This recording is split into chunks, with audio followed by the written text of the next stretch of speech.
she seemed nice enough.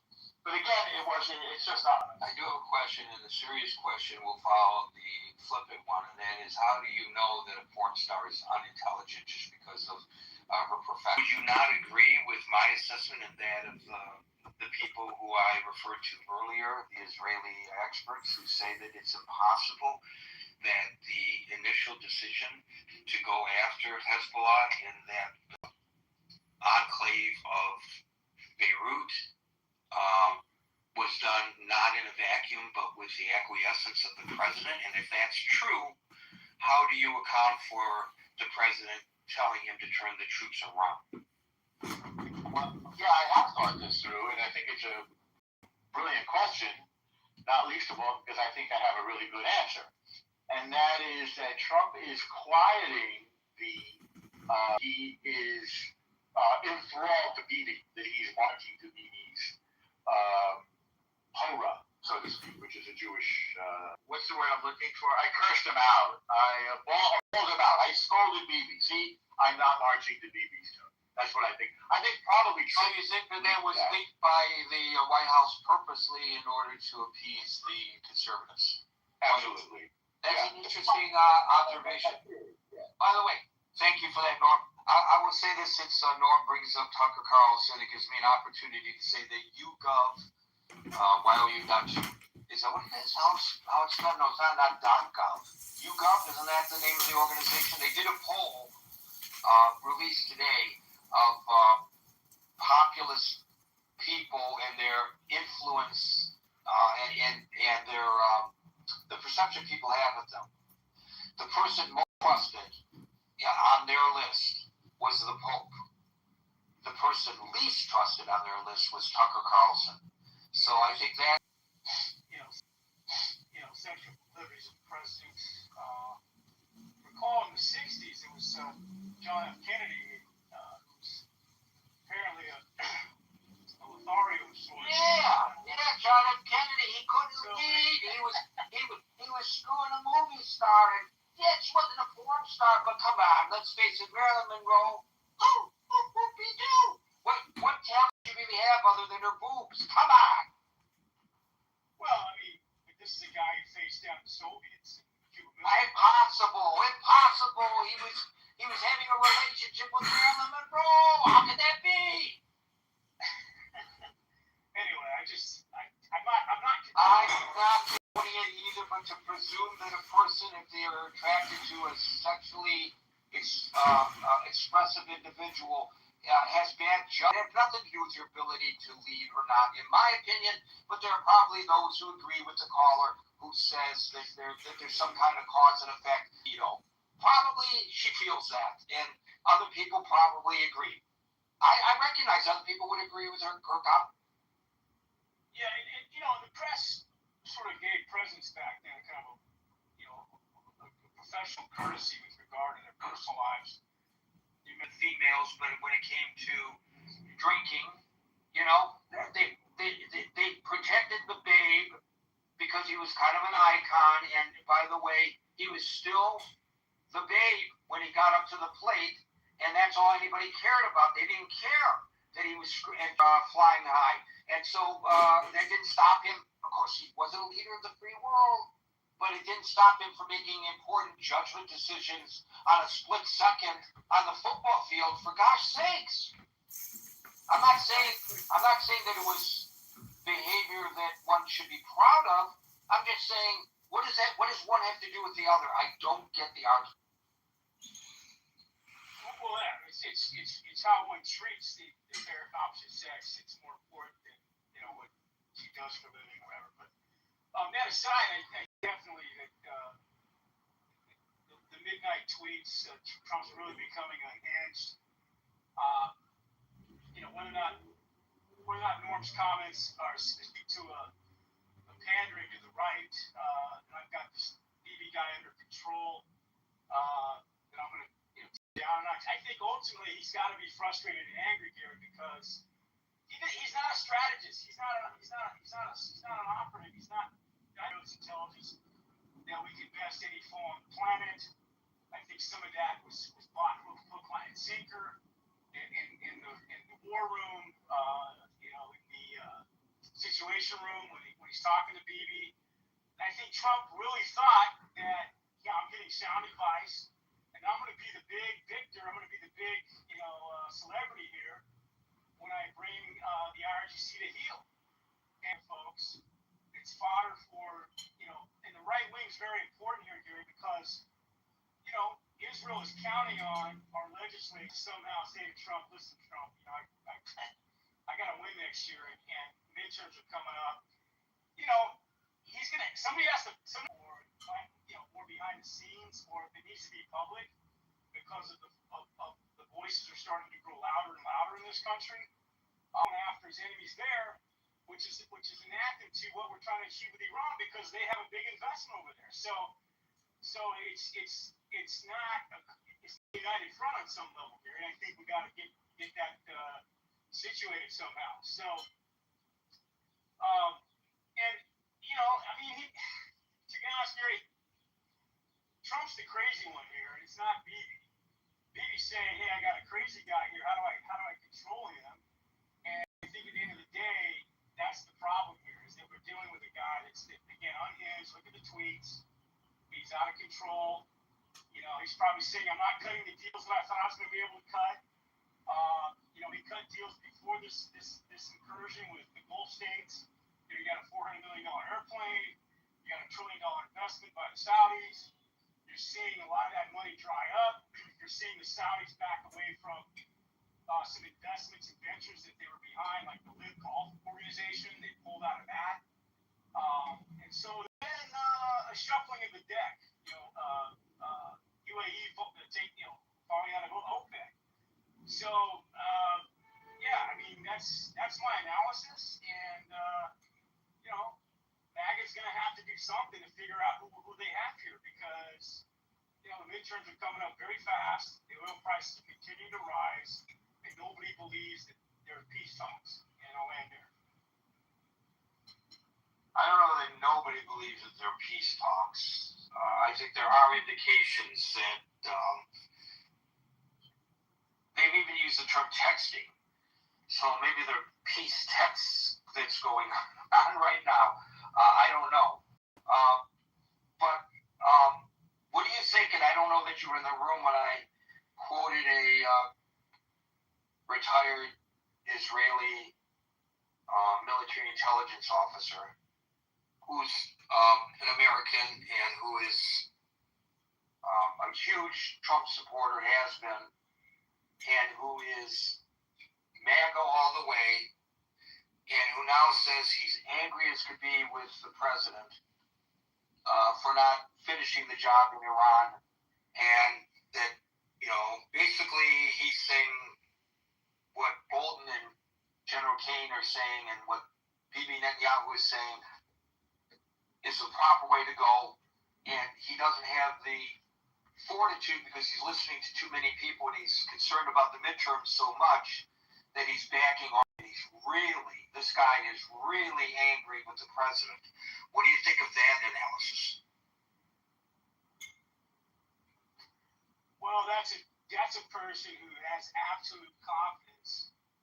If President Trump was decisive to take boots to the ground, he's a guy that's absolutely confident we could finish the job. Is that American hubris talking? Is that a guy that understands how strong our military is? I mean, we've had to draw down on assets. I mean, from Korea, South Korea, we've had to draw down assets elsewhere. We've burned through quite a bit of military firepower doing what we've done so far. Supposedly we're out of the Patriot missiles. We need to rearm that up. So I don't know what this guy's privy to here in terms of intel.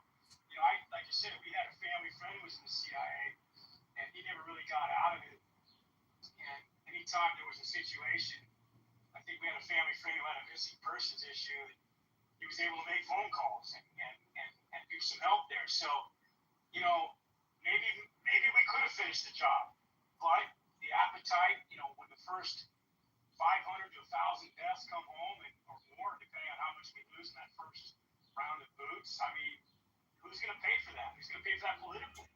So I think at the end of the day, he promised. promised and he campaigned and he got those votes from those core supporters, no more foreign wars. And I think Bibi's miscalculated on how strong, how Israel supportive we are at the expense of it. And I don't think at the end of the day they calculated that pushback as severely as they did. And the big losers, Gary, is Alan's people and the people in Iran. Somebody's telling them don't go put boots on the ground. And it's those MAGA influencers that are probably in his ear.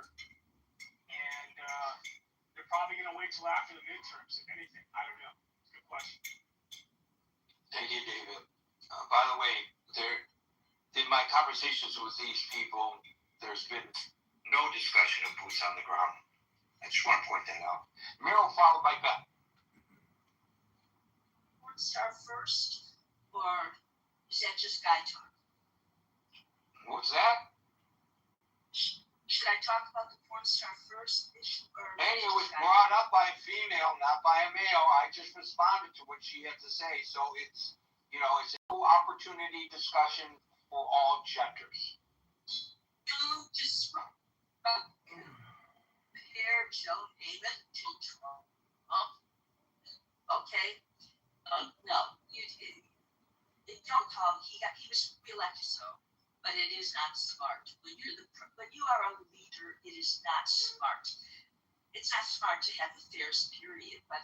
Even though we know that goes against the nature of men. We know all about that stuff. I didn't say it was smart. I just said to presume that if a guy has a relationship with a porn star, that he doesn't have the skills to make proper decisions and therefore is disqualified from being president of the United States. And I acknowledge that there's some people who would agree with that position, but to me it seems pretty absurd. I don't see a cause and effect. But maybe you... I see the idea that a person can be blackmailed. I see different things that can happen. I see the idea that if he's married, that becomes an issue. Things like that. That's all.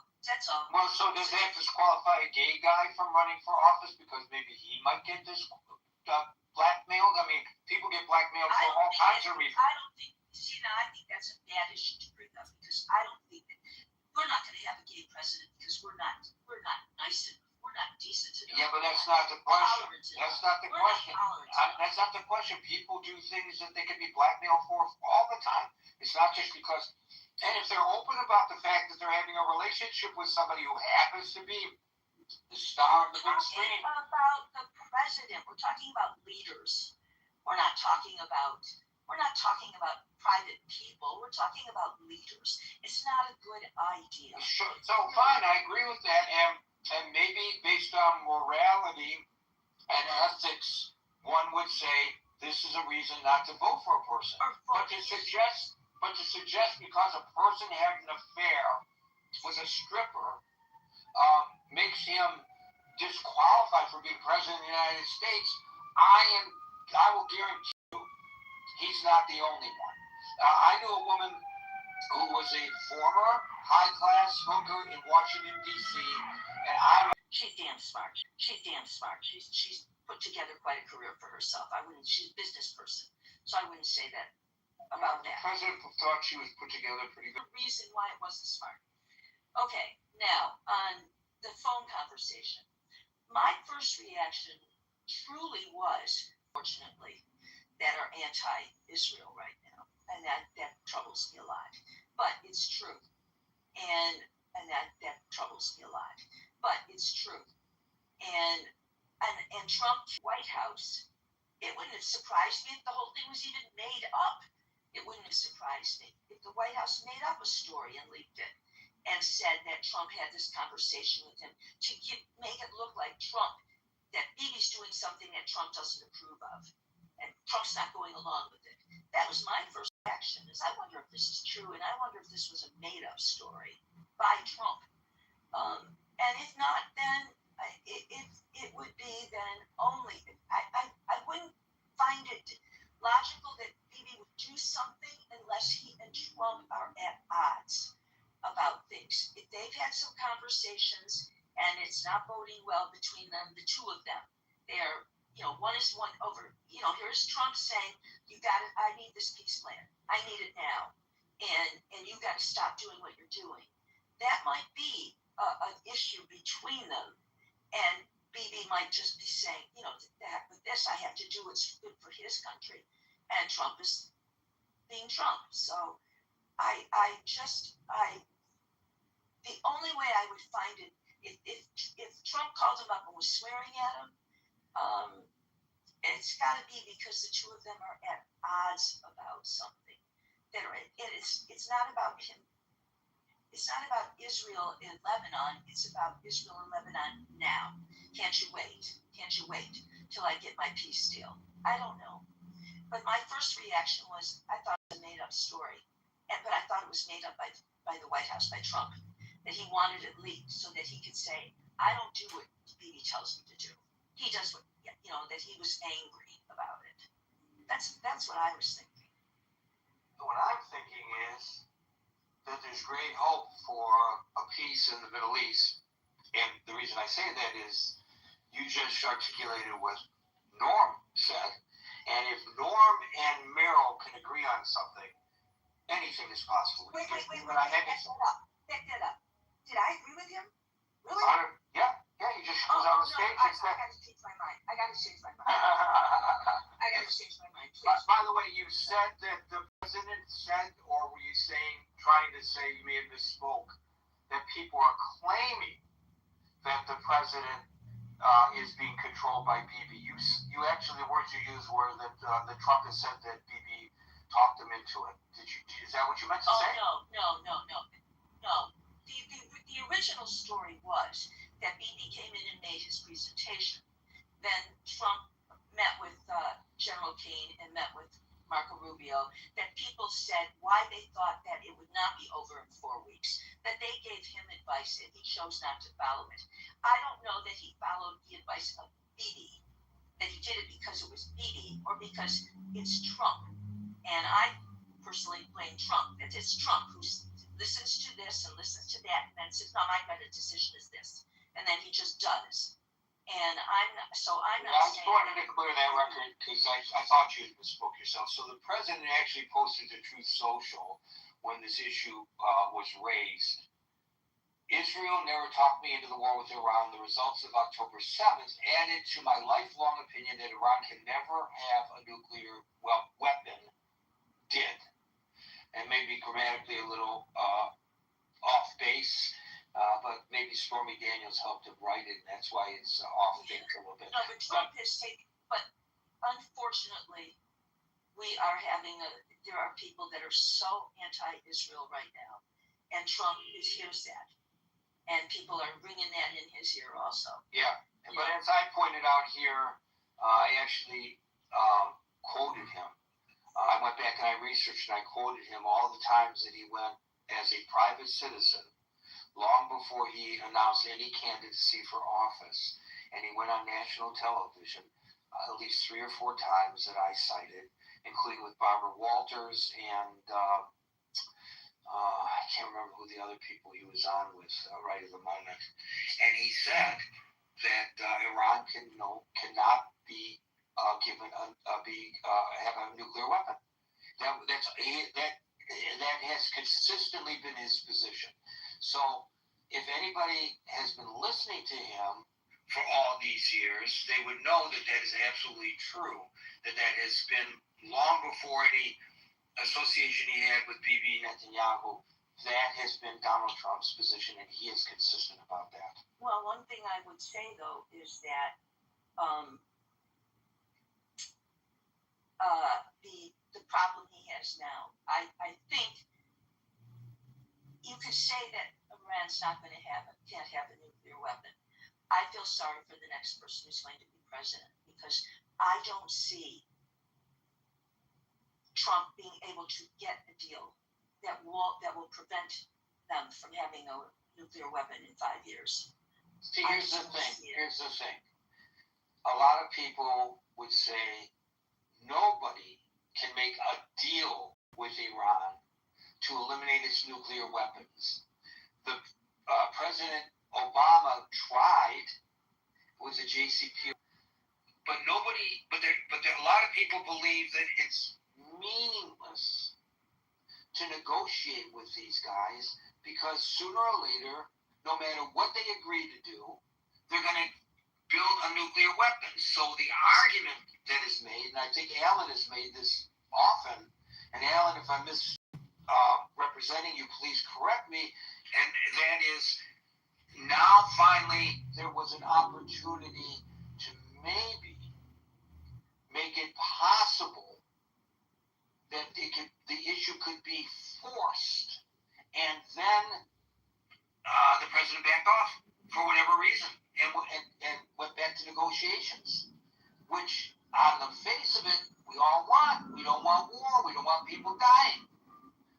But if negotiations cannot affect the necessary removal of nuclear weapons from Iran, then it has to be done with the fist, not with the texting. And so that's the part of the equation that we have to think about. Whether you agree with it or not, there are people who believe that, including folks who are in a position of knowing what's going on in Iran with that regime and what effect the war has had on that regime, which I don't pretend to know, but they do, and they believe that Iran was on the ropes, and if they just kept the pressure up, you heard it from John Bolton, you may not like it because it's coming from John Bolton, you heard it from General Kane, and now you're hearing it from a couple of my sources who I'm not going to name, but I'm their proxy, and that's what they believe, and it's something to consider.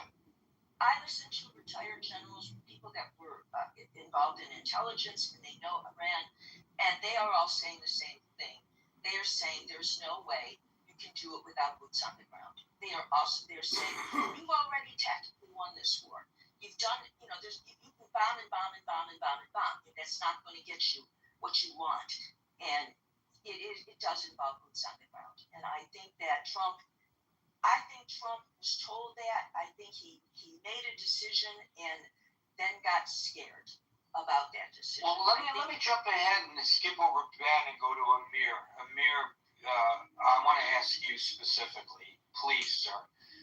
What if the Israeli program of whack-a-mole had continued? In other words, every time a new leader pops up, they get him. Another leader pops up, they get him. Another leader pops up, they get him. Would that not destabilize the regime to the point where they would acquiesce to the demand that the nuclear weapons be turned over or not, Amir? And everyone else. I think that is the strategy that we pursued. I actually have quite a bit to say when it comes to my turn, but specifically to this question, I think it is going to be layer by layer until you get a layer that is going to agree to the demands of Donald Trump. And those demands are very clear because Iran will never have a nuclear weapon, but what he actually means is that he wants all the enriched uranium to the 60% now, which is now actually not just 60%, it's 50%, 40%. I mean, they're talking about 10,000 kilos, 10 ton of this stuff they're talking about. Okay? He wants all the enrichment facilities completely demolished. He wants the missiles range increased. That's your specific. That's a specific answer to your question. Yeah. And I think the people I talked to that had Mossad in country, and they were killing people in their apartments, and there was no collateral damage, as they say. I hate that term, but innocent civilians got killed in the process. They were very specific, very smart, specific attacks that were occurring.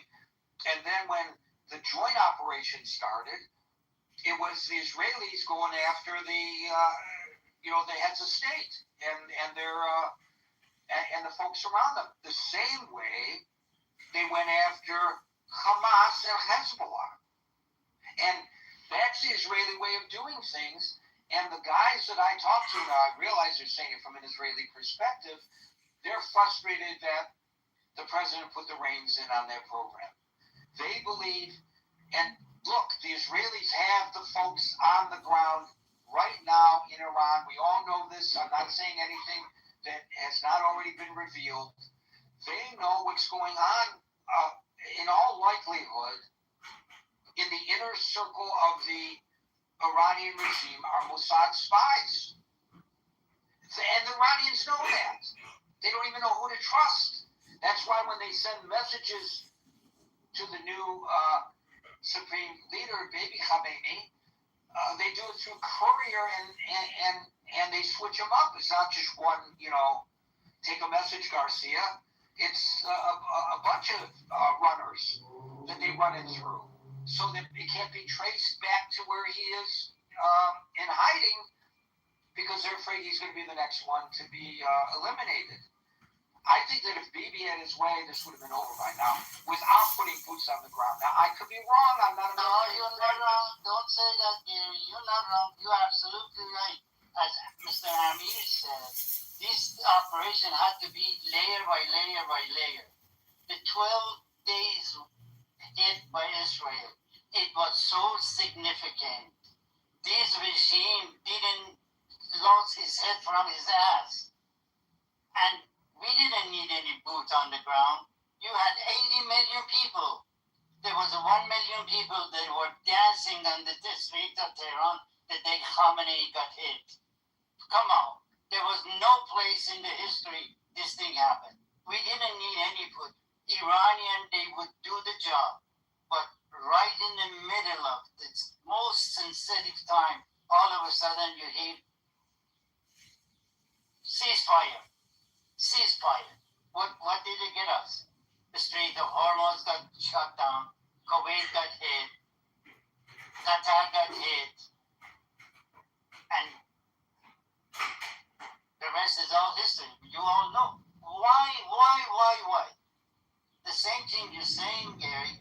80 million Iranian, they were thinking and was saying, what happened? We were just doing it.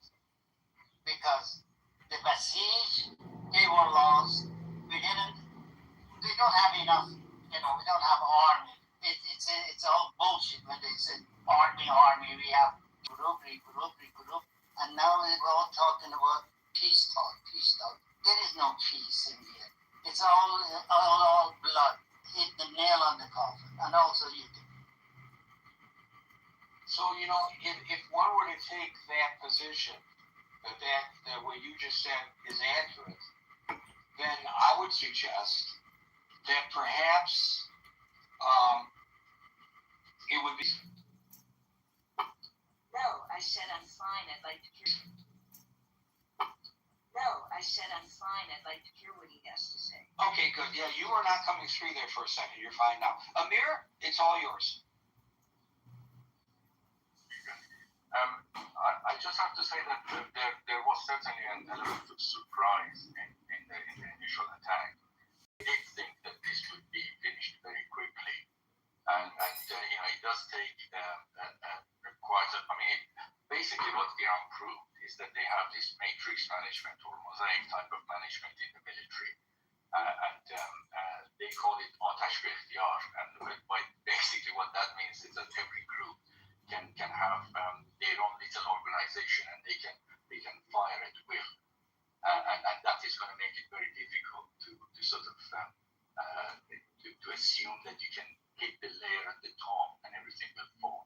So that is where I think Trump disagreed with. That was the reason that he disagreed with Netanyahu, and he said, "Let's pull it back because this is not working," and then he started negotiations. Now, I think probably Netanyahu is going to carry on doing that without Trump involvement directly. So I'd like to just make a couple of comments, if I may, on the discussion. Sure, of course. That's great. I appreciate it. Thank you, Gary. First comment is regarding the politicians' relationship, with a woman or a man for that matter, of a sexual nature. I think it really is only related to his sexual tendencies and has absolutely nothing to do with his or her ability to country and to be a president or a prime minister. I mean, we have a saying that what goes on between the sheets really does not matter one iota in terms of what they do in running of the country. The only time that it becomes a problem is if the wife or the husband finds out and there is actually a conflict internally that could then potentially affect it. But the actual act of sexual activity with another person shouldn't really matter. That it would just be over. Within a few days, and that didn't happen. And basically, my question, I guess my question is to you, Gary. Do you think seriously that Iran is going to part with their 60% enriched uranium? At the point of fine. It has cost them over $1 trillion to get here.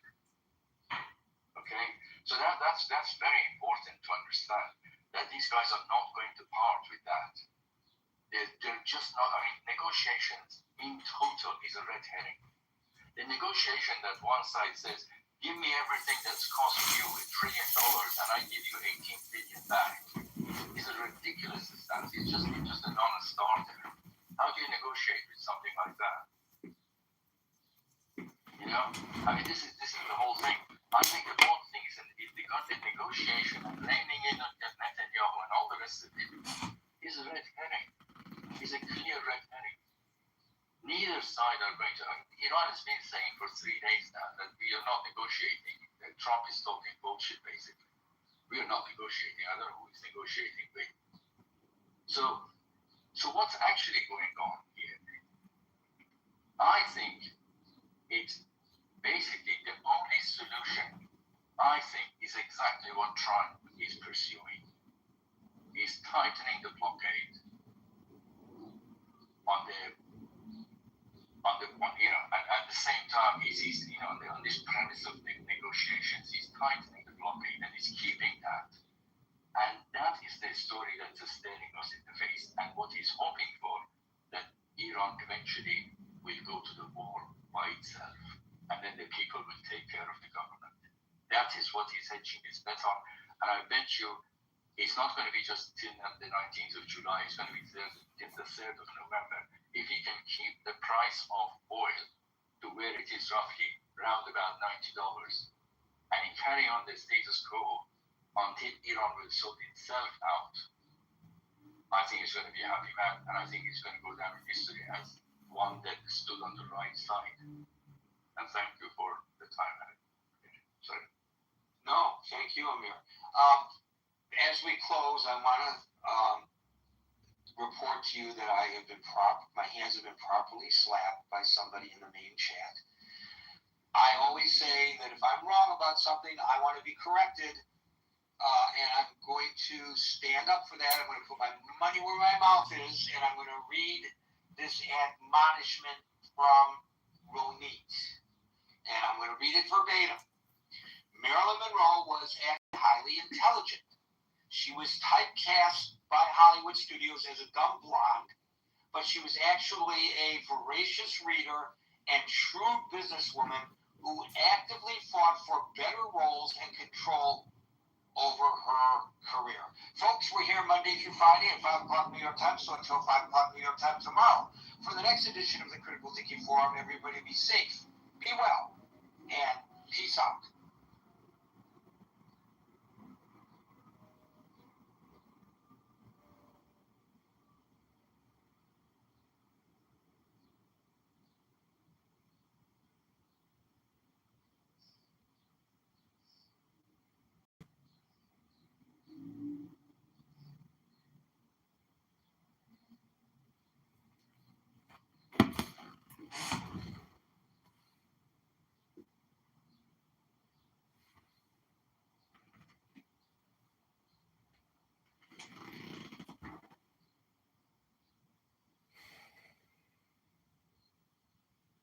I used to think. You know how, like earlier I was saying, I'm not the biggest fan of the word manifestation because of like like, just the dubious nature of it and how it kind of causes confusion. I've been trying to find ways, like find something else that kind of like had the same effect, and I came to the realization.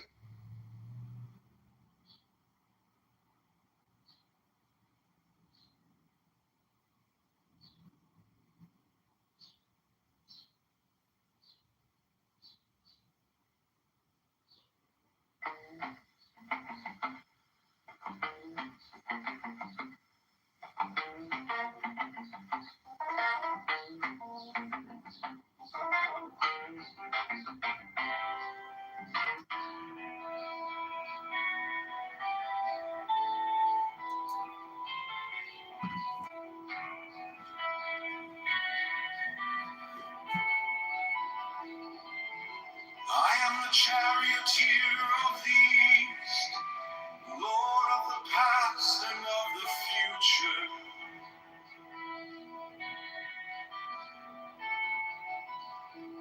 I see by mine own inward light, Lord of resurrection, who cometh forth from the dust, and my birth is from the house of death.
and aid and guard me in this work of art.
What's the word I'm looking for? I cursed it out. I sold it BBC. I got largely that's what I think. I didn't probably say that it was made by the White House company.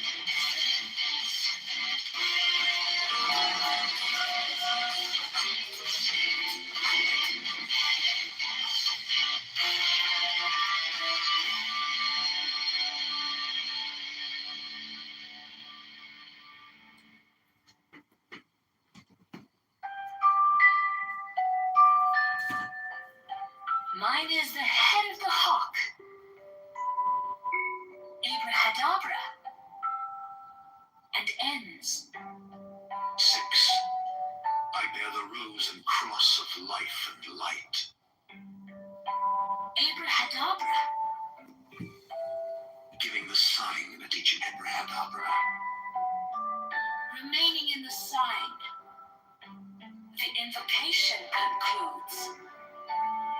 Therefore I say unto thee, come thou forth and dwell in me, so that every spirit, whether of the firmament, or of the ether, or of the earth, or under the earth, on dry land, or in the water, whirling air, or of rushing fire, and every spell and scourge of God the Vast One, might be thee.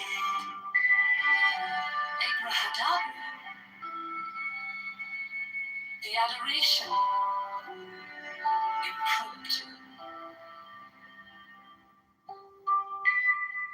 Close by banishing. I think this was omitted at W's order.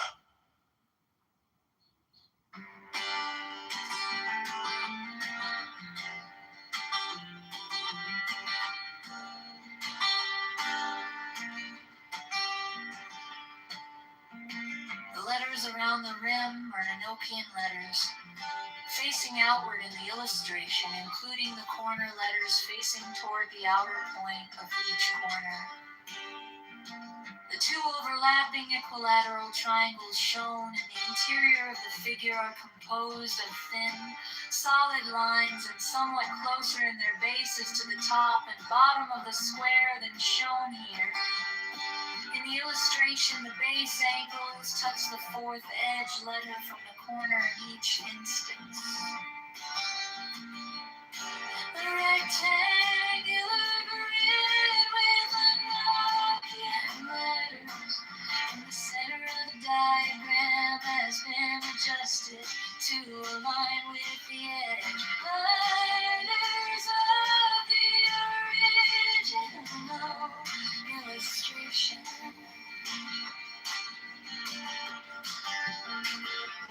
This rectangular grid has its corners overlapping, the lines defining the hexagram in the original illustration.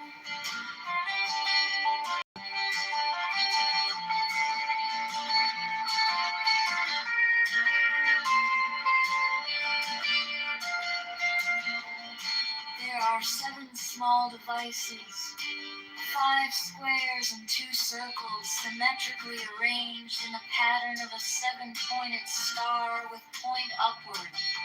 There is no actual 7-pointed star drawn. These devices are all oriented to be viewed from the center of the figure. Their size is about that of 3-edged divisions vertically and horizontally, and their text would be at right angles to any straight line that might be drawn from the center of the figure. These devices have been represented by the numbers 1 through 7 in the approximation above. They are separately approximated below. Not to scale.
Next, the following text is between the points of the pentagram, starting at upper right. The words below are arced in a circle.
Stone, a crystal which Thea alleged to have been brought to him by angels, was then placed upon this table, and the principal result of the ceremonial scrying of Sir Edward Kelly is the obtaining of the following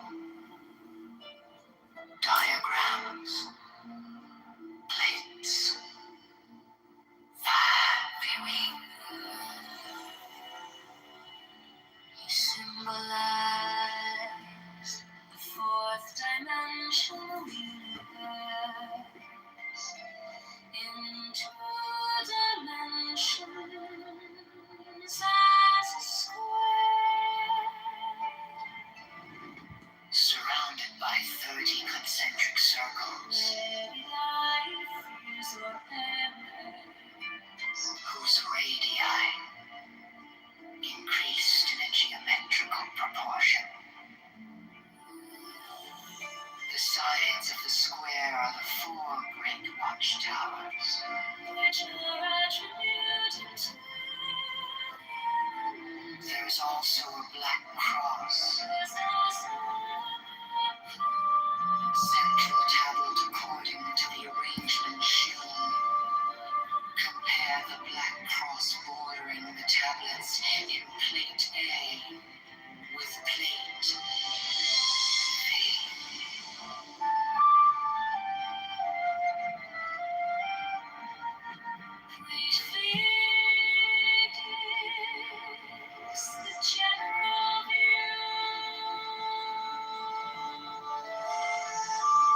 tablet of air.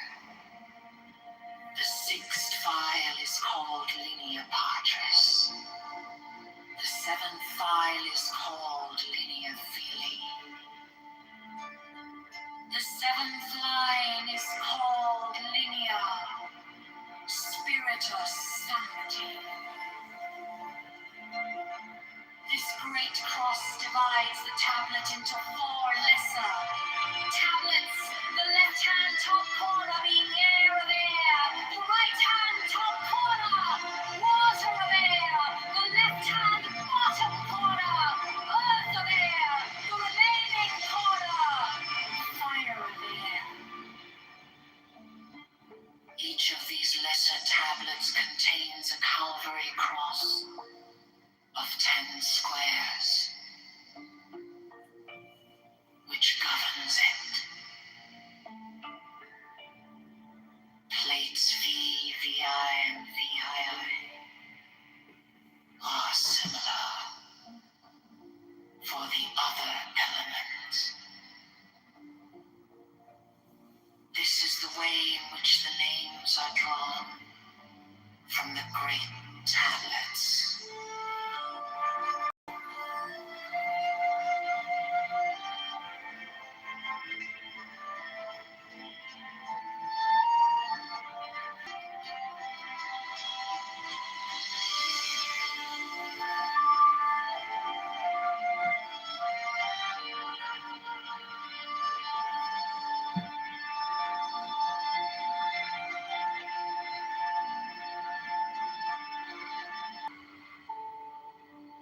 The Gnostic Catholic Church, the Order of the Knights of the Holy Ghost,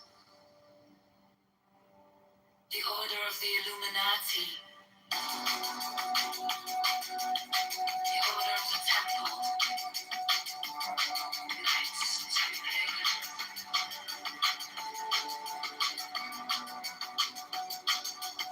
the Order of the Knights of St. John, the Order of the Knights Mountain, the Order of the Knights of the Holy Sepulchre, the Hidden Church of the Holy Grail, the Hermetic Brotherhood of Light, the Holy Order of the Rosicrucians of Heaven, the Order of the Holy Royal Arch of the Ancient Fantastic Rites of Priesthood.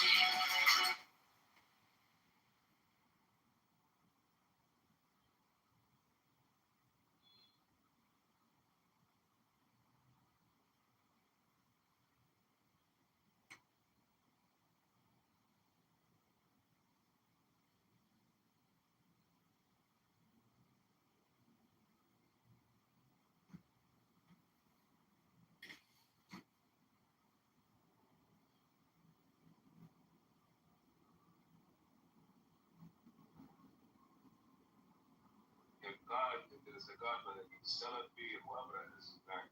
Still going to be a designer. It's very much different from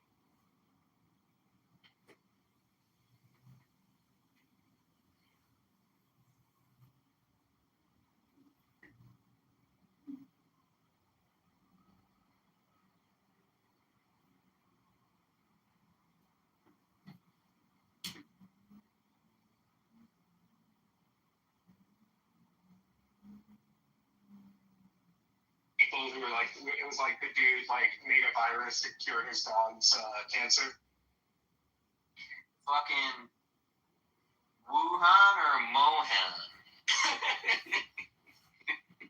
But no gain of function stuff. But you saw the paper that came out of that guy where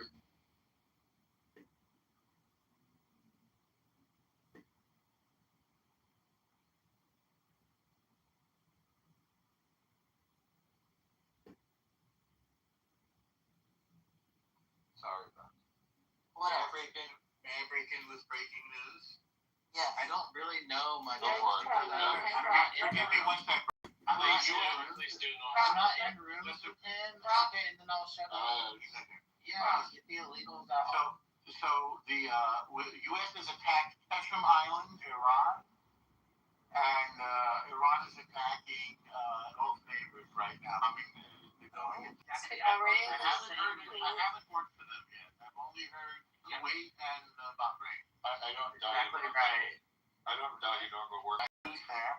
And the Bahrain source, I get like a signal on my phone when the sound, and everybody has to go. Okay, so pause, no, Normo. All I'm trying to say is I put this in the chat yesterday in the same room, Serendipity's room, and they pointed their weapons at You're not Hispanic. US I'm Hispanic. and that Also, You speak Spanish? well, they don't know where the U.S. troops are. Like, I understand Spanish. That's actually Also, I think If you're from Spain, you have like this accent. Again, Norman, I did. Sorry. Kuwait, Bahrain, Iraq, and according to this, we've just attacked Qeshm Island, Qeshm. So where were they pointing the weapons at the U.S.? at the Kuwait, the U.S. troops were in Kuwait, and then Iran, they pointed their weapons at them, and then that's what triggered the response. Well, they also hit. They hit civilian targets, including their oil assets as well. And this is true also in Bahrain and Erbil, Iraq, which I assume is under U.S. control, which is why they're hitting it. Possibly Kurdish as well, I'm not sure. But I'm just letting you know. I'm not even sure I know what Qeshm is, but you. I know where it is. It's Where is it at? it's off of obviously of Iran in the Gulf. Is that a resort island where like people can go? I think so. It's not. I think it's a resort. I think it's not the. Is it a strategic? Like a duty-free zone, kind of. Yeah. Yeah. I think I canceled that trip. I'm supposed to go the 10th. I'm not going to that region. You can get stuck there because they're going to stop all the commercial air traffic. That's what I'm thinking. Unless this is over, unless this is just one exchange and done. But it looks like the IRGC wants to restart a regional war. That's what it looks like. Yeah, it didn't. Okay, I don't like. It's really hurting. It's hurting the UAE business-wise. Didn't Iran just make a deal with Trump over the oil, like just over the weekend? Isn't there a deal, some deal made? Another, I don't know, with the UAE? No, I thought Iran. Remember, maybe the Chicago said fuck that deal when they attacked Lebanon? No, wait. Lebanon doesn't have any oil. He said fuck the deal and then attacked Lebanon. What? Well, how about Lebanon attacking Israel, bozo? How about northern Israel getting rained on We've been by with Hezbollah. how many rockets? I don't know, countless. Okay, but when Tens of you thousands. hold on, when you talked about the constraints, right? Yeah. And then who actually controls that? Nobody. But they actually are right now effectively. You listen to we means the United States of America. Well, who's we? How is the United States of America directly threatened? Again, Israel. What is your question? We're talking about war, right? You're not addressing what they said, Florida. You misheard. Answer. You shoot back. Thank you for clarifying. You're welcome. Was going to be, why did you say we got shot at? You're not following the conversation. I said we have attacked Keshim Island, we the United States of America, and that the IRGC is attacking Bahrain and Erbil. That's my update. What's going on here, right? That's my breaking news. No, tell us what's going on. My military genius colleague in this room. What is going on? Everyone knows that we're friends with Kuwait, we're friends with Bahrain. Yeah. Like, we're talking about the UAE. Okay, Bahrain is a city. UAE. No, Bahrain is Bahrain is not a fucking city. I go there. It is not a city. It is a country. Jesus Christ. Dumbass. By the time we're done with it, it's going to be a state. It's a beautiful place, by the way. recommend the Four Seasons if you go there.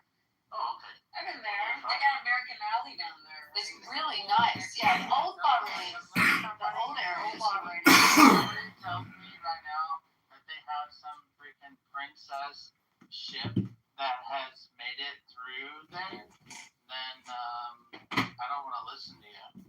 I don't get it. Why do you want a princess? You Because want a there's a princess? blockade. And Yeah, it's a tool of war. yeah, it's war.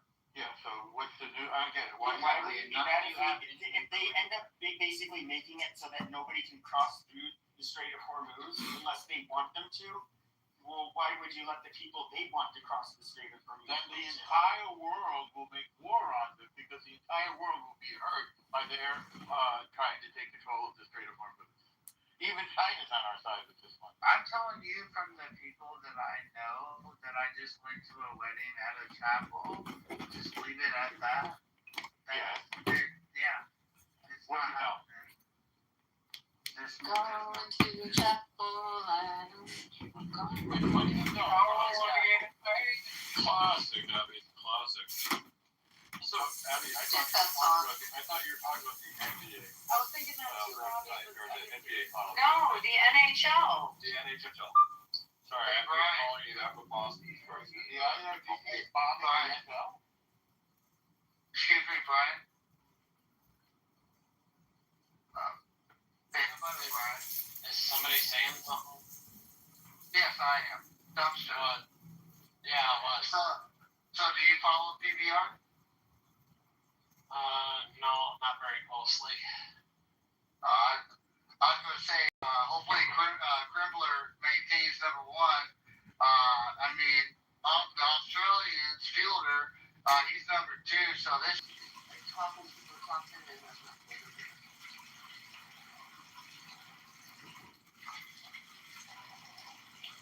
Expensive that ticket is, Brian. Expensive that ticket is, Brian. To the finals. It's like one of our most expensive tickets in our city. I don't know. So it's a big deal to go to. Are you guys That's when you know it's not there. That's when you know it's not sure. He can hook you up with some nosebleeds. Let's just put it that way. That's Hey, Abby, are you guys hosting World Cup games? No World Cup in Vegas. World Cup in Philly, but not in Vegas. Not in Vegas. And by the way, Why the fuck would anybody The pick World that? Like, Series. I feel like if you want to think Americans are assholes, you go to Philadelphia and like the way. Who's gonna go to the world? Like, it's just funny that it's there. They're gonna be people from other places, but I can't imagine. multiple places. and by to be clear, some people keep their mic up because they're driving. That's cool. It's just the people so they can interrupt people. I want you to do that. That was if you manage yourself. I don't care if you keep. I don't want people all think I do. I mean, if I kept my mic open, you might hear me swear on a cast. That's all right. So- We're cool with that, Brandon. Everyone shut the fuck up. There you go. What happened? I saw some people might mute up. I'm like, I wasn't telling that the whole group. Well, Brian, I'm more like an in-that bar guy because I got a lot of buddies of mine. They make a little bit of pocket change because they got some good bucking bulls and good bucking horses as well. I know, like up by Columbus, R comes through. They'll reach out to some stockyard. They'll come out to the countryside and grab a load raking bucking steer. I mean, I think it'd be cool if they went to like Salt Lake City or some shit.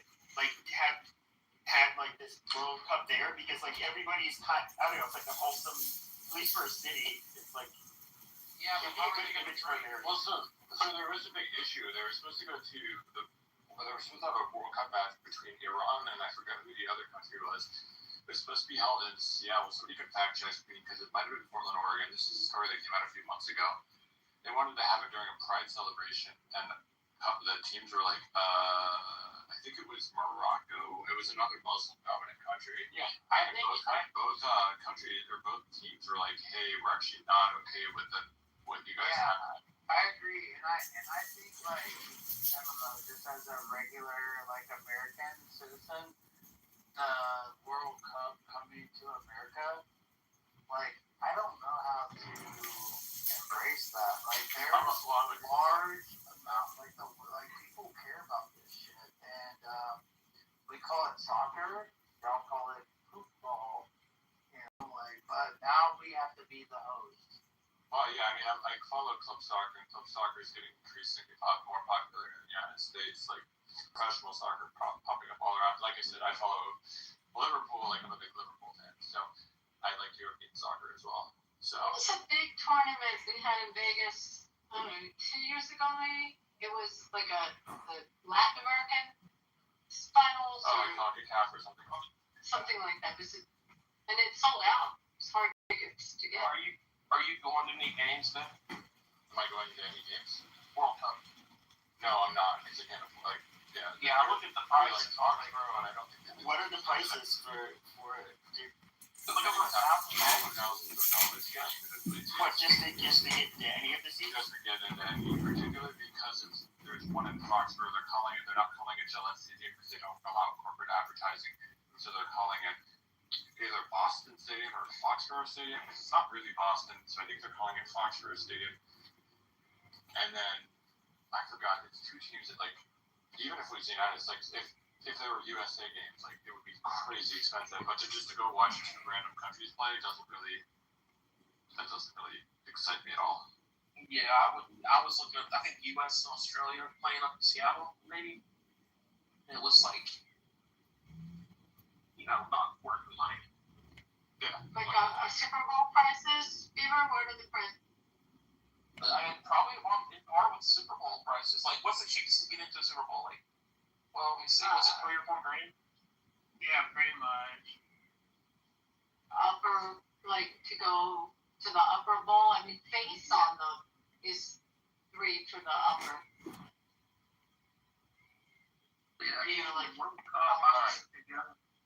So for this So comparatively, so this is for Gillette Stadium. The games What's at the- Gillette the Stadium ticket are price? Haiti versus Scotland, Iraq versus Norway, Scotland versus Morocco, England versus Ghana, which to be fair would be interesting. Norway versus France, the round of 32 in the quarterfinals. It's none of those games I have really any interest in going to see. Unless the US makes it. And can you see what they're playing in Philly? Do you know what game that was? I can look it up.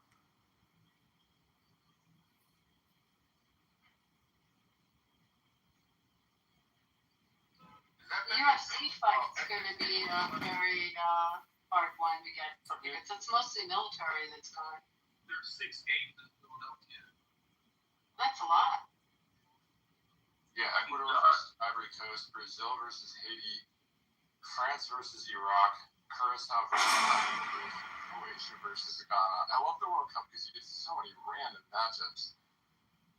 Abby, would you go if it was a And match? then around a 6 it's not random, it's rigged. It's not intrigued. No, I would go and sign to one of these. It doesn't sound that interesting. I mean, It's tricky, right? what's the approach?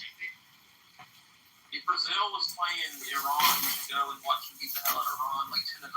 It would be fun. I'd be a little afraid. Brazil versus Haiti, I don't exactly think a lot of people are putting their money on Haiti on that one, to be totally fair. So would it be okay to bet against it? Like if your contract is valued at 94 cents a piece, 92 cents, 98 cents?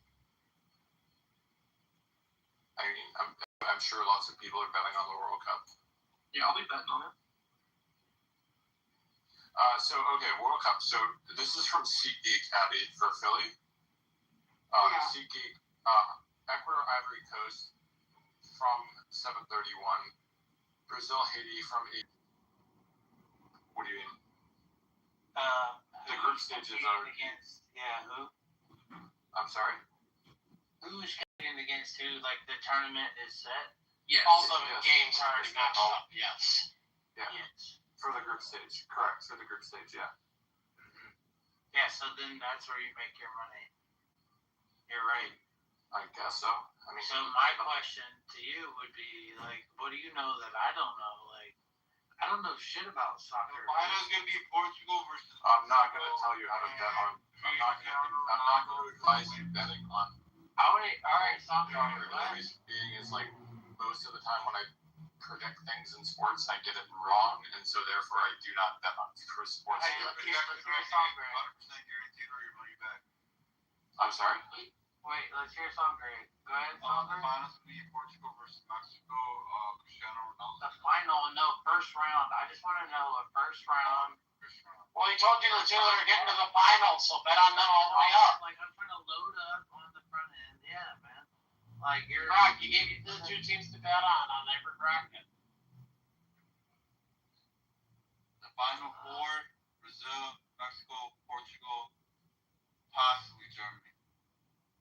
I don't even know how the groups sort out to say who could possibly make it to any of that stuff. So There's more teams this year. There's like, I don't know, but we're gonna need the National Guard in our city. Please send the National Guard now. it used to be knockout round with 16 teams. Now it's going to be 32, I believe. yeah. There's more games. All right. So according to Kalshi, right now they have. Oh, that just changed today. Oh wow. Okay. They currently have Spain in the lead at 16.7%, France at 16.3%, England at 11.2%, followed by Portugal, Argentina, Brazil, Germany, Netherlands, and Norway are the only ones who have significant amounts of money behind them. So didn't you say there was a Norway-France game? I'm sorry? Did you say there was a Norway-France game? I thought I may have said that. My money's on Argentina. If they play hell, France versus Iran. Hey, what if Messi takes it? You're talking about the ones in Spain. I'm trying. What if Messi takes it again? I think Argentina's got a fair chance at it. But they have like a chance. So this is kind of the general rule with the World Cup is the best players oftentimes don't do that great because of the fact that like you're playing for your home country as opposed to you can't stack a team like Real Madrid does or PSG like Paris Saint-Germain does. Well, if you look at European football, You have to play with the cards that are dealt to you in the terms of who you have on your team. So like Mo Salah is like one of the best, or historically one of the best players in soccer, but he plays for Egypt and there's nobody else on that team, right? So like you may be from a country like Zlatan Ibrahimovic was one of the most incredible players to ever play the game, but he played for Sweden and there's nobody else from that country that was really good at soccer. What about Ronaldinho, Maradona? No, go. So it's just it's kind of interesting. Like you can't stack a team like Manchester City does this in England. Like they're stacking a team. So, bro, yeah, no, you're speaking truths, and I don't even know. That's why it's amazing that Messi won a World Cup because he's arguably the best player of all time. Which is like, and he actually won a World Cup, which is You crazy. see, and also you see the numbers, like when it comes to football, like soccer or whatever.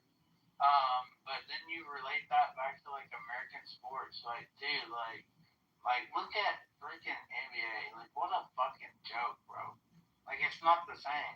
The closest comparable thing that Americans have to soccer and the way that soccer is in Europe is college football. And that's the obvious comparison. Exactly. Hey, but you know what? The best memes, Cristiano Ronaldo by far the best meme. Like I would say SEC football is something holding candle to soccer. It's similar to soccer. I would say that it does in a regional sense of like if you go to the SEC and you're like the drama. The player drama is amazing. They kill people over there. Like they kill the referees. They kill other team members. Don't they? Drama to some degree in South America, but not so much. Europe is crazy, but there's fights and stuff. But again, you find that in the SEC. Well, exactly. Like the Ireland. You said it right there. No, but they say you're getting the fans. Like teams like Georgia and Alabama. Well, it's like their fan base is like some type of way. Yeah, motherfucker. Well, the Iron Bowl. Call this out. So, Ben, let's look at Iron Bowl as an example. Like the Iron Bowl is a crazy most historical rivalries in sports in general is Alabama Auburn, right? Like that's a huge rivalry. Yeah, but they will separate the fans though at the stadium. Like in these soccer games, they have to separate sections, and they have to leave like before the other team can be dismissed. Right? It's crazy.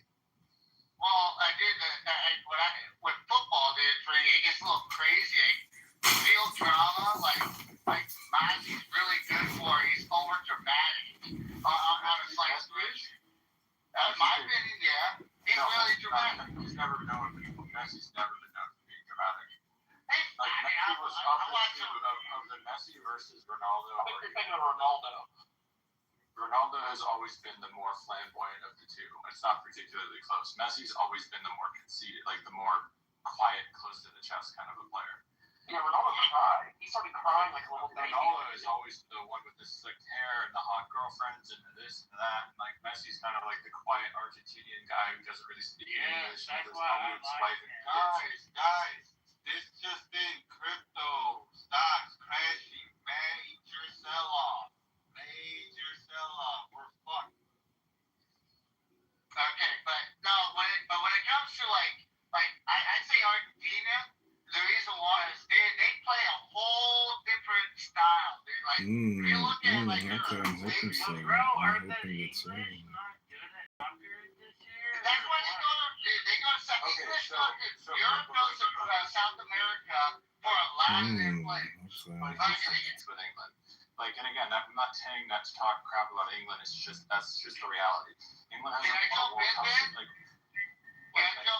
friends and allies and their paymasters in the Middle East. Will they be a force for peace or a equal time out? Just some more breaking news. Explosions in apparently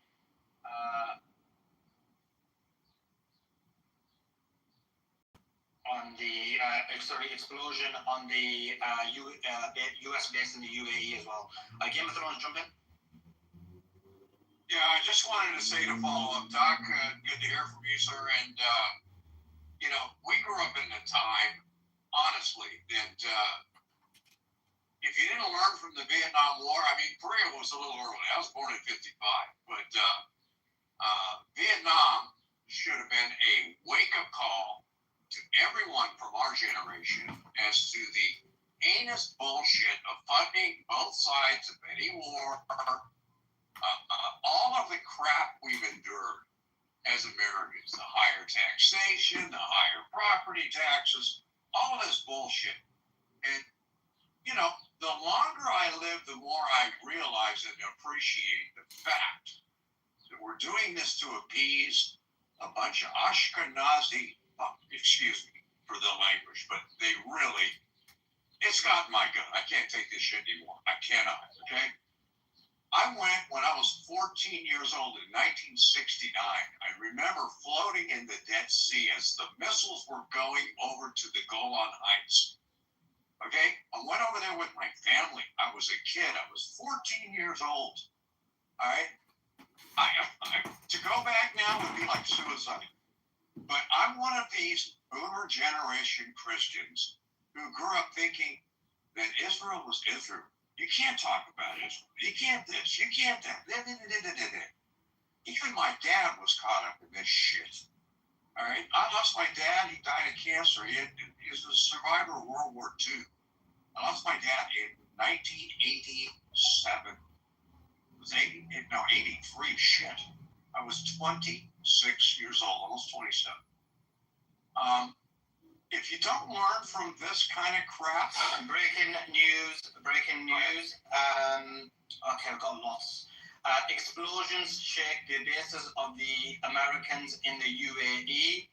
Kuwait and Bahrain's airspace is closed. 3 U.S. Air Force refueling aircrafts are operating above Saudi Arabian airspace at the moment as well. Since there's so much stuff going Joe, on. can you just confirm you're okay? Because everybody was worried about you.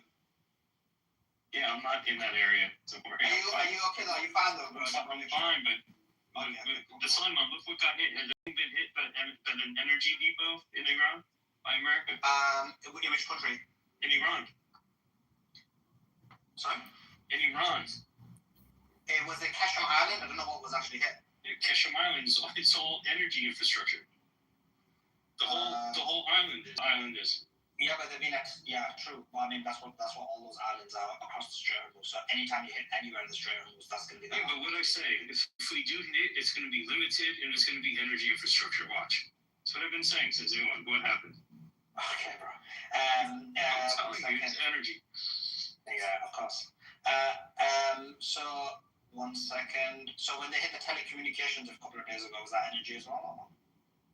No, you have military. Like if they shoot where missiles or drones are being fired from, that wouldn't surprise me. But I just think it's going to be very limited. It's not going to. I think Iran is going to do much more damage this round than America does, and it's going to feel strange that American, which is the shock and awe strategy, is not going to do that here. And I think that's going to be a telltale sign of exactly what's happening. But we'll see. Maybe I'm wrong. Let's see. Okay. Let me see 1 second. I don't know what this is. Okay,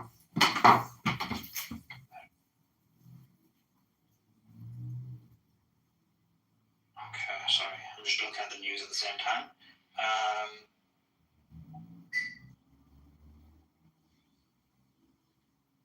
Okay, cool. Yeah. Cool. Guys, retweet the space, reshare the space, let everybody know we're live. This is huge.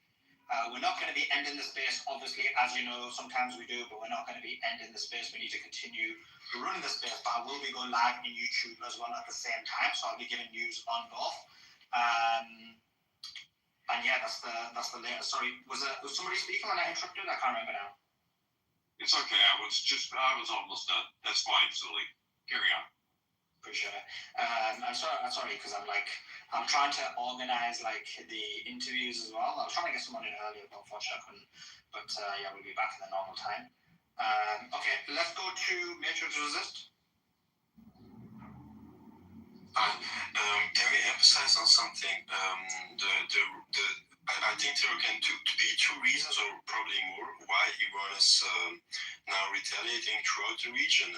One thing could be Iran emphasized that the armed forces of Iran, their patience is running out because the US has violated many times the ceasefire in all fronts, or what happened after Ali Larijani's death. The Iran said basically, if any assassination happens, we go after throughout the whole region, and I'm worrying that maybe one person got assassinated. That's my take. Why they should vote? I mean, maybe it's because their patience is running out. That could be too, or we lost someone great, and I hope we didn't.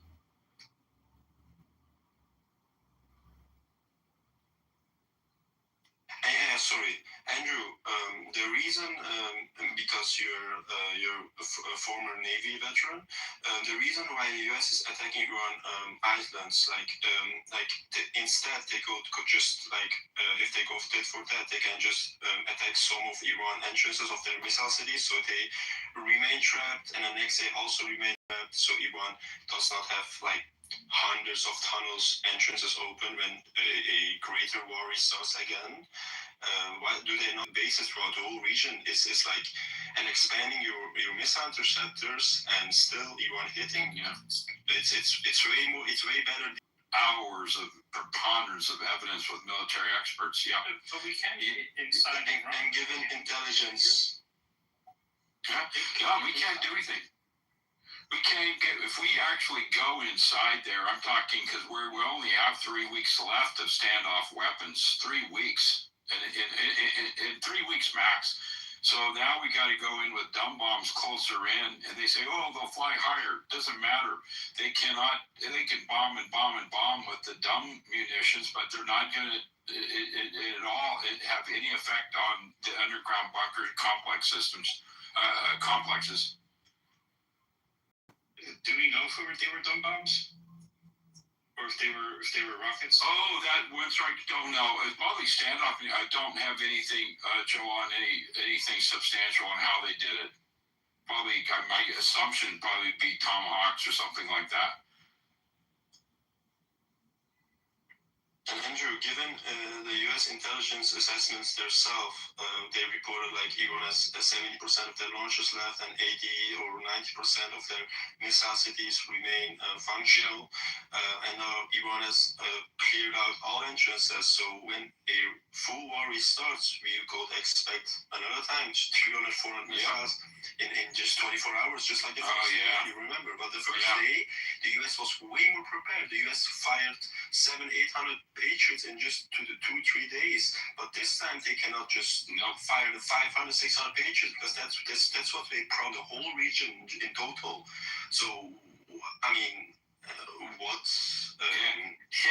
you're already asking a rhetorical question. Every missile would seem like a double tap because you're expanding your less interceptors and more getting through. 30 to even 60-70% of missiles getting through, and it means massive casualty event after another. Yeah, I know what you're saying. You're speaking as in you're surprised. I think we all are of how stupid, incredibly insane this is in the United States. This is why I don't have any reason, no expert can give you any reason. There's no strategic victory here or even end game here for any military strategic end game. It's insane beyond unreason, beyond, I have no words. It's beyond insane, stupid, crazy. I don't have words. I really don't. So let's go in with this further. So if it's insane, why is the United States doing it? I have no justifiable reason other than we have a madman at the helm. Because if there would be a plan, so at least one great analyst would explain what the U.S. strategy is. They can't. It cannot be Trump is playing 7D chess or something. No, they can't. You bring in a lot more intelligent than I am, okay? And now the only thing we have left to say is, well, maybe the United States wants the straits closed. Maybe the United States wants to have an energy shortage so we can play the fuel game, the energy game with liquid LPG, with the natural gas Joe was talking about. But the end game really is we have to look at this, as Suleiman brought up, the Pax Judaica, and Iran is the only thing standing between the free world and Pax Judaica. And I believe that with all my heart. Now, I understand what Joe is saying about the United States and the energy game, but that's the line. Iran is in the driver's seat, thank God. Andrew, quick question, if you don't mind me asking. There clearly is no plan. Is he willing to sacrifice all the U.S. bases within the GCC? Because I don't look at them as done. I look at them as military occupation. Yeah, they're done. Game, it's finished. I hope we're all using the proper English grammar here. We have to use the present perfect tense. Let's study that super quick, super fast grammar lesson. Present perfect tense is that which is ongoing has already happened.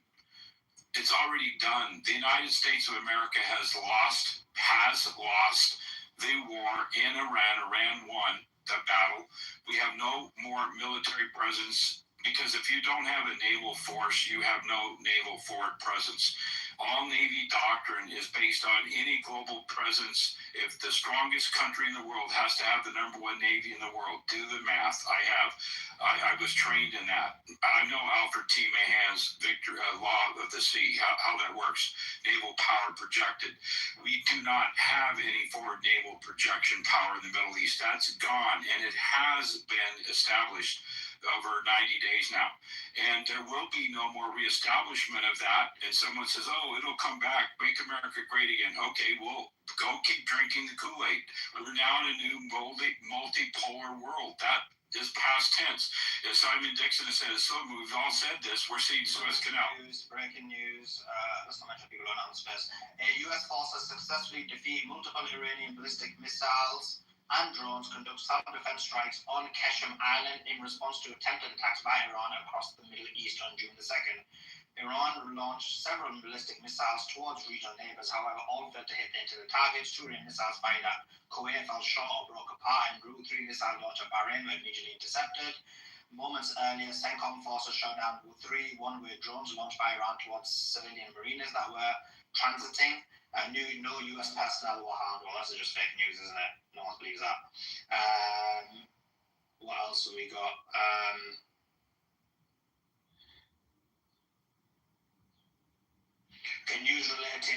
activity of the skies of Saudi Arabia have been denied.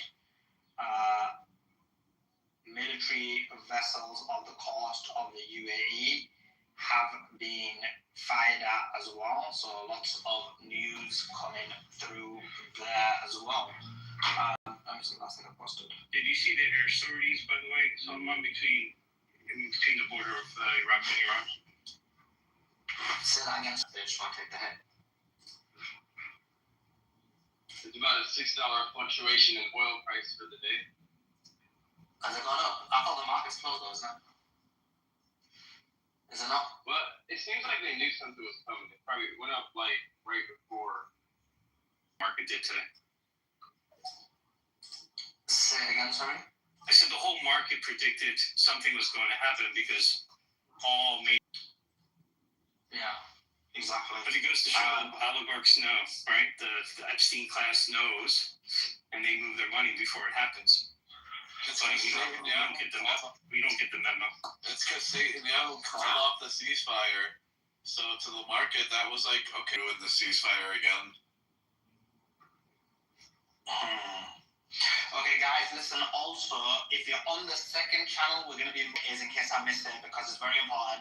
And tell me where the news is from as well. Because when I do the interview, I'll have to do the interview and double check at the same time. So, of course, we continue on with the breaking news. But if there's any breaking news from any of you guys that you see and you want to relay, you need to just unmute your mic and then just let me know that way. So that's kind of the way we'll do it. Iran is reporting multiple attacks. Sorry, what was I thinking? Iran? No, that's wrong. 1 second. Okay, that's not. Ignore that. I misread that. So yeah, that's that. So that's the way we're gonna do it. So just so everyone's aware, on the YouTube, guys, if you're on the second channel, we're gonna be moving to the first channel now. So just watch out for that. I'm just gonna do all the things. The latest IRGC announcement, Simon. Sorry? The latest IRGC announcement. You probably want to read that out. Yeah, you want to read it? I haven't seen it. Yeah, I can read it. So the Islamic Revolutionary Guard Corps has announced that its aerospace force has struck the U.S. Navy Fifth Fleet headquarters with missiles and drones. The statement said the attack was in response to a series of U.S. aggressions near the Strait of Hormuz. According to the IRGC, a U.S. aircraft hit an Iranian tanker near the strait, causing engine room damage. Iran then targeted a U.S.-Israeli vessel named Panaya. Causing what? You said that injury and death? Causing engine room damage. Oh, engines, okay. Yeah. Iran then targeted a U.S.-Israeli vessel called Panaya. The U.S. subsequently struck the IRGC telecommunication tower in South Qasem Island. In retaliation, Iran attacked the U.S. air and helicopter base in a regional country and the Fifth Fleet headquarters. And then it has a statement. We have warned any aggression would be met with a different and heavier response, and we acted accordingly, the IRGC says. Disrupting the security of the Strait of Hormuz will have heavy price for the aggression of the U.S. military. Joe, can you send me that out, please? Yeah, on one of the TG channels that I know you go to. Have we go to? Just send me it. Yeah, I'll send it to you. Thank you.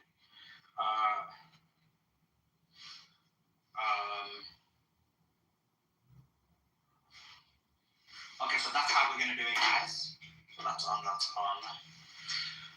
Okay, if you're on the second channel, I have pinned the Moral Resistance channel. You need to come across there. Come across to the Moral Resistance channel. The tweet is pinned. Come across there. We're going to be on there. We're going to be given the latest news there. So if you can do that for me, that would be awesome. What's happened here? Okay, cool. Yeah, it's got come across there. I think I'll start that. Okay. And yeah, we'll give you the latest news.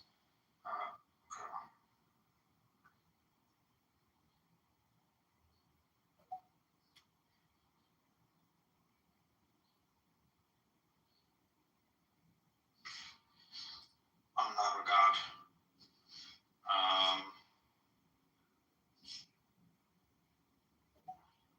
Yeah. Matrix, you want to add something while I'm switching over? Oh yes. Given that the islands of Iran are pretty small, I mean they're not the smallest, but I mean they're not very big, and there's still telecommunication and other radar equipment that is still being there, and the US had 5 weeks of time to target all those targets, and it didn't like achieve their objectives, or Iran was hiding them. Iran has maybe a lot of deep underground tunnel networks there.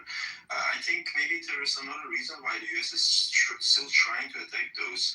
Maybe it's trying to weaken Iran's eyes over the Persian Gulf. So maybe in the future the US has more freedom of operations, even with the drones or everything. Because otherwise, yeah, why would you just attack radar installations of a island you're not going to invade, right? And it's like kind of an early warning radar, because Iran doesn't have like the early warning radars of US that see 5,000 kilometers. Probably it's more like 300 kilometers, like 200 miles. And Iran coasts are like risky, right? So okay, guys, apologies, I'm not really trying to do it. I'm just gonna move everyone across now. If you're on the second channel, I'm about to end it. Everyone come across to the first channel. We're about to go live on there. So everyone do come across. Click on the tweet that is pinned. Everyone come across. Like I said, guys, if there's any breaking news, then do give me that breaking news, and we'll take it from there. And yeah, if you could do that for me, that would be awesome. Testing. Yeah, okay, cool. That is sorted. And yeah, lots to speak about and lots to get through. So I'm in the stream now, so come across.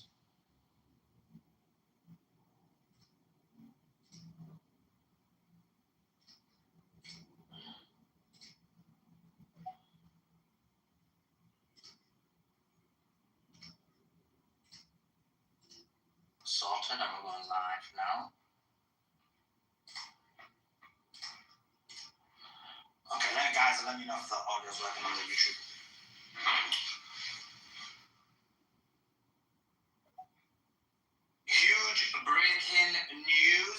Huge breaking news. We have information now, confirmation that Iran has fired a number of missiles towards a large number of countries in the Middle East. Kuwait has been hit. At least 10 missiles were fired towards Kuwait. Two of the possible targets that we're hearing is the US base, Al Air Base in Kuwait, and the other one was the Arijan Air Base in Kuwait as well. The US 5th Fleet in Bahrain was also targeted and hit. We had multiple explosions. We also had reports that there were explosions in Dubai as well. We're going to be giving you the breaking news throughout this conversation. We're going to be obviously having on ex-CIA Larry Johnson come on the show as well. So do me a favor, like this video. Let's try and get as many people in here as possible. Very important news. And we're going to be giving it to you throughout the night. We have ex-CIA Larry Johnston, then we have ex-CIA Ray McGovern, and then we have Lieutenant Anthony Aguilar, and possibly more guests. We're also live on other platforms as well, and so people may interrupt to give us some breaking news as well. For example, right now we've heard Iran has continuously and in a sustained manner attacked Iranian Kurdish opposition groups in Iraqi Kurdistan for the last 30 minutes. We also see US bases are on fire. I see here now US base in Kuwait is on fire. A US base in Kuwait is on fire. Guys, if you're on the YouTube, I do need you to do me a favor, and that favor is to like this video and get as many people in here as possible. And as I'm looking down, whenever I look down, it is because I'm looking for some breaking news, and this is breaking explosion. It's a good day, right, Suleiman? In just only interrupt, guys, if you can do me a favor when there's some breaking news. Thank you. To the people on the panel, if you can, because normally I mute when I'm on YouTube, but if you can just mute, if you can just open your mic when there's some breaking news, that would be marvelous, just to keep the stream clear and going. So breaking news, explosions in Bahrain. There is confirmation, CENTCOM are claiming that there was no strikes, but there was indeed some strikes. We have got a statement from the IRGC, and the statement from the IRGC is as follows. And let me get that for you. And actually, let me see if this works. And guys, like I said, like the video, share the video, and let everybody know that we're on this channel. Many people may not know that we're on this channel. We have ex-CIA Larry Johnson coming on, and as we normally do, it's something we've always been known for, is to provide the breaking news as and when we receive it. So, let's look.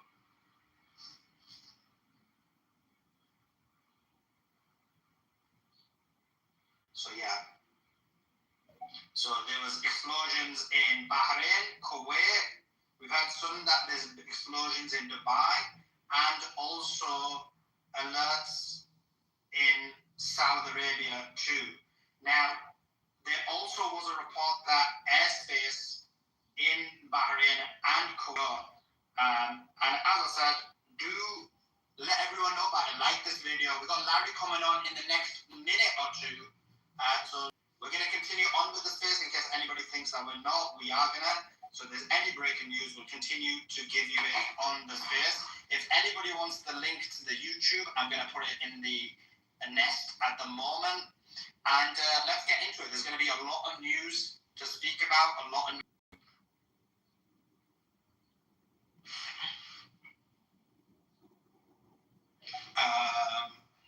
okay, cool. So we should have a Larry. But in the meantime, let me just give some more news. Let me try this. 1 second.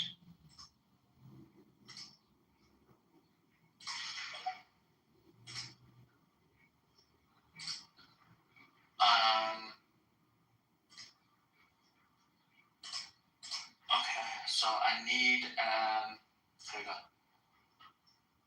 Yeah, guys, retweet the space. I'm just going to give some update on the news to the YouTube people, just in case any news they missed out on, and then we'll take it from there.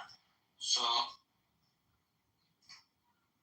here you should be able to see the news, and let me spotlight it for you. So we've seen explosions in Bahrain, and we have this statement from the IRGC, which says, in response to the flagrant aggression committed by U.S. terrorist forces against the national sovereignty of the Islamic Republic of Iran on Qasem Island, the IRGC Aerospace Force struck U.S. military occupation bases in Kuwait with precise and intensive missile strikes, successfully destroying their targets and setting the aggressors' fortification ablaze. The IRGC issues this as an initial response and delivers a severe warning to the U.S. administration and any parties permitting their territory or airspace to be used as a launch pad for aggression against Iran.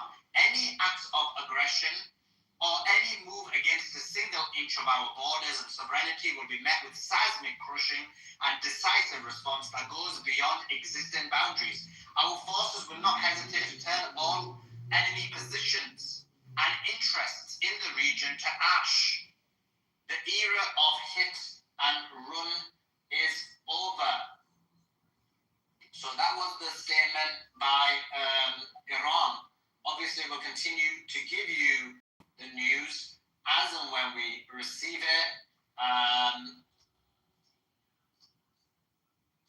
And then, yeah, we'll continue to speak about, lots to get through.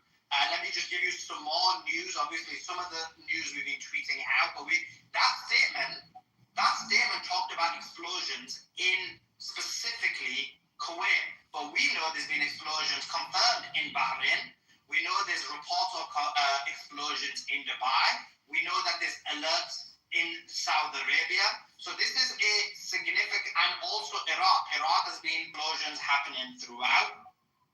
And yeah, let me just have this ready for more news as well. Channel 14 News is saying if the Iranian regime fires even a single shot at Israel tonight, all the gates of hell will be opened against it. Cabinet of Kuwait said, we demand Iran to stop attacking Kuwait and we condemn it. So obviously we're going to continue giving you the news I'm just waiting for Larry. It could be a couple of minutes off. Obviously there's a lot of news, so it's maybe held up in previous broadcast. But in the meantime, retweet and like this video, guys, and let's try and get as many people in the YouTube as possible. Lots to get through and lots to break down. We will be having former CIA Larry Johnson. He's coming in a second. He just messaged me. Brilliant. So this is huge. This is major breaking news. We're seeing a lot of evidence. It says escalating attacks from Iran in response to ceasefire violations by the United States of America. The U.S. attacked Keshem Island with at least 3 projectiles and at least 1 impact. Iran hit Ali al-Salim Air Base in Kuwait. They hit Arif Jan military U.S. base in Kuwait.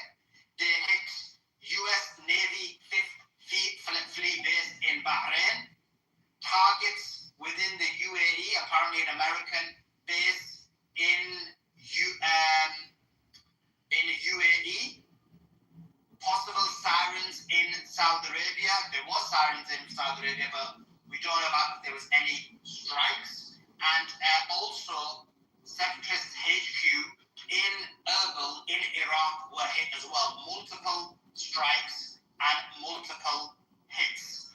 That's the latest news. Obviously, we're going to continue to give you the news, and actually, let me catch up the YouTube for any of the news that they missed. Although I did a kind of overview give it, but we've seen multiple hits.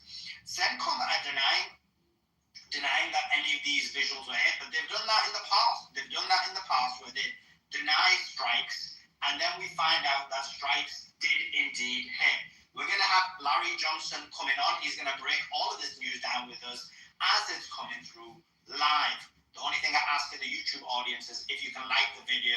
Good, brilliant. Everyone's hitting the emojis on there as well. Appreciate that. On the X, if you can retweet the space as well. We're going to be continue to give you the news throughout the night. So many great guests coming on to break the news down. Larry, thanks for joining us. Can I ask for a 2-minute delay? Because I've been sitting here back to back since 6 o'clock. Of course, Larry. You take, never mind 2 minutes, Larry. Take 3 minutes. Okay. I was going to say take the number of minutes as missiles struck, but then there'll be too many missiles. There'll be too many minutes. I'll be right back. I got to turn the lights on anyway. It's starting to get dark. Appreciate it. So Larry will be coming on in a couple of minutes. Don't worry about it.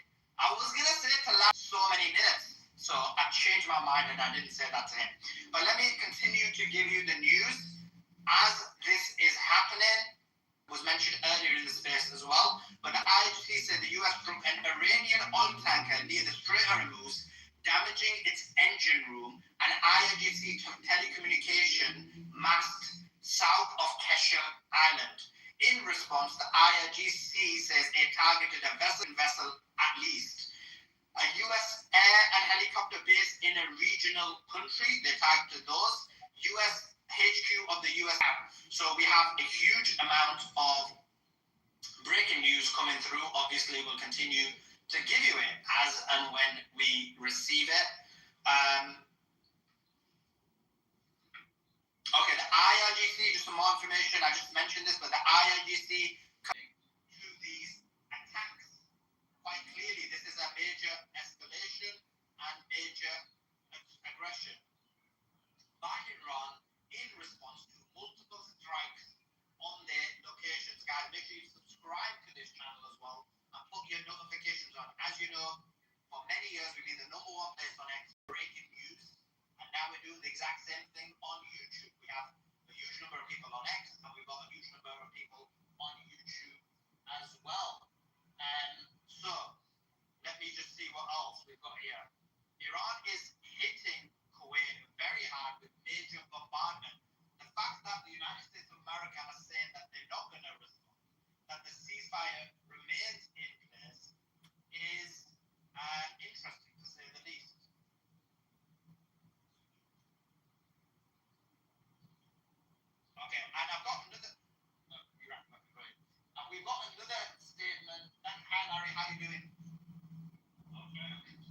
Thanks for coming. There's been a huge amount of news, Larry.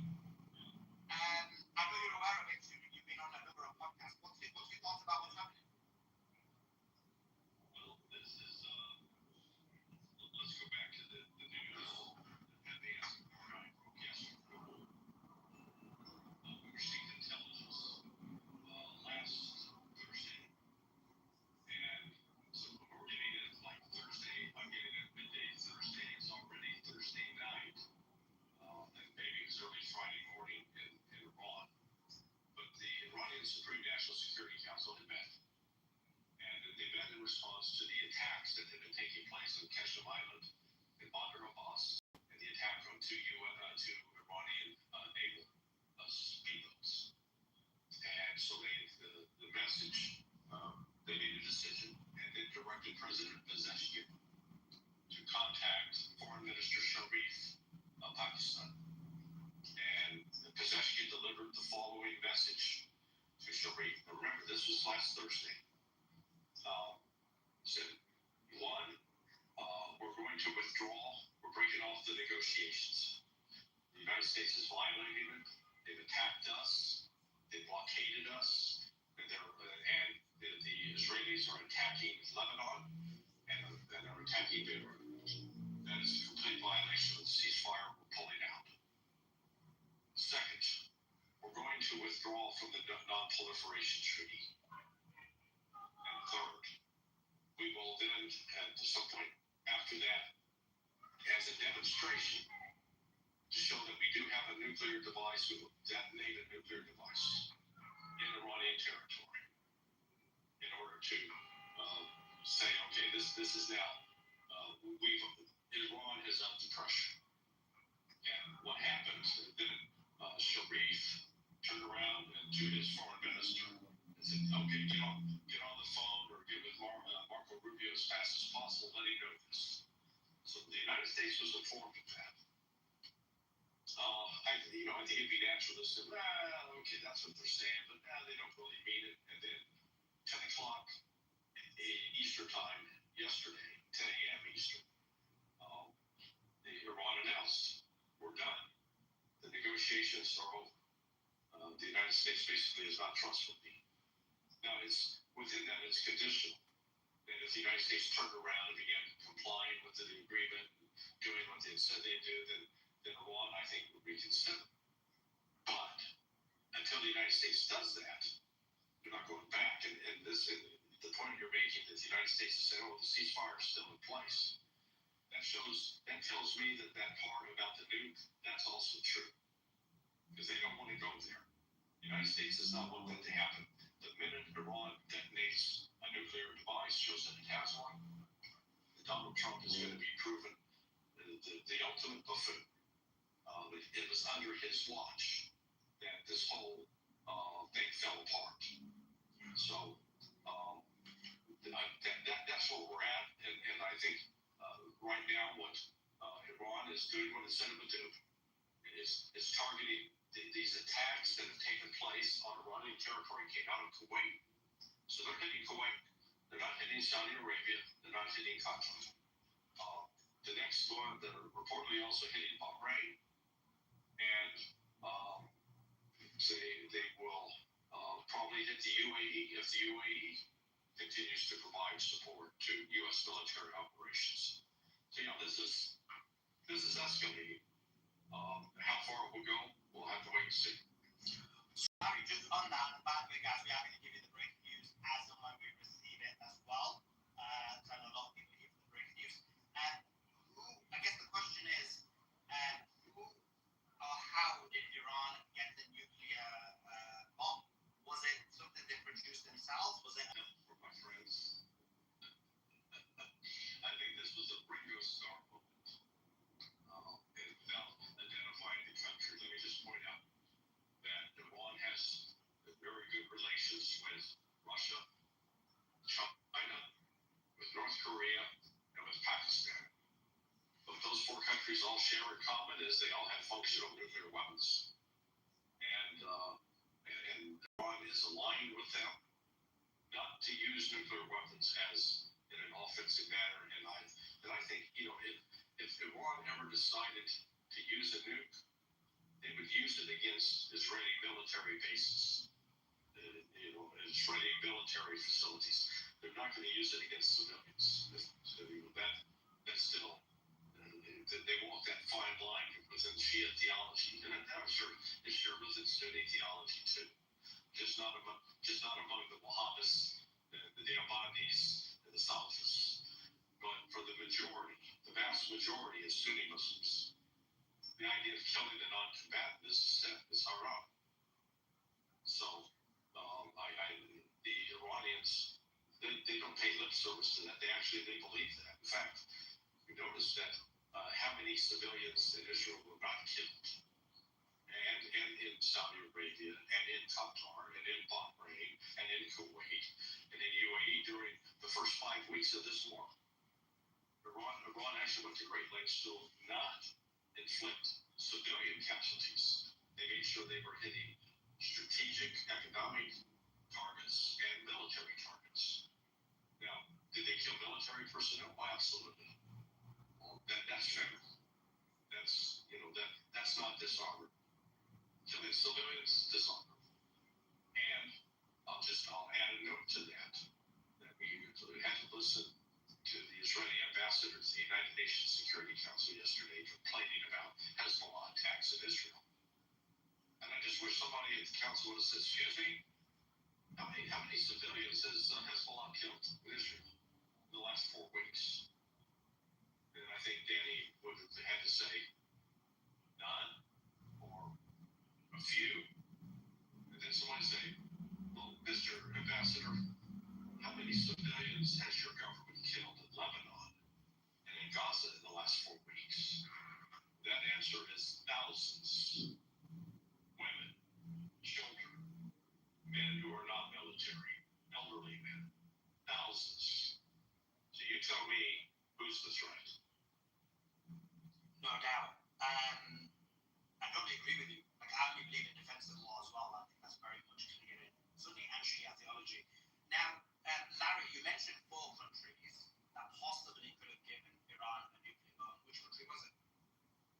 Yeah, I'm not going to say. I tried it. I tried it.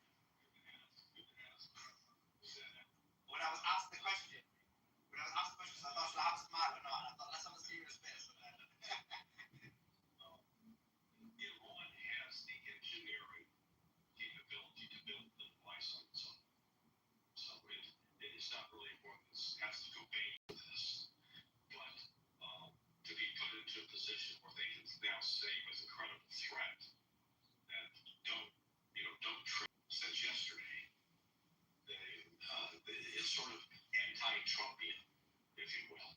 Because normally Trump's out calling people names and insulting them and calling them losers and threatening them. We're going to end your civilization. Haven't heard any of that yet. We're not going to be your punching bag. We have laid out very clearly that, so the next step, if these attacks don't stop, I think the next step, Iran will announce we are withdrawing from the non-proliferation treaty. We're not going to be the only ones following the rule of law while Israel and the United States ignore the rule of law. Just another question on that, Larry. I also mentioned something about that they're trying to test as well. Is there going to be a test for the nuclear bomb as well to just exhibit to the public? The specific language that was published last night, sonar21.com.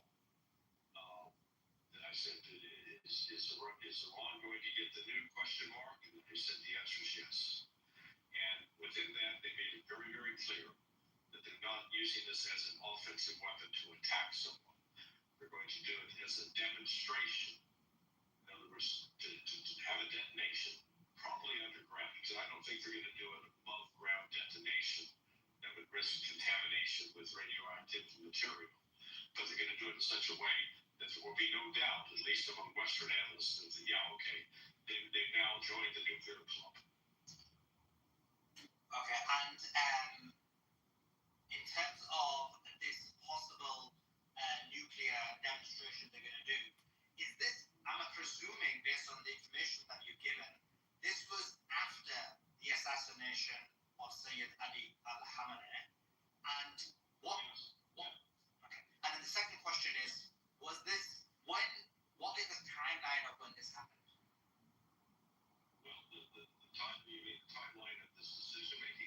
timeline of the decision and the procurement of the nuclear bomb? Yeah, I don't have any information on that. So, but it's something that's been done, and I would suspect that they had the Ayatollah had directed people prepare. You know, if I was him, I'd prepare at least 3 devices, because you don't want to just prepare one. That's all you got. It's a damn incredible threat. You got to have more than one, and to have it, you know, in their back pocket.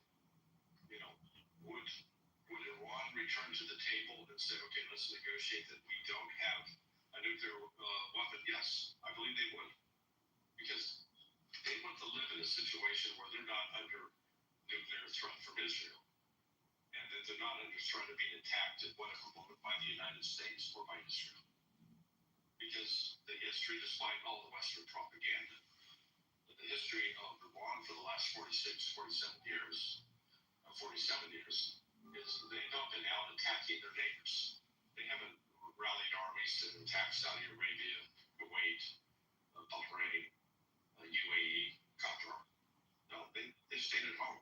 The only time that they went outside was to Syria, when they were asked for help by Bashar al-Assad, who was under a concerted attack by the West, by U.S. intelligence, by British intelligence, by Israeli intelligence, who were kill other Muslims simply because they took it upon themselves to judge who was a Muslim and who wasn't, which is, again, I think, anathema to mainstream Muslim thought. Totally agree. On this small breaking news, this is a statement. We did get a few statements, and we'll just give the news as well as we haven't listened to the breaking news. This was a statement by the IRGC. The earliest statements allegedly weren't accurate. This is an accurate rendition of the statement. It says, quote, late last night, the invading U.S. military targeted an Iranian oil tanker near the Strait of Hormuz with a Hellfire missile, damaging the engine room. In response to this aggression and violation of the regulations of the Strait of Hormuz, the IRGC targeted an enemy Zionist American ship, the Kanaya, with missiles. In renewed aggression, the American enemy also targeted an IRGC communication center on Keshem Island. In response to this aggression, its airbase and its helicopter base stationed in one of the countries in the region, Kuwait, as well as the headquarters of the U.S. Fifth Fleet in Bahrain, were subjected to an attack by missiles and drones of the IRGC Aerospace Force. We warned previously that in the event of an aggression, the response would be different and harsher, and we have acted accordingly. These responses should serve as a lesson. We reaffirmed that undermining the security of the Strait of Hormuz will cost the invading U.S. military a heavy price. We also have another piece of breaking news which says, quote, a no-fly zone has been set up over Erbil in northern Iraq, covering 13 nautical mile radius and up 6,000 feet, officially for a military exercise running from 7 a.m. to 10 p.m. So major escalation, and also obviously the airport in Bahrain has also been closed, and Kuwait. Larry, major attacks by Iran, specifically Bahrain and Kuwait. We had alerts. We had also possible reports that there was explosions in the UAE, although that one needs to be verified. The UAE just keep things under wraps. And we did hear alerts in Saudi, although they were not verified either. What's your thoughts about these specific attacks? Well, again, they are measured responses. And the key is they are responses to U.S. attacks. These have not been initiated by Iran. And that's been, that's been the track record throughout this war. So, Iran is, I'll say, maintaining its integrity. That they're not going to play into the hands of the West that wants to create a narrative that they're this crazed Islamic fanatics who want to destroy Christians. No, Iran is defending itself and is specifically targeting Kuwait because the Hellfire missile, I suspect that was fired by a drone, not by a pilot. And those drones apparently are coming out of Kuwait. And so that's why they're hitting both the air base and the Army base in Kuwait, U.S. Army facility. So, the U.S. is going to have to make a decision. Are they going to escalate? And if they escalate, then that's the end of the ceasefire. Putting Donald Trump in a real pickle. I heard, I hadn't verified it independently, but I was told on an earlier broadcast with Peter Curson that the Trump's popularity is now below 30%. And I find that quite. Yeah. And guys, make sure you like this video and get as many people in here as possible. Very important breaking news happening. Larry, the Americans are the Americans are denying that these missiles struck their targets. They say that Iran is lying. What's your thoughts on that? This is directly from Central. America's right. I will tell you the truth on this. Iran is not looking for a pretext. Iran is content to let things run and says the United States attacking. I mean, who can give the United States any benefit of the doubt since they're the ones that in the midst of peace negotiations or negotiations to secure and ensure that Iran did not have a nuclear weapon. The United States betrayed those negotiations and used that as a pretext to launch that attack on the 28th of February. Even though the mediator from I think he was the foreign minister of Oman, he was very, very upbeat on the 26th of February. Said, "Oh boy, we got, things are looking really good. I think we're making some real progress." And that got blown to hell on the morning of the 28th of February. Okay, we've got some more breaking news. Bahrain has closed its entire airspace until 4 p.m. All flights grounded amid fresh regional security alerts and Gulf air defense activity. That's the latest news on that. We did hear earlier on today that Bahrain had cancelled their flights to Iran and Iraq. Could that be in relation to this? Did they kind of smell something was coming? Yeah, I'd say so. I don't believe in coincidence. So if it's in fact, if that is true, then yeah, that would show that they knew this was coming. They knew the United States was going to go after this Iranian tanker. So the U.S., Larry, is saying that they don't want to escalate. They're trying to, again, play this down. The countries that were hit, the smaller Gulf countries like Kuwait, like Bahrain, do you think this just escalate, or do you think that Trump, as you mentioned, because of the fear of the nuclear bomb, because of the fear of various other things, Trump wants to play all of this down?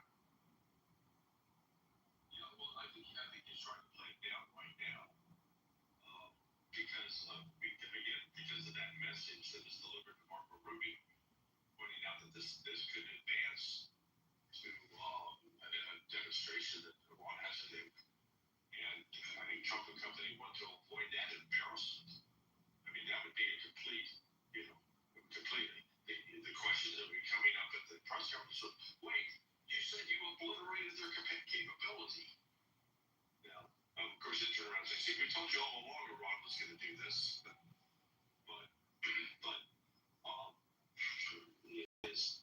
the fact that Trump has avoided getting into the name calling and doing that kind of thing that he normally does tells me that he recognizes that will cause this to get out of hand. And if you look at each one of these incidences, every single one of these days have been initiated by the United States. I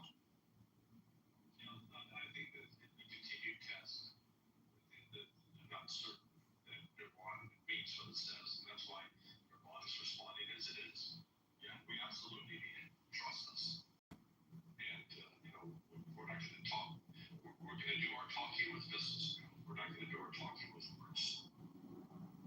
So we have got some visuals. Actually, it's not looking. Guys, by the way, guys, I'm looking down as well. We're looking for news. We're looking for new information and clips. This visual should hopefully show. And let me. Here it is. Let me show that around. Here we go.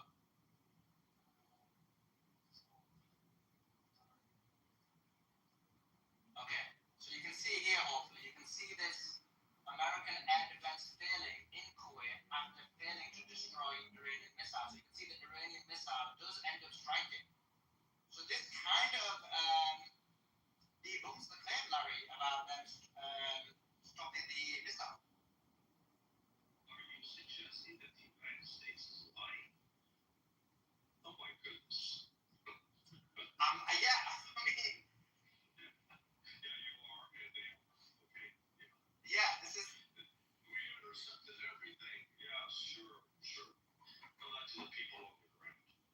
Yeah. I don't rule out the possibility that Iran, in its missile response, is using what I'll call lower grade, lower capable missiles that they are using. That these are more just as a reminder that, okay, we're not hitting you with our full weight. We're hitting you enough that you know we're serious about this. But if you keep fucking around, you're gonna find out. Yeah, and that's exactly what's happening. Larry, just on this, actually, let me get up the targets that were struck in these different locations. So it was Ali Al Salim U.S. Air Base in Kuwait. It was Arif Jan military U.S. base in Kuwait. There was the U.S. Navy Fifth Fleet in Bahrain. There were also allegedly targets in the UAE. We did hear there were sirens in the UAE. We also had the possibility that there were sirens in Saudi Arabia.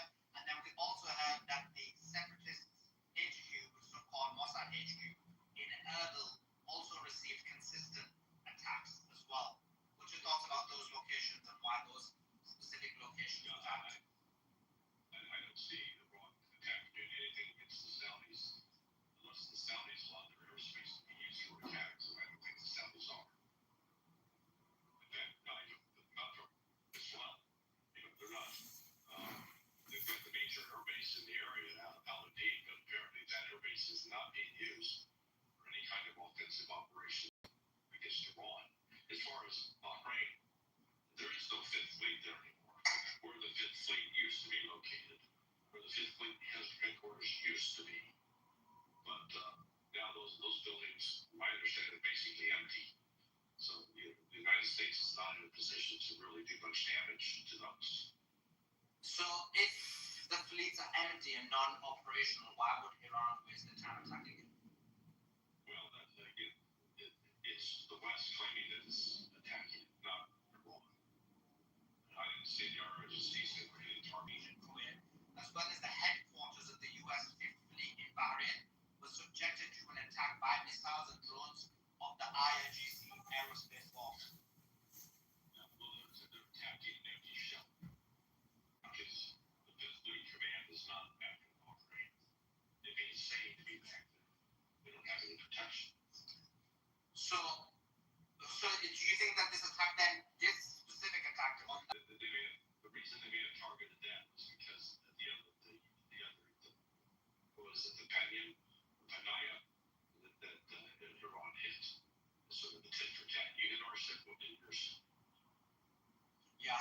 Now, we also saw that the another telecommunication radar was hit in Keshem Island. I brought this up to you the other day, Larry. They are starting to consistently hit a number of telecommunications. Dependent upon one type of communication system. They have both visible systems that are decoys. They're creating people a target that looks like a communications node.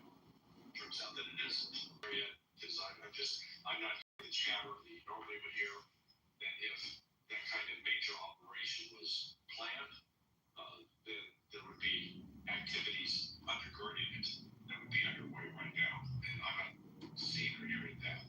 Well, that's interesting because we've got some news that suggests the opposite, but then I guess this could be just a fake reporting. But there is some news claiming air defense activity is reported in Isfahan. Locals within Western Tehran are reporting a possible power cut, and also locals in Western Tehran are also reporting aerial jet activity. Now, this may not be a U.S. attack. It could be, for example, Iranian jets. It could be, for example, power that has been cut by Iran themselves because of certain defense procedures they put in place. It could also be that the air defense activities run anything possible, even though it may not be coming. But these are the latest and breaking news. Well, and also consider that what might be taking place over Ishmael is the U.S. drone trying to do intelligence collection. And the Iranian air defense systems naturally would engage that target over the course of the last 12, 13 weeks. So that could be another explanation. I do think it's more likely That does actually make sense. Because I remember you mentioned to me that if something like that was to be happening, you would be hearing chatter at least about 5 to 6 hours before something happened. Yeah, there's a whole host of what's called concept of operations, and then that concept of operations is accepted or modified, communicated back down the line, and then that becomes the plan, and then they have to wait for the execution order. So I don't think we're at that stage yet.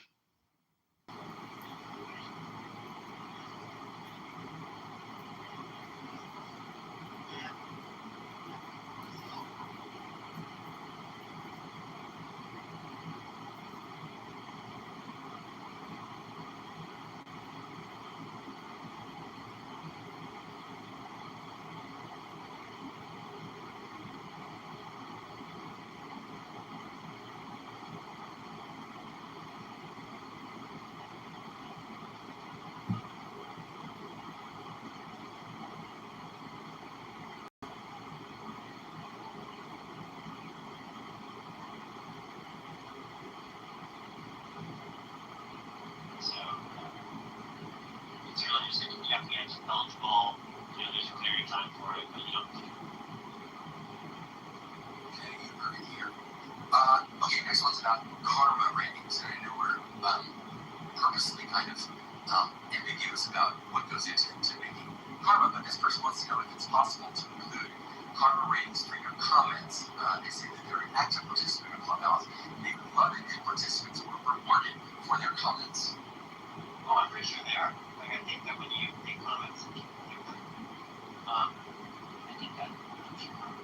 Yeah, likes are counted in for sure.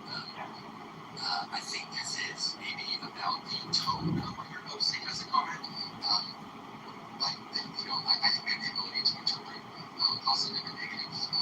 Yeah, I think our philosophy on it is like, if you're posting good, constructive, interesting, funny, great comments like that, people like that. Oh, interesting question. I got this a couple times this week from users in Japan who say that karma means something very different there, and they were curious why we chose that word because it has negative connotations. Oh no! I didn't know that. Yeah. Cool. I mean, let's do that. That was the motorcycle. But we mean good. We mean well, everybody. That's all. That's what we know. Okay, so Paul, I've got one more question in an effort to make us all time, which can happen. This user would like to ask about something that was previously mentioned in a town hall. Paul, you said that we would at some point get the option to delete private back channel messages, but we haven't heard anything since. So is there an update and when this happen? It's not an update, but I will make it even. Let me, well, I didn't even sound like all this. Right now, what we're doing on the cataloging all sorts of things like this, we should just knock out to make that better for people and to give people what they want. And this is definitely one of the ones for us. So let me take an action item to try to get that. Awesome. As I'm looking at the chat really quick before we wrap up, I see a couple people asking if we will bring clips back, and just in this previous town hall, I think Paul might have said, okay, clips are moving back, so maybe you want to tease something about that, maybe just a little bit. So maybe you want to tease something about that, maybe just a little bit.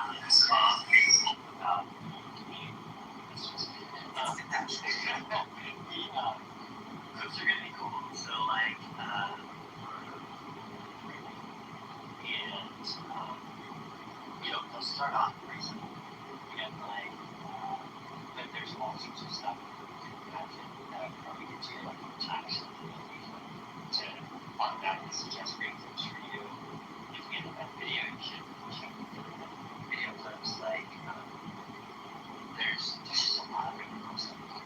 I'm excited about it as a way to help you catch up on the best moments from the rooms that you missed, and for people to share it on platform and build their communities, for people to have it as a way to discover new people they might want to follow, new houses they might want to join. Like if you go to a house or someone's profile, it'd be really nice if you could listen to some highlights of like some of the funniest, most interesting, best things they've said. So I'm really excited about it. It's going to be awesome. We're working on it.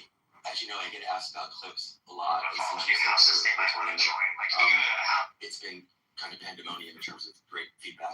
And I think as somebody who has, you know this about me, I have internally advocated for some form of clips to return based on the feedback we got. And I was not even prepared for how phenomenally better it's going to be than the original clips experience. Like let's not overset expectations. It's pretty simple to start. But it's fundamentally going to change the way people use the app, and that's all I'm going to say.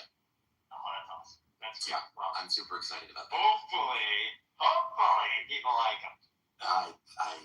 I will intend to make sure that they do. So, Paul, we have made it just in time. I'm super glad to everyone's questions that sent in. Again, please send us your questions so we can answer them here in Town Hall. And Paul, please bring us home for another Town Hall. June is in the record books. All right. Thank you, everybody, for coming to Town Hall. We say this all the time, but we really, really, really want your feedback. We're really trying to do a great job of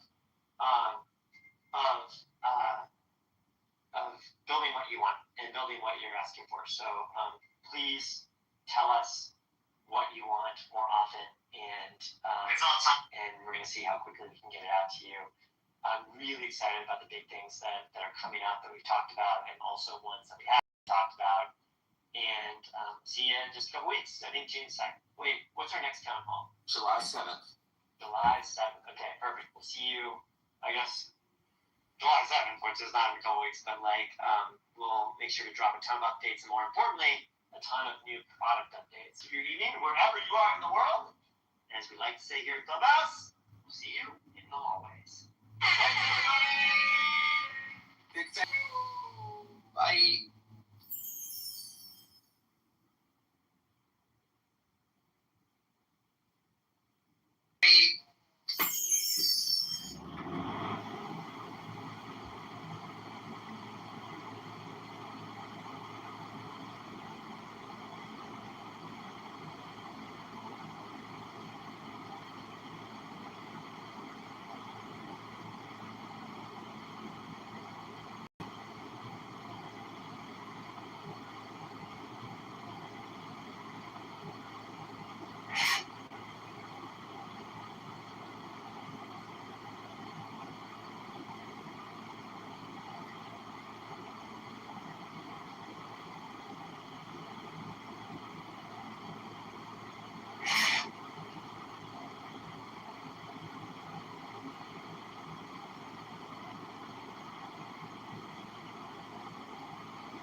inventory. Like if you go to a house or something profile, it'd be really nice.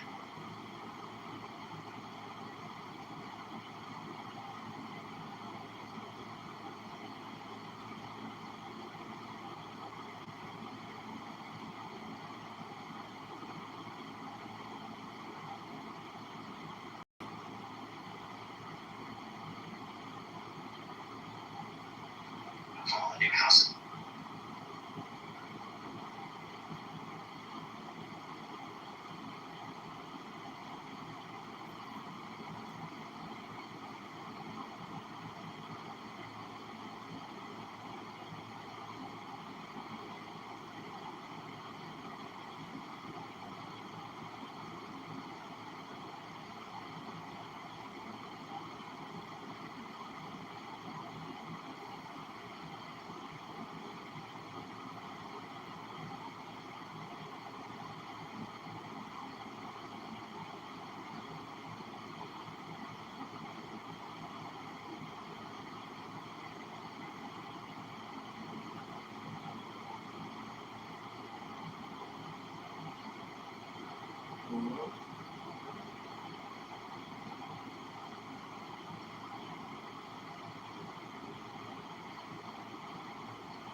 This athlete caught everyone's attention almost immediately, until people suddenly found out what she agreed to do. This is Veronica Miller, the successful German sprinter rapidly gaining attention both on and off the track. For a while, everything about her. Why do you still post if you can?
dust, and my birth is from the house of death.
Thou art still nameless to eternity. Come thou forth, I say, and aid and guard me in this work of art.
I see by mine own inward light, Lord of resurrection, who cometh forth from the dust, and my birth is from the house of death.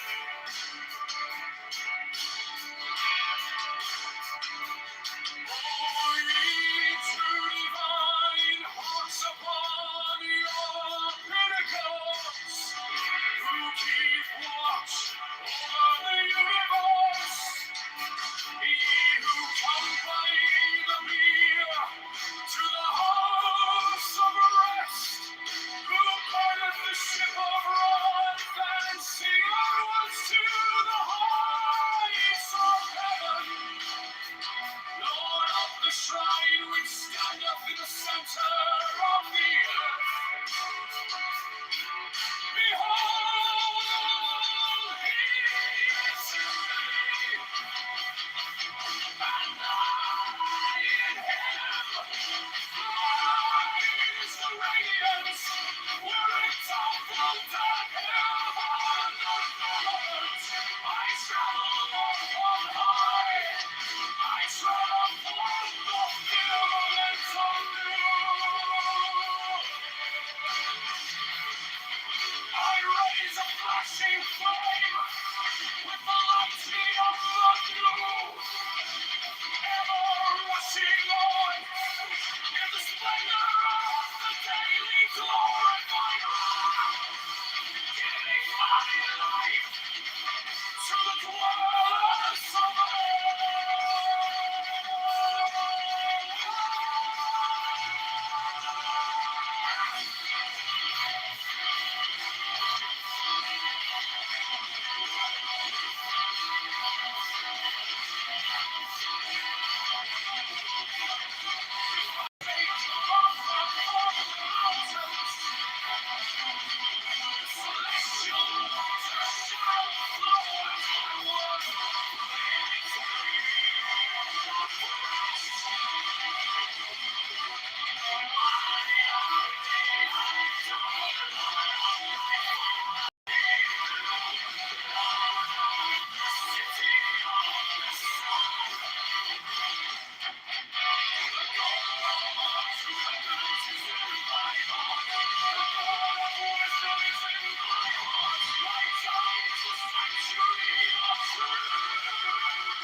Therefore all things are as my designs. Therefore do all things obey my word. Therefore do thou come forth unto me from thine abode in the silence. Unutterable wisdom, all light, all power, all grace, luxury, all ending forever, you reign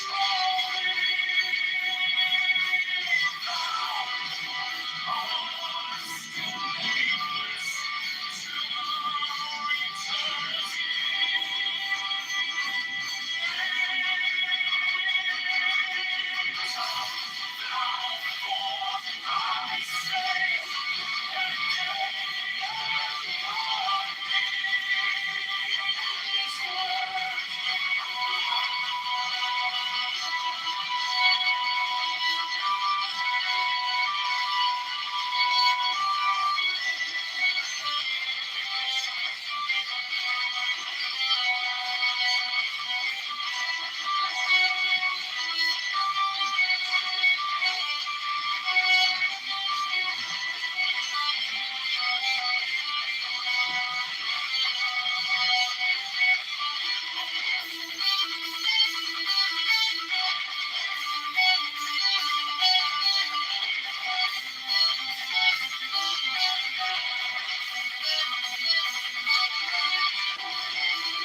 I see by mine own inward light, Lord of resurrection, who cometh forth from the dusk.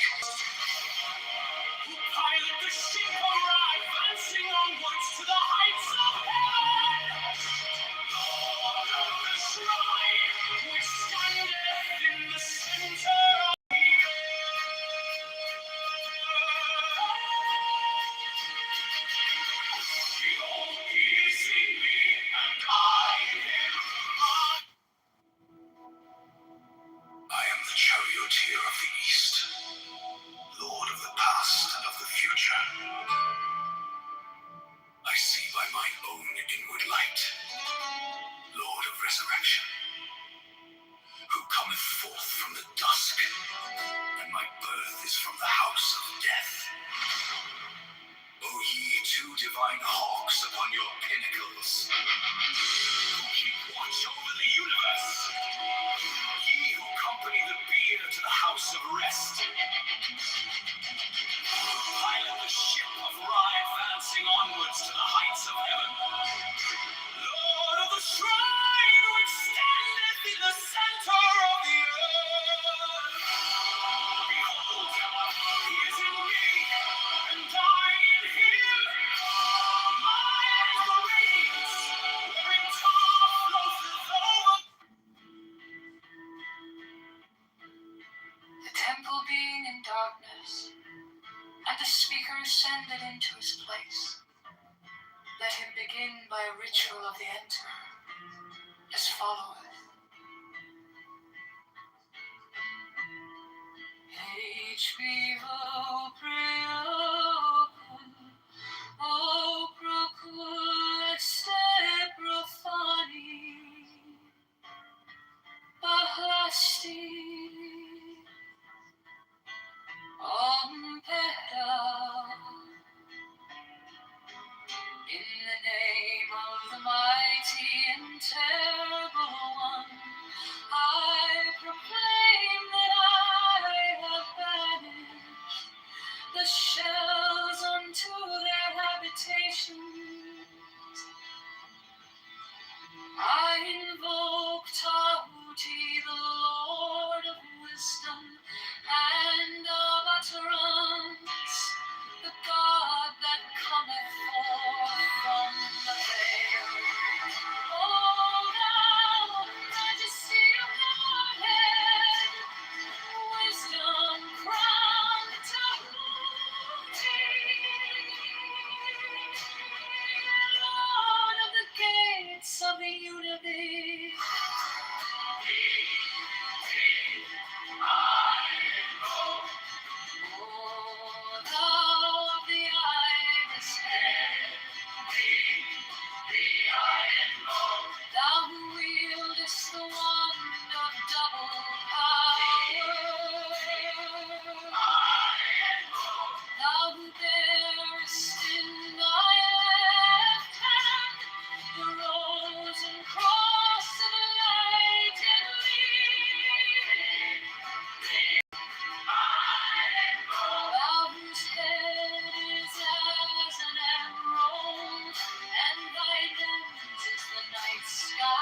the speaker ascended into his place.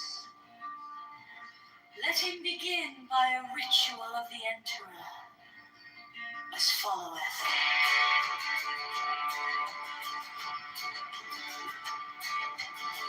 Retrivo prioco procolas profani, alasti, ompleda. In the name of the mighty and terrible one, I proclaim that I have banished the shells unto their habitation. I invoke Tahuti, the Lord of wisdom and of utterance, the God that cometh forth from the veil. O thou, majesty of Godhead, wisdom crowned Tahuti, Lord of the gates of the universe. I invoke, O thou of the ibis head. I invoke, thou who wieldest the bond of double power. I invoke, thou who bearest in thy left hand the rose and cross of light and life. I invoke, thou whose head is as an emerald and wings as the night sky blue.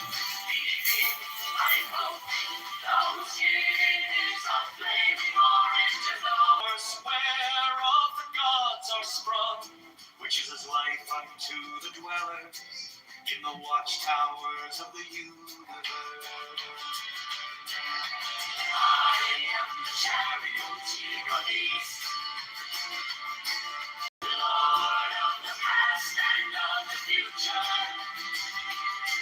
I see by my own inward light, Lord of resurrection, cometh forth from the dust, and my birth is from the house of death.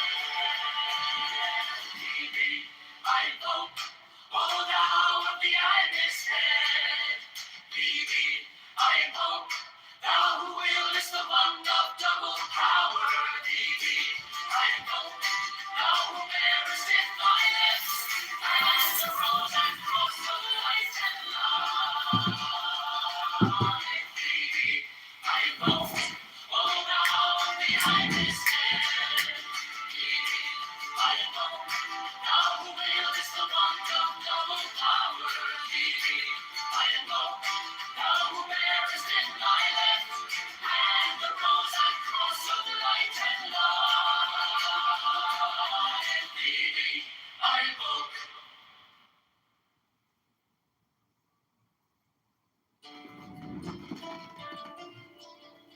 The temple being in darkness, and the speaker ascended into his place.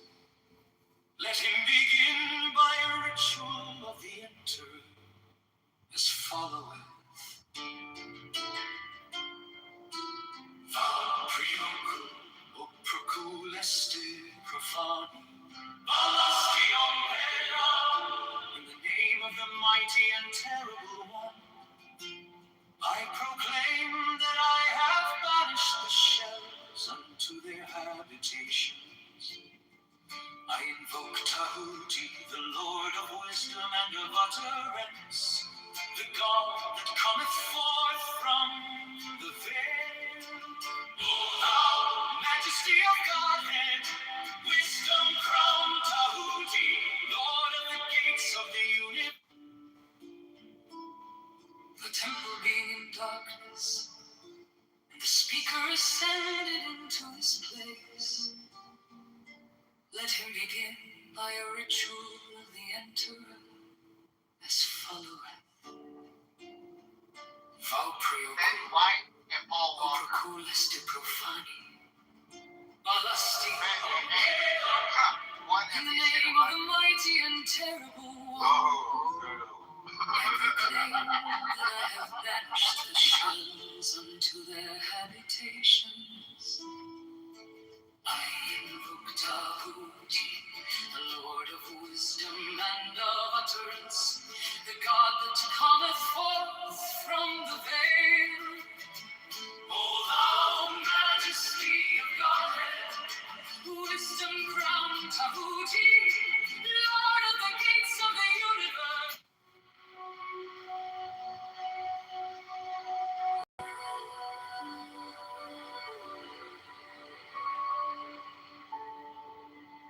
the Gnostic Catholic Church.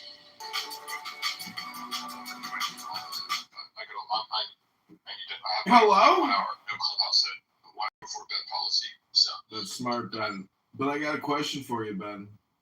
go for it. I'll answer really quick, but then I do have to go.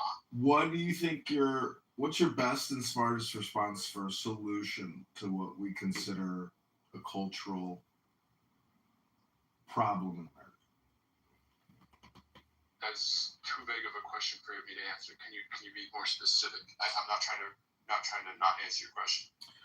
Please help me. It's more of a philosophical thing. Do you think improving yourself is the smartest and fastest way to solve the problem that maybe Pepe and Beaver or yourself are discussing? In regards to what? In regards to the problem that you're talking about. But what problem are we talking about specifically? Yeah, I'm a little confused. What do you mean by I don't know. My theory. I'm not rejecting it. I'm just trying to understand. My theory. Well, if you read the Dhammapada by the Buddha, it says that the universe is mental. So if you believe that the subject creates the object, the inverse must be true as well. If you want to change reality, you have to change yourself. So the question is, how do you change yourself? I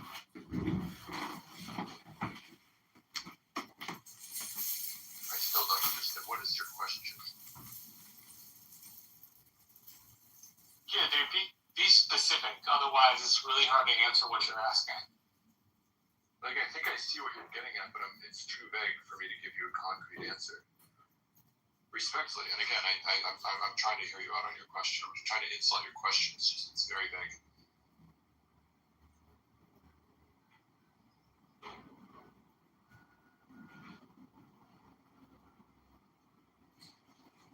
Do you want to try to answer it again? Do you want to try to ask it again?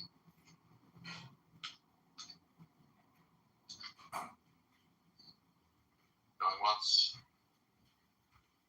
Going twice.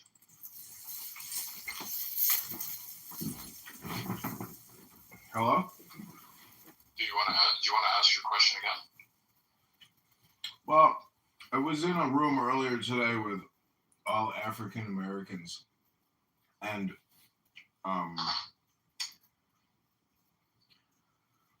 some people are very disagreeable towards white people. Some people say, "Why are you so disagreeable? You talk to white people every day in the real world. Why on this app do you feel that you don't have to talk to white people, or you can be rude to white people for the sake of being rude to white people?" So I'm just saying that on this app, I've come to the, I think, the beautiful truth of basically it's completely pointless to attack anybody personally. And when people attack me personally, I always call it out now as ad hominem projection. And so that's what I'm saying is what Pepe does and other race hustlers do is they're always calling out racial identity politics or crime statistics. Because the truth is crime is crime. If an American... I would agree with that. So, but yes, individuals commit crimes. And yes, I don't know how much of the conversation you were around for, but yes, I would agree with that general premise. And I agree that Pepe that believes it is symptomatic of a larger of the group. I don't agree with that statement at all.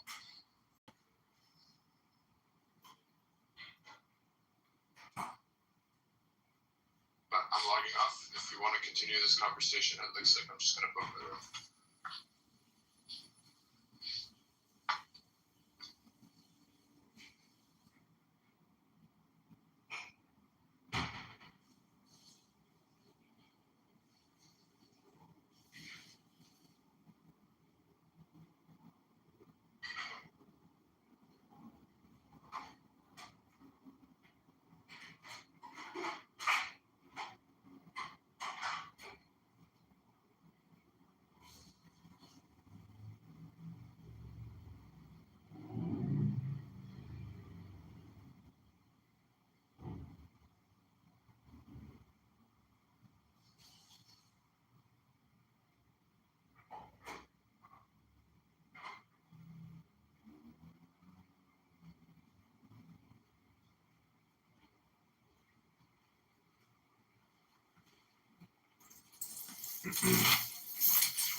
Hello? Peter, we want you to go to Iran right away to join the war. We are going to make you a general. You're our last and final hope, Peter. God bless. And we hope that you are successful. The Order of the Knights of St. John. The Order of the Knights of Mountain. The Order of the Knights of the Holy Sepulchre. The Hidden Church of the Holy Grail. The Hermetic Brotherhood of Light. The Holy Order of Rosicrucians appeared. The Order of the Holy Royal Arch and Cloak. The ancient angelic rites of the history. The resident priests of the universe. The right always reign. The ancient and accepted Scottish rite of masonry. The spirit of masonry.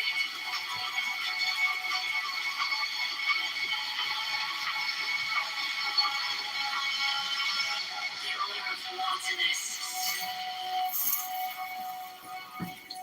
The Order of the Sapphire, and many other orders of equal merit, of less fame.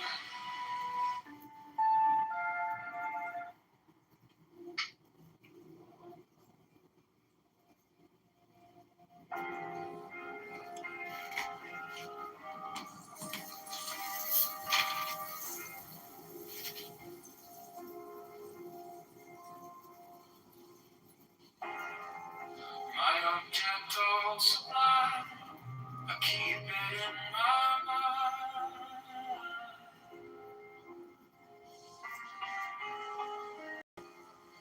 A needle made of light, threading through the night.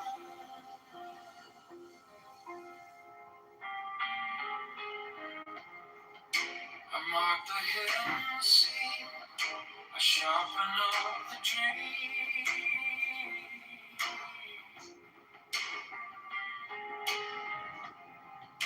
The case is cold but clear, I'll read it long enough here. So let it come around like the devil kiss the ground. I want the scales to sing on the edge of everything, to make the punishment fit the crime. Fit the crime. To make the punishment fit the crime.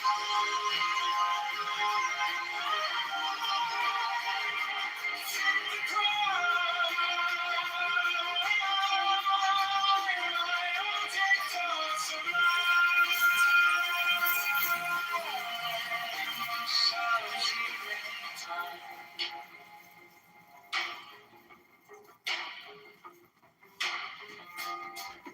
You wore the borrowed face, you left no kind of grace.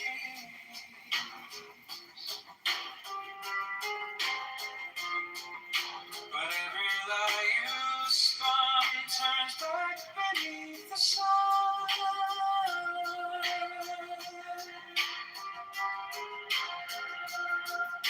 I kept the final clue, like a blade inside my shoe.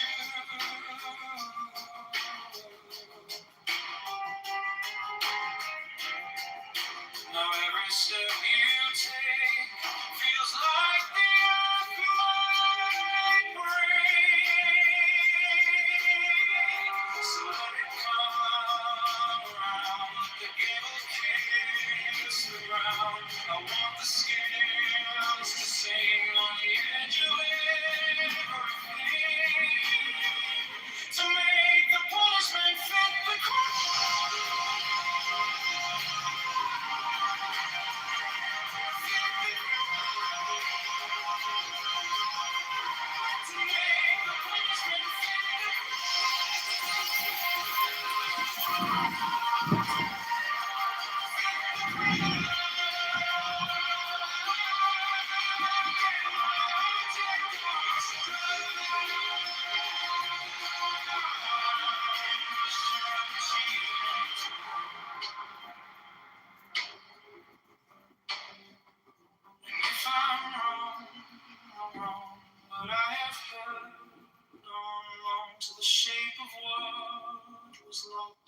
to the price, to the cost,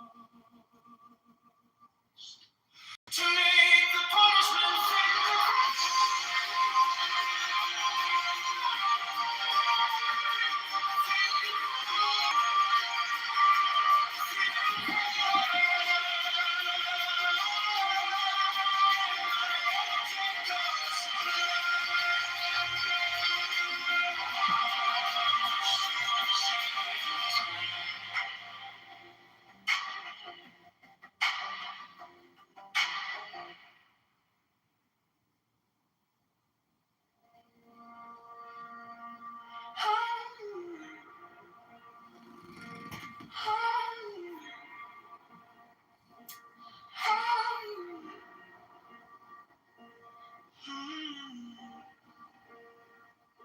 My object all sublime, I keep it in my mind. A needle made of light, thread into the night. I marked the hidden seam, to sharpen up the dream. The case is cold but clean. I've waited long enough here, so let it come around. Together kiss the ground. I want the scales to stand on the edge of everything, to make the punishment fit the crime. Fit the crime. To make the punishment fit the crime. Fit the crime. My object always sublime. I shall achieve in time.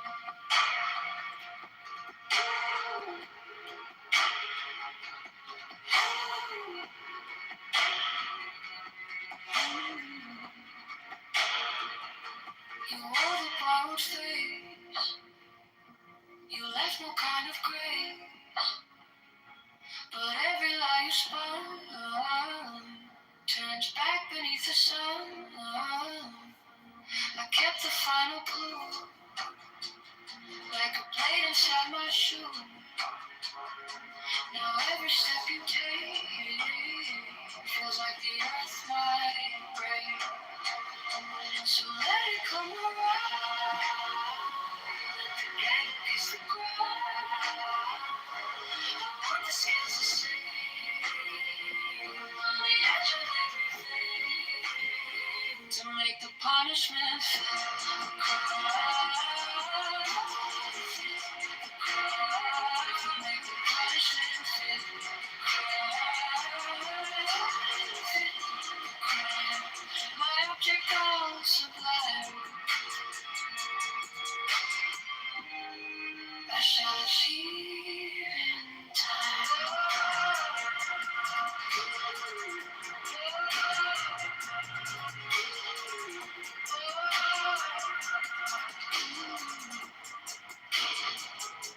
And if I run,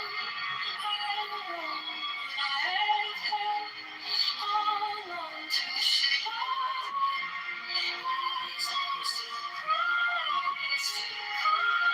to make the punishment fit the crime. Fit the crime. Make the punishment fit the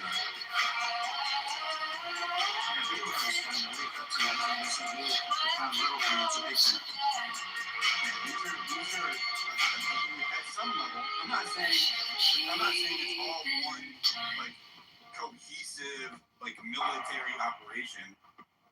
I'm saying that people will exploit people's emotions. Bad actors who may be part of an operation will exploit people's emotions on the internet to carry out their will, right? So do we think it's because you took the sponsor on? Like they don't want you to be associated with the sponsor? Anything that will, one, right? Anything that can be used as a vector of attack, right? Anything that they perceive to be a vulnerability to exploit, they will. The same thing with my subscriber community, right? And anything that will keep me going, right? If I have a sponsor, then I can continue to work full time as a citizen journalist, right? So if I have to do other shit to make money, then I'm not working full time as a citizen journalist, right? So anything that will slow me down or impede me is their intent. So if any way they can cancel me, silence me, smear me, discredit me, starve me out, anything, literally anything you can think of. Right? And I'm not being a victim here. I'm telling you how it works. I'm not a victim. I'm still succeeding. So I don't have anything to complain about. The fucking retards posted about that meme coin all weekend. It ran up like 44% as a result. So good job, I guess. Okay. It's fucking crazy, dude. How retarded is that? That is funny. Especially, yeah, I mean, I noticed that. I was like watching, they were hosting those spaces and posting about it, and I was like, I think they're driving traffic to your. I was like, I think they're driving attention. Oh my God, they are. That's why I said thank them, because they're driving up. They're driving up the price. It's crazy. That's hilarious. Totally backfires on them, which is how mad do you think that makes them, right? Not only am I still here, it has the opposite of the intended effect. Very, very odd. It's like the people that go after Elon and Trump. You know, it's just, hello, you're just making them more popular. You know, I think the good outweighs the bad, and I think in the end, people can sense who's good, who's true. You know, I think it's cool that you got a sponsor. Kudos to you. I mean, you know, I did hear that things changed with the payouts, and I know that a lot of people were like on, not furloughed, but, you know, they like stopped it for a while, which I thought that was kind of an interesting thing, which, I mean, I think did help in terms of removing the bots because they're not getting, you know, monetized. So, but yeah, I do think it's interesting that the more they're unleashing their hate on you, the more popular you're becoming. Now you got a sponsor. Who knows? Maybe you'll get another sponsor, you know, out of the deal. So kudos to you. Yeah, thank you. Appreciate that. Very supportive of you. You're awesome, Barbara. You've been sticking through it this whole time. You're a real one. Like, so then the complaint was that, oh, there's some old ladies might buy the crypto and lose their life savings. Let me tell you this. One, I'm not telling anybody to buy crypto in my spaces. Okay. Two, crypto is gambling, right? And so when they said that, how mad do you think it is that I took it and I went and posted it and said, what does it say here? Yeah. Crypto is gambling. Do not buy crypto unless you know what you are doing ever. I really appreciate the reminder to add the disclaimer in there and caveat. Very responsible of you to remind me to be responsible. Totally appreciate it. Went ahead and did it. And we'll continue to do so. Yeah, definitely don't want any old ladies spending their life savings on crypto. It is 100% gambling. 100% gambling. People can make money on it. Generally, no. Right? The math is against you. If you know what you're doing, you can. Never financial advice in here. But yeah, so that was the next one. And I'm like, well, what else is there? You know, what else is there? It's just constant. So what do we have here? Okay, let's just do a recap. I'm going to finish it here. Put a bow on it. We have an account. We have botted spaces to attack me, right? See it there, right? 8,000 impressions, 16,000 listeners. So I wonder who's botting them. There's a certain account that's been hanging out in those spaces that's known for botting. I won't say who she is, but we all know who she is. Okay? So there's a certain account in there that's been known for botting spaces. And so she's been pumping up these spaces attacking me in the background with bots, making them look like they are popular. I just showed you that. I showed you the account attacking me since February, making the account in 2022, activating during my peak Epstein coverage in last year. First reply or post ever was to my CIA space about the the Washington D.C. shooter on Thanksgiving last year, and then also this account had the subscriber attack and now attacking my sponsorship, whatever, right? These are ways to try to stop dissent, right? I am a dissenting voice. I get attacked from all sides. I'm a moderate. I was more hardcore MAGA last year, right? And for the previous years than I am right now, right? I would not question the Trump administration. I was a straight up cheerleader, right? And I was one of those people who would push back on dissent. Maze knows this. I used to get in arguments with her about Trump regularly in 2024, right? When Epstein happened, I became far more critical when the Trump administration said that it was a Democrat hoax, right? Let's look at my grok, huh? When was the first time I talked about? He talks about Epstein. So I had been covering Epstein while I was trying to get. See, guys, I was covering Epstein while I was trying to get Trump elected, and he specifically said that this was a campaign promise, right? He specifically said that that they would release the Epstein files. He didn't put it on paper. He said it during podcasts on the campaign trail. It's still a campaign promise, regardless, right? And when he came out last summer in July, well, first they leaked a fucking memo. I think it was to Axios, right? And I even held a space on it that said, there was the suicide was a suicide.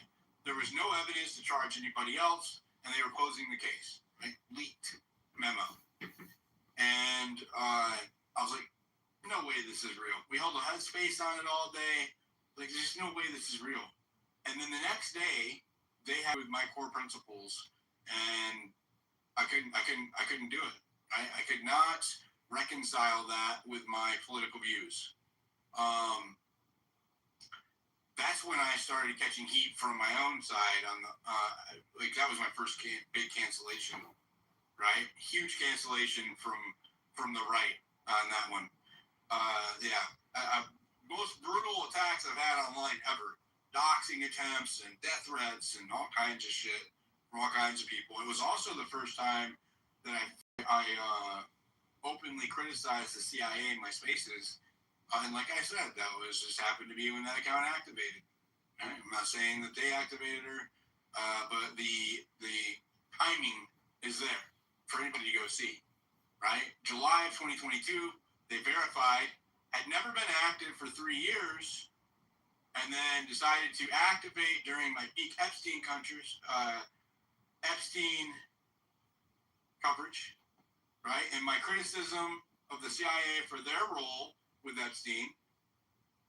And then when I was covering Fort Huachuca, oh no, the attack in February came when I linked the CIA to Les Wexner, right?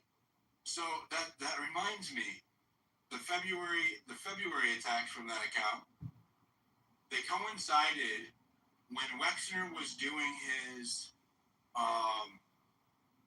interviews. They taped his interviews. He went in front of Congress, very, very suspicious back and forth. He accidentally slipped that there was a Romanian consulate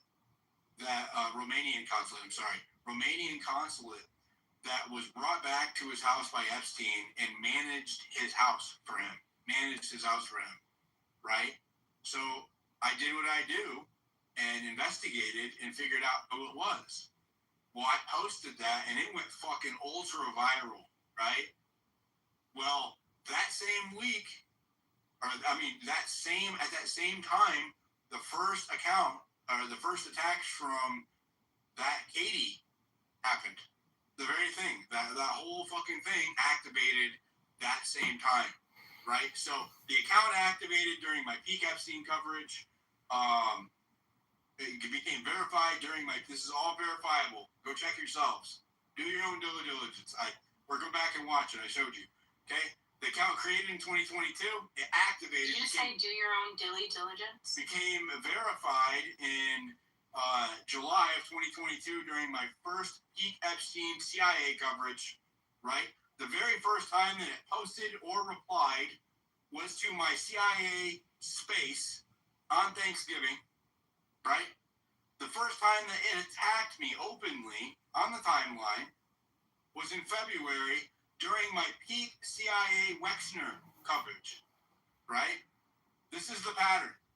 Go look at it yourself. Search.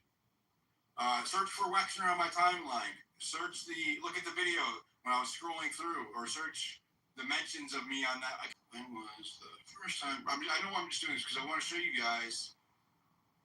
I would rather just show you. First time, I know that you're in the space, you can't see it. He posted about Epstein ever. We'll see when the first time I posted about Epstein ever. January 2024. Okay? So that was when Biden was in office. I think I did a space before that towards the end of the year announcing it. He has posted extensively about Epstein since then. File drops in mid-2024, promises to declassify, right? Connections to broader issues, heavy coverage in 2025.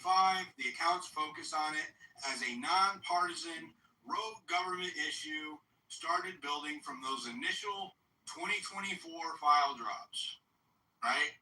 My coverage has been consistent. My record is there for anybody to go check. If you don't believe me about anything, ask me. What I will not tolerate, and I blocked a whole shitload of these people that were hanging out in these spaces every day, right? They had my name in the title, fucking smearing me for 8, 10, 12 hours daily for 4 months now. And my mutuals, right? People who host spaces with me or speak in my stages or act like they're my friends are hanging out there. I started fucking unfollowing them and blocking them because you can see what I do, right? I cover high profile, intelligence adjacent government corruption cases, and it brings me heat from all sides. I get attacked from the Democrats, I get attacked from the Republicans, I get attacked from the foreign squads, right? The fucking Zionists, everybody, right? I piss everybody off. And so I don't need any snakes around me who are going to give attention to or airtime to or any kind of credit to people who are trying to destroy me when I am effective at my job, right? So I started fucking unblocking people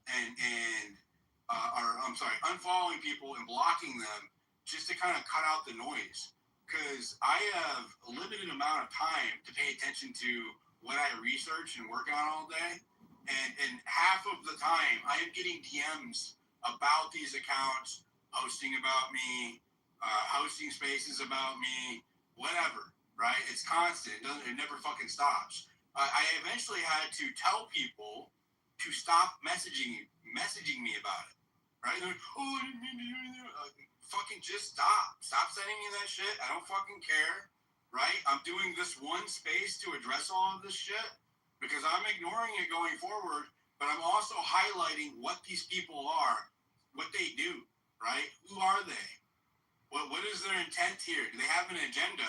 What's their agenda? Look into them, right? Or do they hate Candace Owens? Some of these people came after me because Candace Owens follows me and reposts me sometimes. I don't always agree with her, right? I'm not like personal friends with her, right? But I do like the work that she does, and she's an incredible voice for dissent on the right, right? And we need that. We need dissent. And so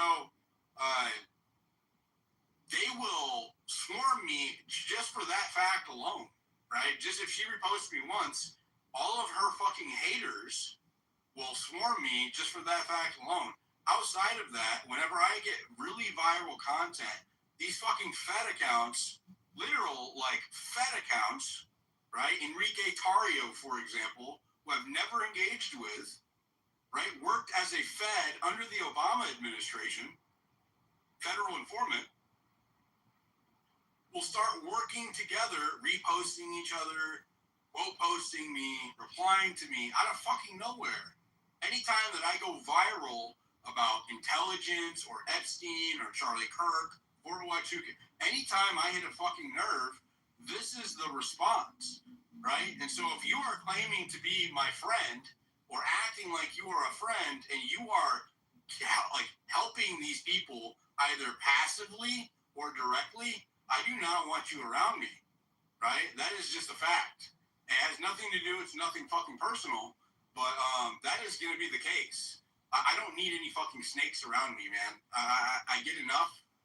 I get, there's fucking someone came into a space and threatened to kill me, told me they're going to I was going to catch a bullet last week. I don't fucking need that shit. I don't need snakes around me too. You know, I'm over it. So here's what's going to happen, right? This is going to be my last time addressing this, and I promise you that for now, because I think it's kind of reached peak momentum. And I am going to focus back on work. I'm getting ready to travel, hit the road, and do some on-the-ground investigation. I was going to do it earlier. I was going to leave last week, but I decided to postpone so that I could get more done in one trip, right? So I'm going to be doing some on-the-ground investigation covering some of the topics that I've been discussing over this last year. Because of these fucking weirdos stalking retards, I'm not going to say where I'm going and what I'm doing exactly, but you will know it when you see it. And it's not going to be just one thing. I'm going to be going to at least 4 or 5 different cities on this trip across the United States and interviewing some key people that are involved with these topics that we've been covering in person, right? And investigating things on the ground. And that's what I'm going to be focused on. So I'll be traveling this next, I'll be traveling soon, right? And you guys will see more there. Yeah, and I'll host some video spaces. I love hosting video spaces. On the ground. So, anyways, that felt good. It felt good to get off my chest. How mad are they? LOL. LOL. What do you think, Harmony? It didn't have to be like this. That's what I think. I know that you're saying it's more sinister, but I'm thinking to myself, man, I wonder how I could have avoided it all. You women are fucking, you are like, Coyote, why can't she see that these people have a fucking agenda? Like, everybody, why are y'all always so, like, You're trying to be empathetic, I don't know. It's because she does yoga. It's always like that, bro.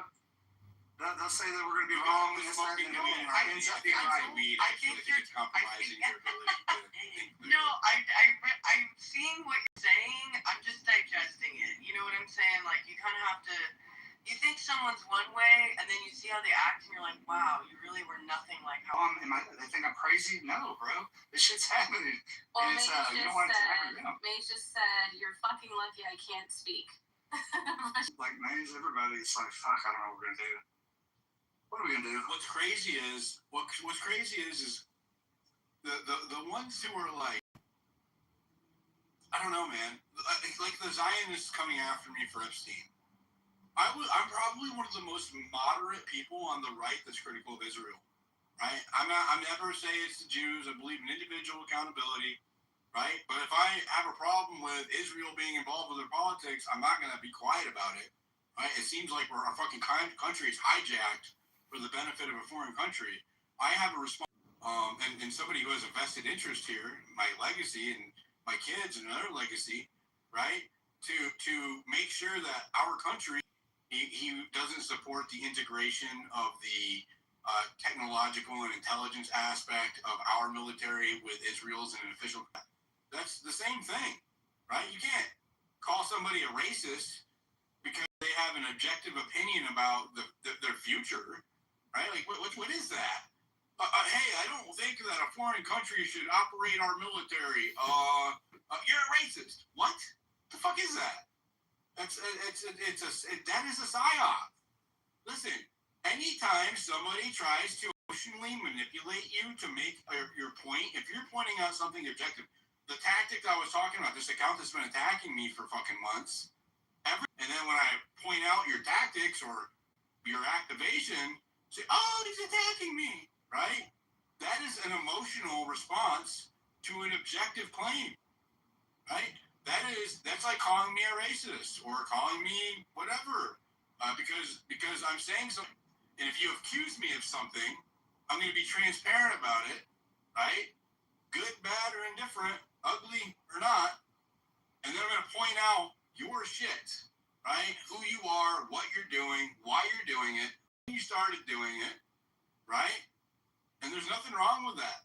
You have that shit coming, right? And my track record in this regard is very good, right? I can give you a couple of examples if you want, right? People who came after me for Epstein and all kinds of shit. And I usually sit on my hands and don't respond and just start collecting receipts. And if they keep doing it, I just annihilate, see if I'm right. Go ahead, Cody. No, man, it's like the big thing is people, if like they just come up and like speak. Nobody wants to speak. They just they know attack. Like I gotta attack a person and find out. Like why don't you just come ask? Like, hey, you do this? Are you gonna say no or yes? Like honestly, it's not. I'm very transparent, man. But people don't know how to do that anymore, man. It's crazy. I told you to quit engaging with them though. They feed off of intention. I saw the victim. It's just like that one day, bro. Still, nobody sees it. It's like I saw it with you, but nobody else can see that there's a victim thing right there. And to your statement earlier, I think that on the Christian Zionist aspect of it, I think that they thought it's an attack on their faith or something. I don't know, but maybe we'll figure it out. But yeah, man, it's just rather. This is kind of a serious thing. I just want to kind of float that out there again for everybody. And it's okay to know somebody for 6 months and them maybe not be all right. Like, you know, it's okay if they're not all right. Go ahead, America. Yeah, I mean, it just that are disagreeing and trying to attack you, then whatever you're working on, is it really worth it? Is it really impactful? And the answer is no. I appreciate you nipping this in the bud for everyone involved. The cool thing is about this is that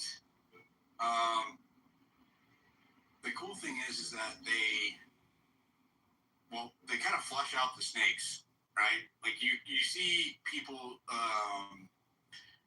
for who it's a lot of masks off for people who are around you when this kind of shit happens, right? But also on the flip side of that, there are people who have had my back consistently. Even people who I was like ride or die MAGA with, Sally, for example, some others, ride or die with. When I deviated on Epstein, they did not fucking attack me, right? That was cool. And Hit Slap, for example, these people, being my friend has done them no favors. I can tell you that. Like from outside of me, right? They will go after people who are around me, right? And so not only have they been consistently like helping me out, like showing had my back, but they're also doing it in the face of a lot of attacks themselves, just for a lot, right? Incredible. It's incredible. It really does show like how good people are too, right? Like how consistent those people are. They don't fall for the bullshit or like the tribal group think mentality. 100% have a lot of respect for those people. Yeah, I have a lot of respect for the people up here as well that you mentioned. I mean, I'm not familiar with everyone, of course. You know, I've known Hitch for a while. You know, but I just met Sally and you know, Yote, and I've been. Well, if you didn't know, Sally is a 5'11", tall, skinny blonde. She looks like a Barbie doll, and I'm not even joking. She legit, right? I think she's in her 40s. Legit looks like a 30-year-old Barbie doll. I've met her in person at Utah. We went and investigated the Charlie Kirk assassination crime scene together, right? And 100%. Nice, very nice. Whatever. Wow. Sounds like I think this would be a good time. I'm mixed with well, my dad's from Trinidad, right? And my grandma's from Southeast Asia, and my mom is from the States. So I'm like, she white? She white though? Or she Mexican? She's white. But my cousins are Why do you want to Mexican. be Mexican? My cousins are Mexican. He sounds Mexican. He sounds Hispanic. I'm from South Florida. I speak some Brazilian, you know what I'm saying? I speak some Spanish. I speak, some Portuguese, you know what I mean? Portuguese, right? Different kinds of... The whitest voice. Okay. It reminds me, Dirte. This is what it reminded me of. When they were like, Joe Dirt. My name is Joe Dirte. Well, yeah, I just wanted to thank him, man, and everybody else as well that support. That's why they were calling him a foreign guy or whatever. Right. So there's like three main people involved with that project. One of them is from New Zealand. The other two are from America. Bro, you came on. You said like gamble if you want to. Like that's where it becomes like go to his profile. It's at Max Powers B. We'll shout him out. What's up, Hobbs? His last account got suspended. We won't say why though. He made a new account, and he hosts spaces about me for fucking 10 hours straight, and then he shows his buy me a coffee link. Oh, imagine that. Oh, we don't like people to make money though. We don't like people to make money. Just us. Yeah, I mean, curious though. Do you think that he could host spaces without talking about me? You think that he would be? I mean, he's getting botted. He's got all of this thing. Do you think that he'd be able to talk about anything if it wasn't? I mean, he kind of owes his entire existence to me, right? Like, if I give him content, right? Without me, where would you be? Something to consider. Yeah, just to build on what you said, we've never come up here and chilled, and we will never come up here and chill. This is not what this is about. You know what I mean? And it's sad that people are going to try to paint a narrative, that fits their picture. But I hope we don't have to experience this again in the future. You know what I mean? I mean, yeah, like you said, it reveals people's hands. Your friends and your enemies alike. Those your enemies will stick their necks out, and people count on you. People count on when they try to attack your credibility, right? They count on you being afraid, right? That's what it is. They want you to be afraid, or to continue, right? To keep speaking out, or to keep doing what you're doing, or whatever, right? Or they want to convince people to not listen to you. I was trying to shoot a glitching down. No, I didn't. Anyway, with the Charlie Kirk assassination, right? And Epstein, I saw the same people who were admonishing cancel culture start to live by it. Anybody who was dissenting on Charlie Kirk or Epstein or whatever, right? Israel. I saw the same accounts who were opposing cancel culture before now embracing it. They will try to discredit you through smears, right? Doxing attempts, all kinds of shit, right? They will try to threaten you. If you don't stop talking, they will go after the people who are around you to try to isolate you. And if that doesn't work, they will try to go after people who listen to you. And I have people who have supported me for years who are listening right now in the anonymous section. I thought the anonymous section was all haters. But I have to give a few people a shout out that listen to me anonymously, that are big players on the right who support me and do not want to deal with the drama of being seen listening to my spaces. But they not only support me, they contribute. If I'm investigating something, they give me leads, or they ask me to cover topics on the right that they are afraid to speak out about publicly because they don't want to get canceled by their own side or to get the same smears and doxing attempts and dragging that they watched me go through, right? And I'm happy to have weathered that shit because it doesn't faze me now, right? I'm already like, okay, my audience is used to it. I'm used to it. I have no problem looking into or talking out about shit that people are afraid to speak out about because they don't want to be canceled. You know, there's a race happening in California right now, and one of my MAGA friends asked me to investigate the Republican candidate because they're tied to the AI data centers and some weird shit with the Palisades fires. And they are afraid to ask any questions or speak out about it because they don't want to get attacked because the person is endorsed by Trump, right? That's not how it should be, but that is how it is. These are the psyops of today on internet land, right? It's groupthink and attack of dissent, systematically canceling people, right? Inorganic activity to prop up campaigns. I showed you the botted spaces, right? The accounts that activate out of fucking nowhere that correlate with covering high profile, when I say high profile, topics like Epstein or Charlie Kirk or whatever, right? These are the things that occur that I have observed that are documented on the timeline since I started covering it. I can tell you I've done some bullshit online before. Nothing compares to what I've observed since I started covering Charlie Kirk. And Epstein and then Charlie Kirk. Nothing else compares to it. It's fucking insane. Absolutely insane. And it's only going to get worse, right? Or better. Now I kind of like sit back and laugh, right? Or my biggest problem is distraction. When you not only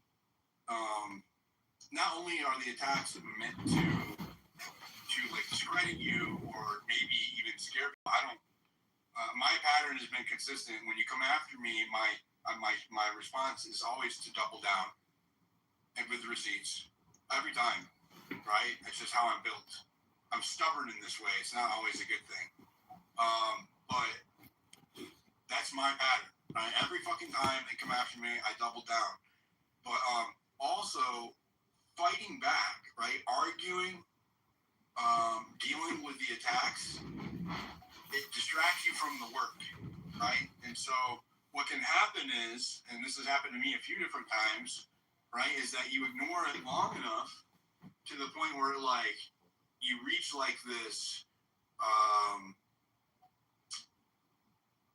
boiling point, right, where you finally fucking respond, and then you feel like you are just like going after it. My approach with this has gotten more systematic, right, where I will compile receipts for a short period of time, and then I'll drop it all as a thread, and then move on, right? What can happen is if you start addressing every attack, you will just completely just be spending all of your time addressing or defending yourself and not working on the mission, right? On what you're trying to accomplish.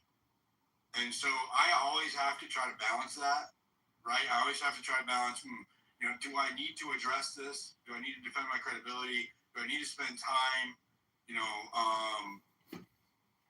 addressing this? Or do I need to focus on what I'm investigating, right?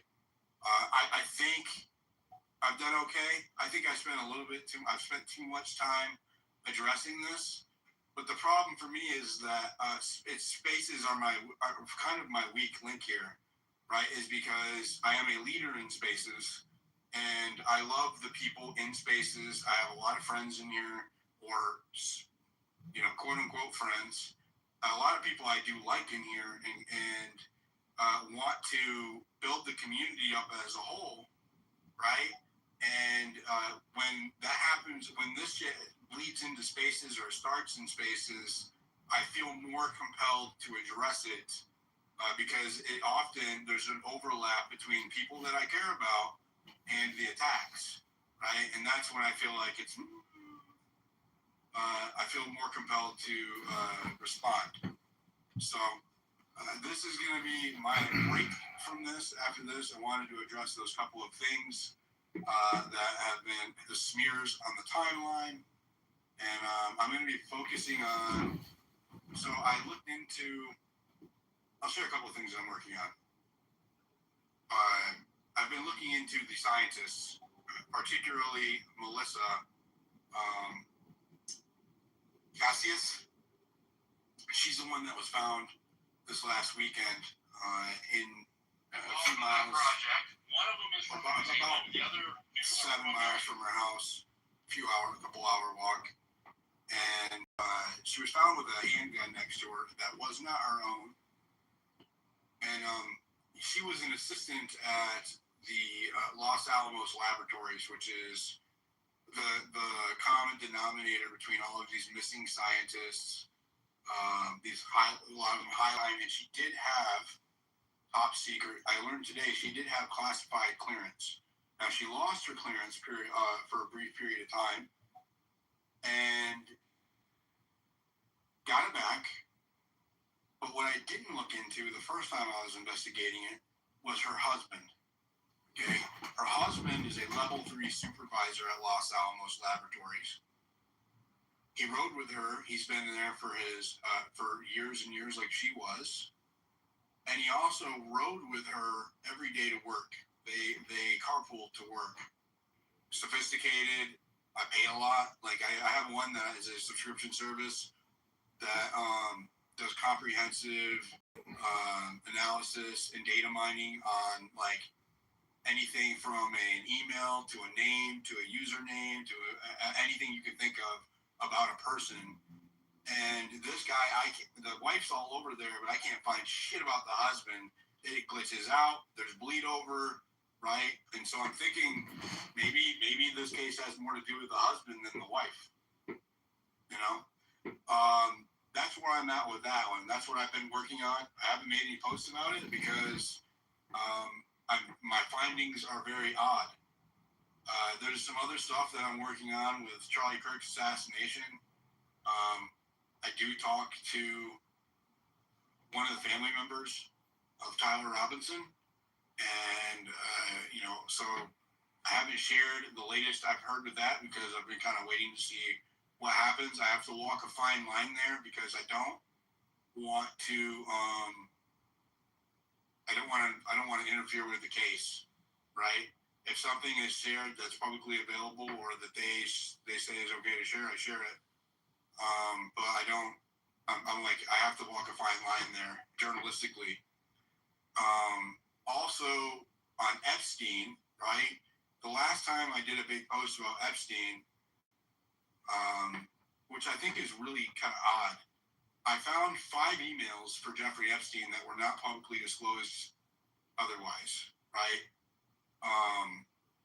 Then I was able to look at websites that he had registered those emails to, like Twitter, for example, or dating sites, or other forums. And I did a big-ass fucking thread on it. It should have went viral. It got some traction, but it didn't get that much traction. What I thought was weird, though, about these attacks is that I sent those emails to one of the biggest Epstein journalists, a woman, and one of the biggest survivor advocates, another one. I'm not going to say who she is because she's not in here. And she didn't touch it. I was like, what? Why would you not? I didn't ask her to share it. I wanted her to use it. I said, use this and build on it and see if you can, see what you can come up with. And I did nothing.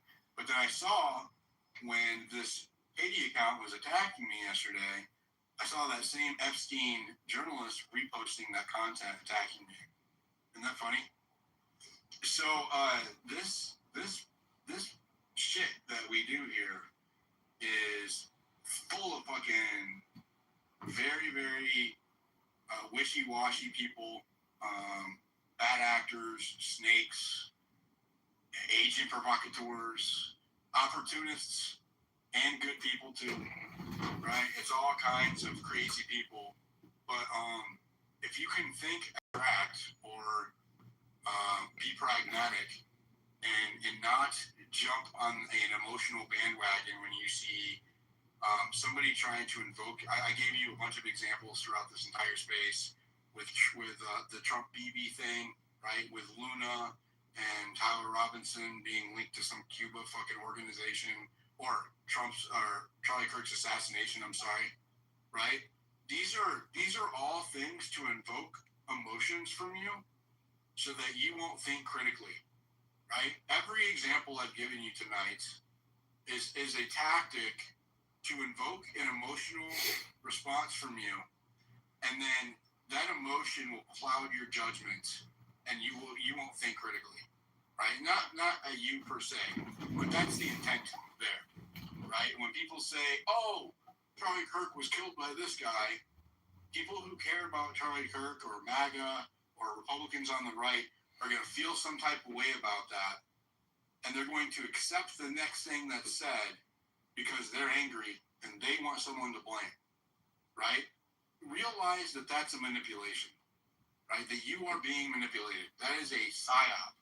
That is a tactic, right? The way that you figure out whether or not it's a psyop is to fucking ask for receipts. Don't take it at face value, not from me, not from anybody, right? And just because somebody takes a screenshot and draws lines around it doesn't make it true, right? It doesn't make it. You can take anything out of context and isolation and put spin on it.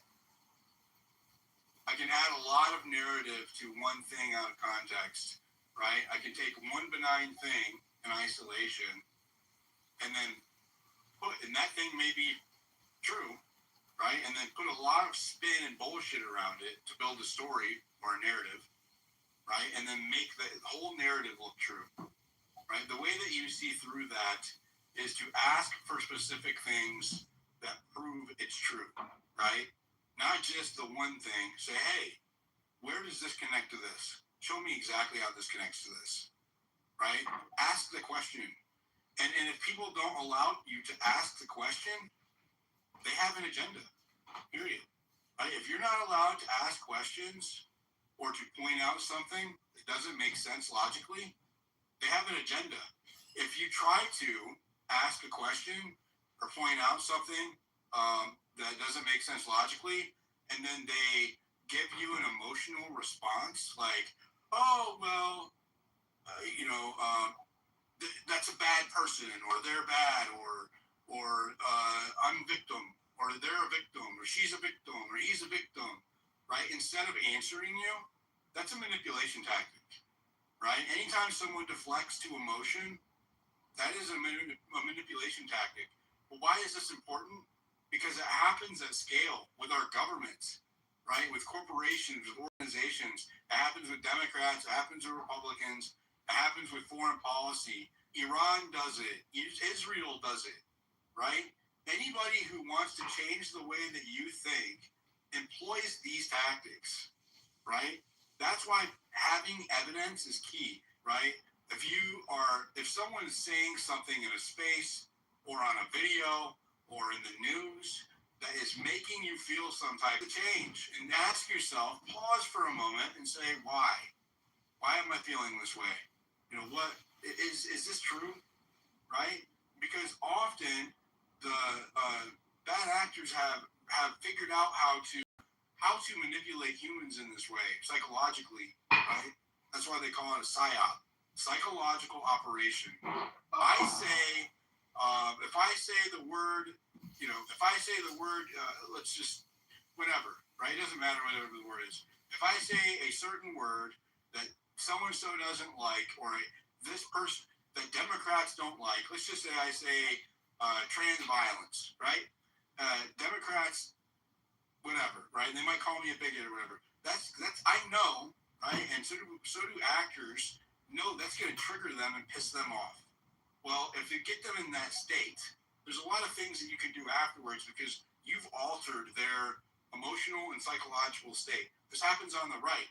People who are beholden to Trump, if I talk shit about Trump, or if I bring up Epstein or a sort of subject with them, it's going to trigger them. It's going to incite an emotional response, either on the left or the right. It doesn't matter. Any human, realize that this happens on social media at scale, and there's a strategy behind it, right?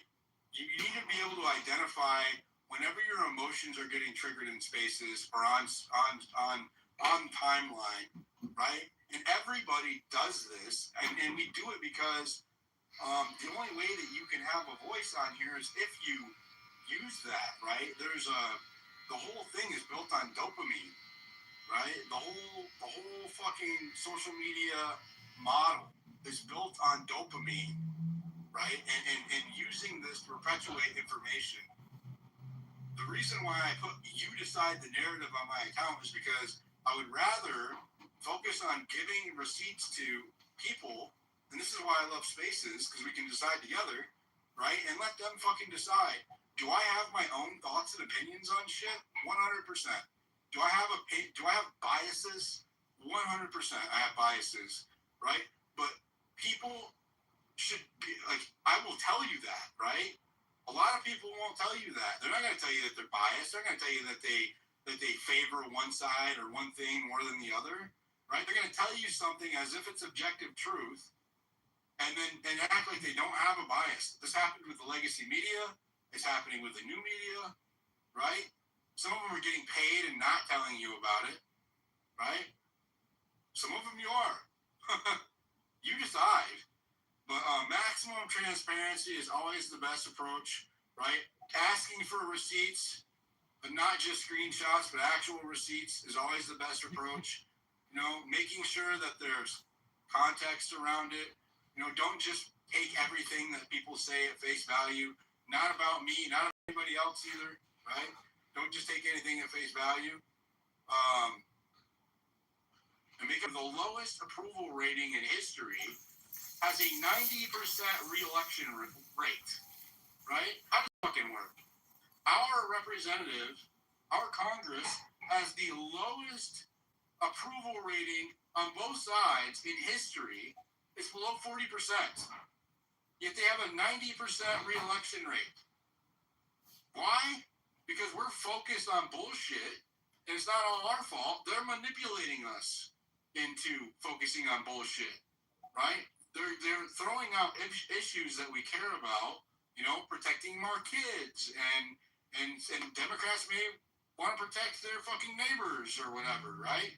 Whatever it is, they find something that you care about on either side, and they get you riled up about that, so that you're fighting that fight instead of focusing on them that are injecting that into the system and also benefiting from it monetarily, while they're not fucking arresting the Epstein pedophiles, right? They're not arresting his handlers in the government and the FBI and CIA, right? They're not fucking arresting the corrupt politicians that are selling us out, building data centers, right? Selling our drinking water, poisoning our kids, right? Poisoning just everything, right? They want us to fight each other so that we don't hold each other accountable. That's the fucking psyop. All of this shit, all built on the social media model. So that's my rant. That's my speech. Can I say something? I'm sorry. Let me finish. That was beautiful. That's my rant. That's my speech. I hope I addressed everything. It's going to be on my YouTube. It is going to be on the space recording. I'll highlight it. If you want to see the things that I was showing earlier, watch the YouTube clip. That's on my profile. The link is also in Jumbotron. We'll go to any speakers who want to talk, and then we'll wrap it up. Go ahead, Brittany. I'm sorry. That was really beautiful. That what you said. You pretty much hit on everything. You kind of like made my mind all scramble there because you're like hit on everything that I was like thinking about. I do want to ask the people that are on this space if they did hear about the Pope Leo conversation about the AI. I thought that was like very important and something to touch on, and I feel like not too many people are talking about it. He was kind of basically saying that we need to, not like disarm AI, but he was kind of saying that we need regulations on it. And I think that's so important to talk about right now because we really need to we really need regulations on the AI. We need to stop it because we really need to have human interaction. Like, people need jobs, okay? We need to have a human life. Like, we can't just have AI do everything. Yes, AI is very helpful for us, but we don't need to extend it anymore. And I was wondering if the people here on the space would like to talk about that more. And if anybody else would like to talk about that, I'd really appreciate hearing anybody else. I don't know enough about it to speak on it with. Okay, yep. I just thought that maybe if you could look into it too. Pope Leo, he came out with one of the people. I don't know the name of it, but I don't know how to pronounce it. Apparently, one of the people I just called out said in the space that she works at the Pentagon. I can't make that shit up. Wait, what happened? People can figure it out. Can you explain it? I'm sorry. Did I miss something? Yeah, you missed it. It's before you came in. Oh no. I'm sorry. You said go ahead? I'll mute my mic. Sorry. Thank you. Go ahead, Kennedy. Yeah, I'd say, Brent, I'm with you on that. Like, we have to figure out how to do this right now. It's like, this is a PSYOP, bro. It is foreign. Our government's not supposed to be able to do this to us, but who knows? They're letting it anyway. It's a problem. But we'll get through it because we always adapt. That's the thing about it. Like, we adapt. We come to terms. We say, we got to get on the PSYOP because we will. And that's how it goes. But we could do it a lot faster if people would talk to each other. This tribal shit, like looking at it now, bro, like actually kind of sitting down. You know, sometimes when you get stoned, you can see things from a different lens. This is a problem. We're fighting people that we like. We share the same values. And when I looked at the whole SAVE Act, and I'm not, that's the thing. It's like people want to fight you just for saying that. Just breaking it down and understanding that you can do this at a state level. You don't have to have it at a federal level.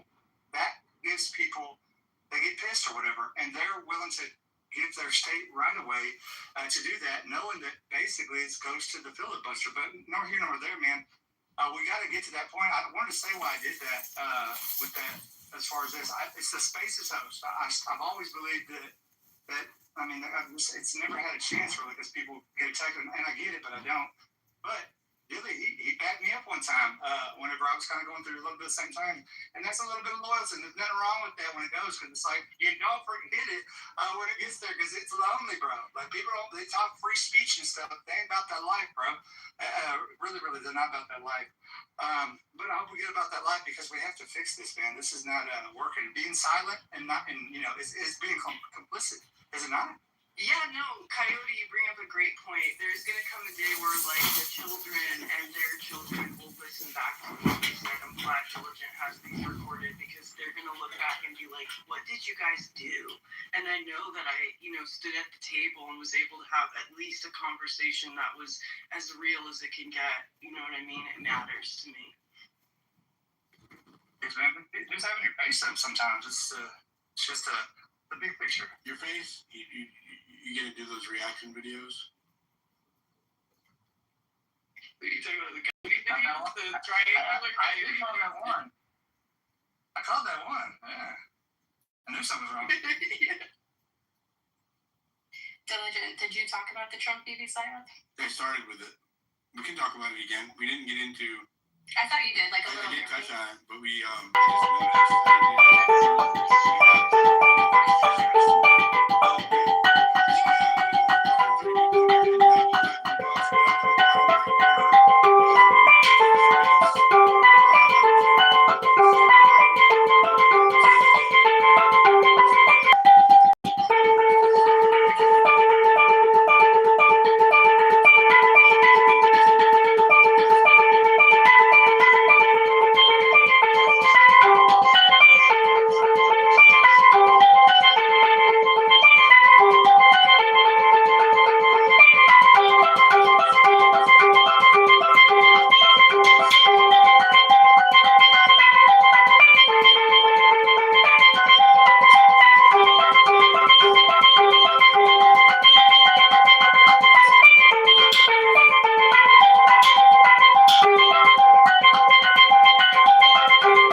Trump unloaded on Israeli Prime Minister Netanyahu over Israel's escalation in Lebanon in an expletive, that means swear words, right? He's saying fuck, shit, damn, whatever. Latent call on Monday. Quote, right? You're fucking crazy. You'd be in prison if it weren't for me. I'm saving your ass. Everybody hates you now. Everybody hates Israel because of this, end quote. Now, what's interesting about this is that this was written by Axios with an anonymous source, right? What does this do? This is the psyop, the emotional part, right? Everybody is pissed off at Israel right now because of Iran in the United States, right? A lot of people think that Trump is Israel's bitch. I'm going to say it, right? I see it. People reply to that to me in posts all the time. I've never said it, but that's a fact. A lot of people think that America is acting like Israel's bitch right now, right? And that Trump is beholden to Israel for whatever reason, right? Now, I didn't understand before that he was a Zionist. A Zionist told me he was a Zionist. I didn't know that. When I was like trying to help get him elected, I didn't know he was a Zionist. And I was ignoring the people who were trying to warn me.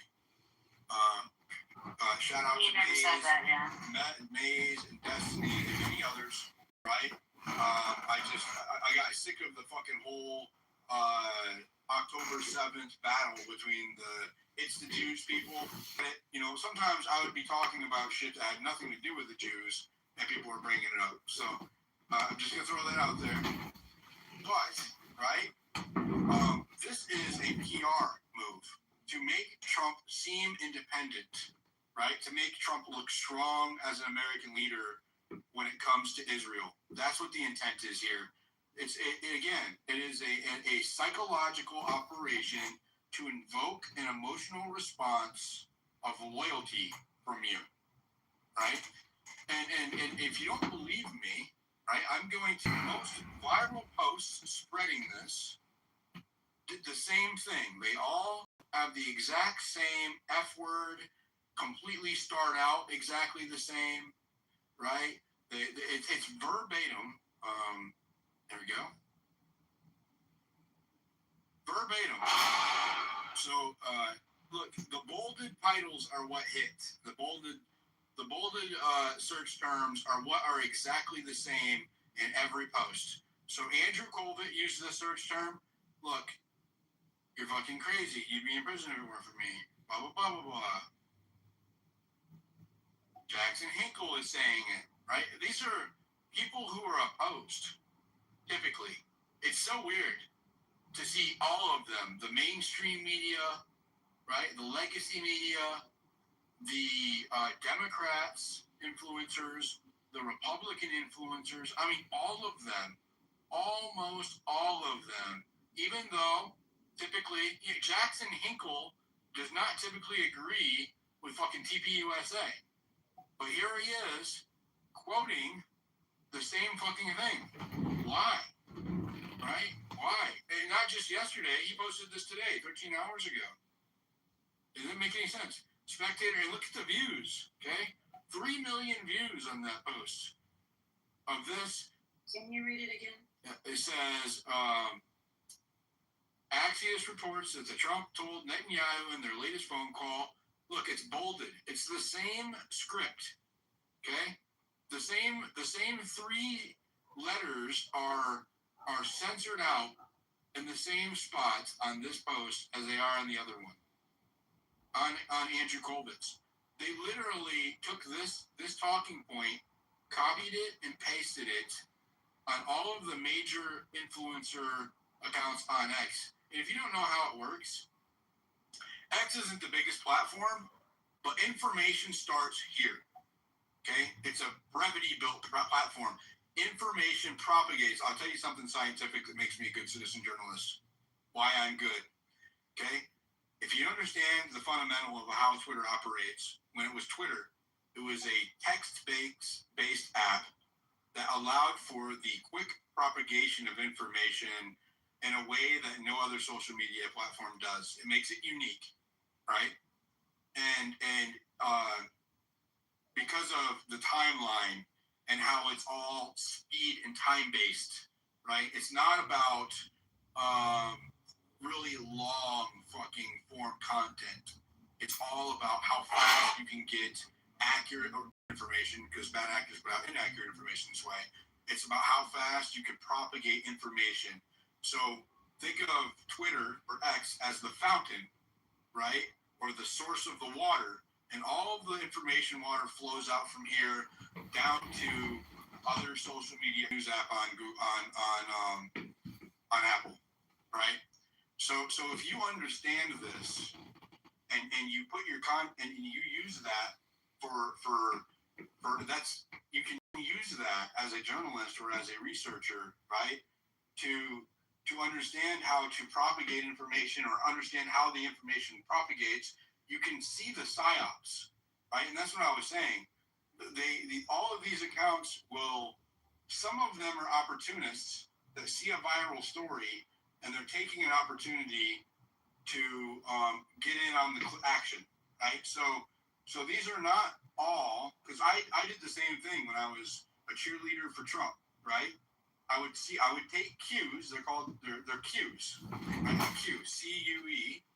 I would see an account post that I followed that was really accurate most of the time and really fast, right? And I would take that cue and then I would put my own style on it, that information, so I'm not just copying, plagiarizing somebody, right? And put my opinion on it, whatever, right? Maybe change the imagery up. This one's got one picture, a fucking Wikipedia picture of Netanyahu and Trump, for example, right? And then I would post it and try to race everybody, right? So some of this is a rat race. Some of this, at the core of it, are intelligence or think tank operators or corporate operators or political movement operators that understand how this works, right? So they'll take something that is very, very emotionally provoking, right? Like this story about Netanyahu and Trump, right? You're like, oh my God, Trump told Netanyahu he's fucking crazy, right? That's emotion provoking in a lot of ways for many different people. So they throw that out there knowing that it's going to go viral, and all of the big accounts do their job for it, right? When all of the accounts are all telling you the same thing and they don't have any fucking evidence to back it up, the system is manipulating the public, right? If there's no fucking receipts, if there's no witness that's coming forward, if there's no recording, there's no transcript, and we're talking about 2 state level actors. These are the presidents of their respective countries, right? There's no fucking audio, there's no video, there's no transcript, there's no nothing. Just trust me, bro. And you have the legacy media, the new media, the fucking, all of it, all singing the same tune with no receipts. That's an operation, okay? Ask for the receipts. Where? Show me when he said that. Otherwise, go fuck yourself. That's where I'm at, right? I have to see the fucking receipts. We were duped through COVID, duped through 2020, time after time after time after time, election after election after election, manipulated with shit just like this. Time to fucking wake up, right? All of us. Because they are building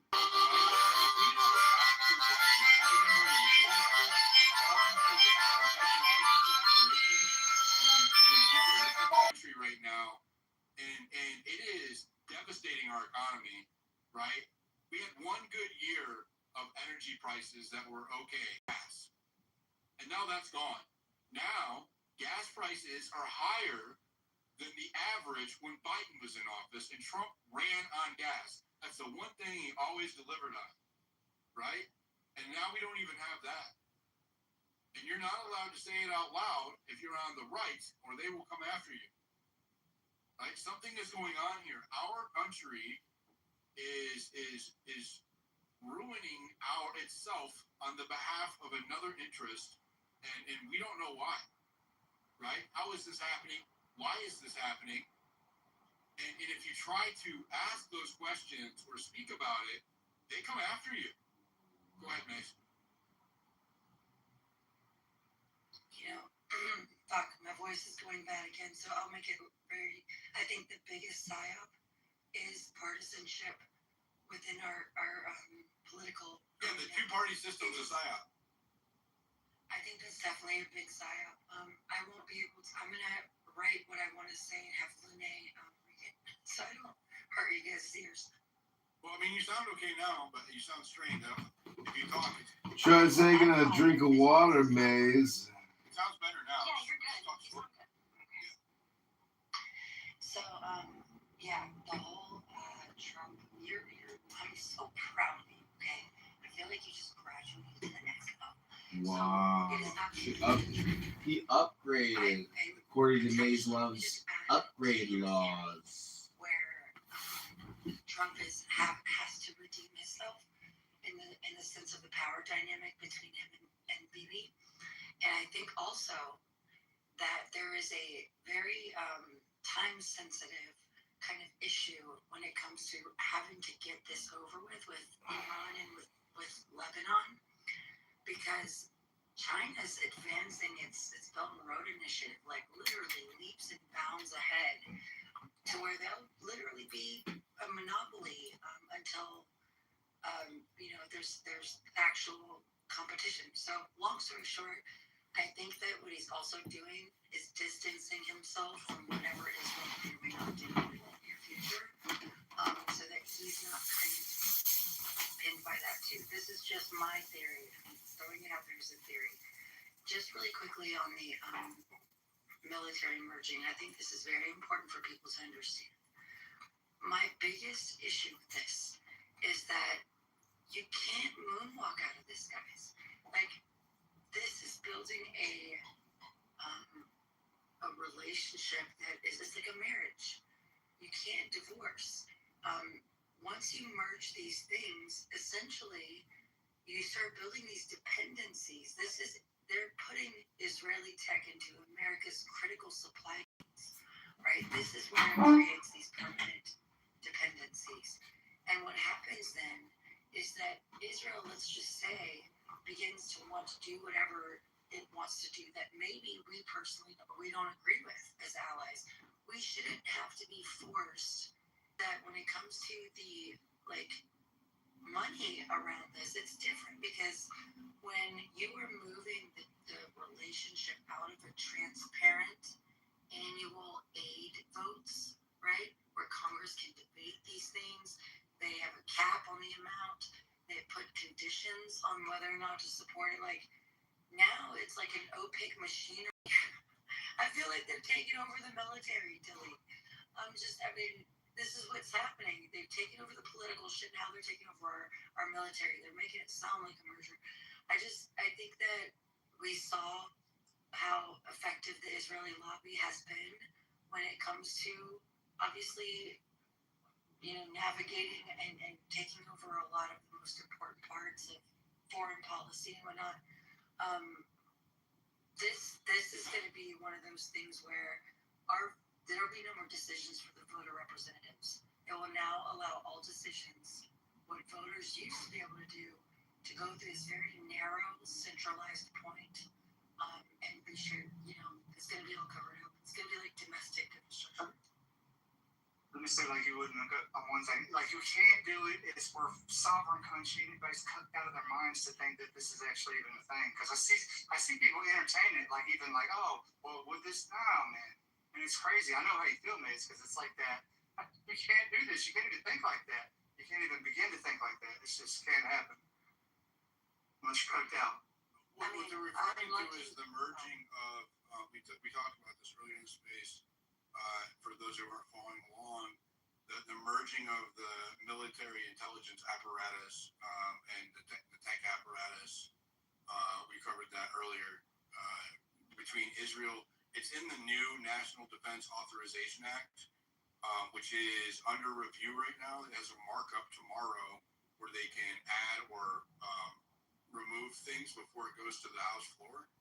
And there's a portion of that bill, and I'll look for it here. That's Section 224 of the House version for fiscal year 2027 National Defense Authorization Act, called the United States Israel Defense Technology Cooperation Initiative. It requires the defense to appoint the Secretary of Defense to a Secretary of War, actually. Well, I guess on paper it still is defense. That's not actually all the way through. So this is accurate. To appoint one executive agent to coordinate and accelerate joint work between the United States and Israel on defense tech. Things like research, development, testing, co-production, licensing, and this is the part that I have a problem with the most. And integrating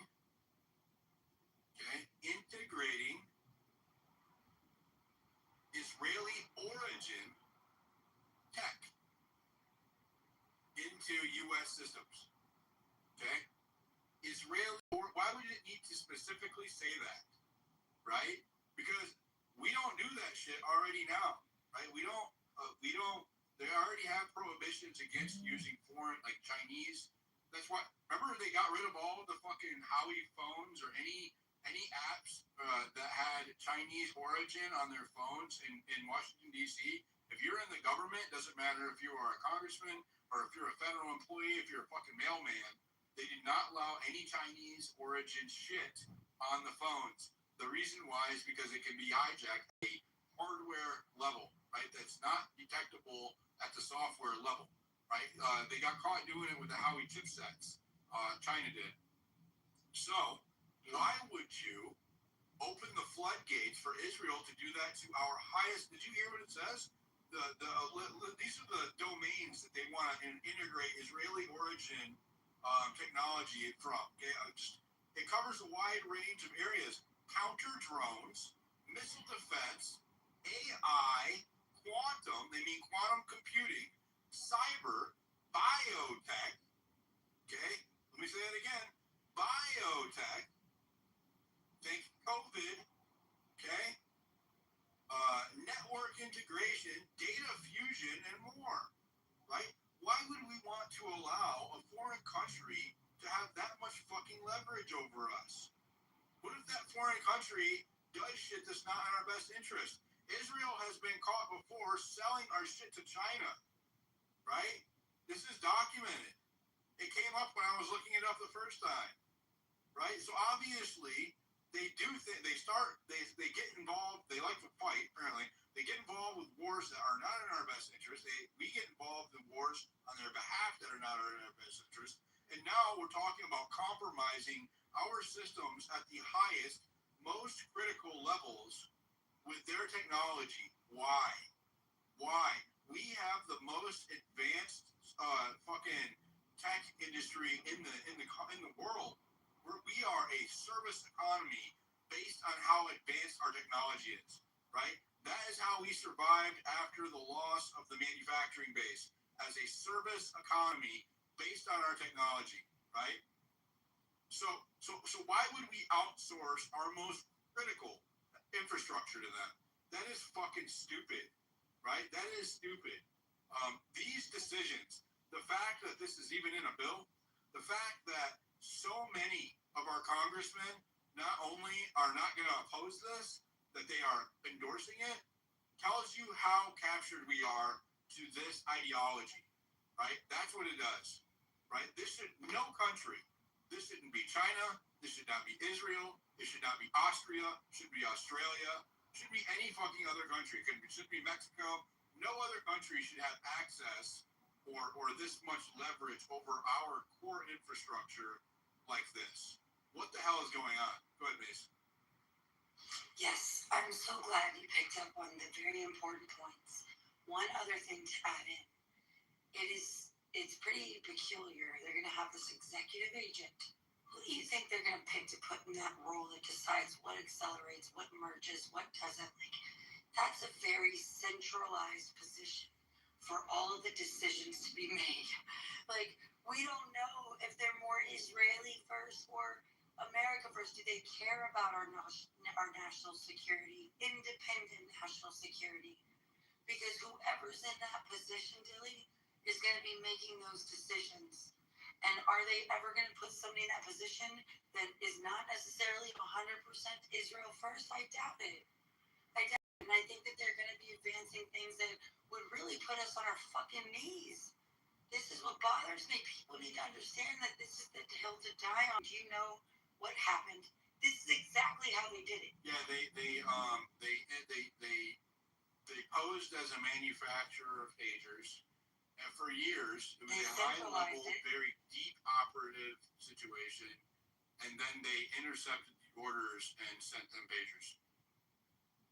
Yeah, they centralized also kind of the flow of the manufacturing, the production of it, right? Yeah, they bottlenecked it, so it would have to come through them. I mean, it's absolutely mind-boggling, and this is something that people, like, I don't, like, it's one of those things that all of the, like, these very last decisions that are made, like, when I say last decisions, they're getting more and more critical, right? We're running out of time. I think everybody can kind of sense it. Yeah. Yeah. I agree. Yeah, I've been saying this for months, right? That I think, do you not feel the tension, right? I can feel it when I talk to people in my real life, right? The uncertainty, right? The fear, right? That's another part of the psychological operation, right? That's uncertainty, the agitation, right? You're constantly bombarded with bad news, like what we're talking about, that makes you feel helpless, right? That makes you feel frustrated. No,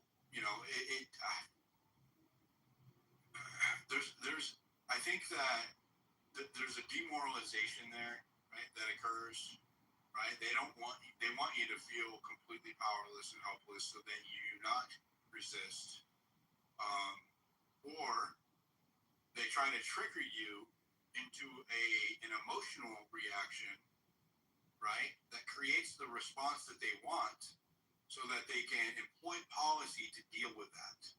What do I mean by that? Well, it's inciting a problem so that you can offer a solution. It's called the Hegelian dialectic, right? David knows what I'm talking about. No, that's one really quick statement. That's not what that is. One quick statement. Bad analogy. But I get it. It is. The Hegelian dialectic is proposing a problem per se, and then creating a problem, and then guys, you're gonna make me David is our stationary philosopher. Yeah. So correct me, David. I'm okay. Willing to be corrected. Well, can I just get this out really quickly and please, correct him? I'm going to show him because I'm having 18. Absolutely. Diligent. This is what I want you to understand. This is so golden. I'm so impressed with you right now, because I actually think that what we can do, it helped me think of a goal. I think what's the solution, the healing to the learned helplessness, and we talked about this. Des has been bringing this up, and it's really helped me recognize it. It is to actually win something. We haven't had a win, right? Like, what I mean by that is that we've been pretty, I don't know, what's the word? I mean, we did. The people, Trump supporters did. And I know. Yeah. But that's what I'm saying. Do you remember the momentum? Do you remember the high after that? Because it felt like we finally are doing. Yeah, I went to DC and I covered the inauguration on the ground.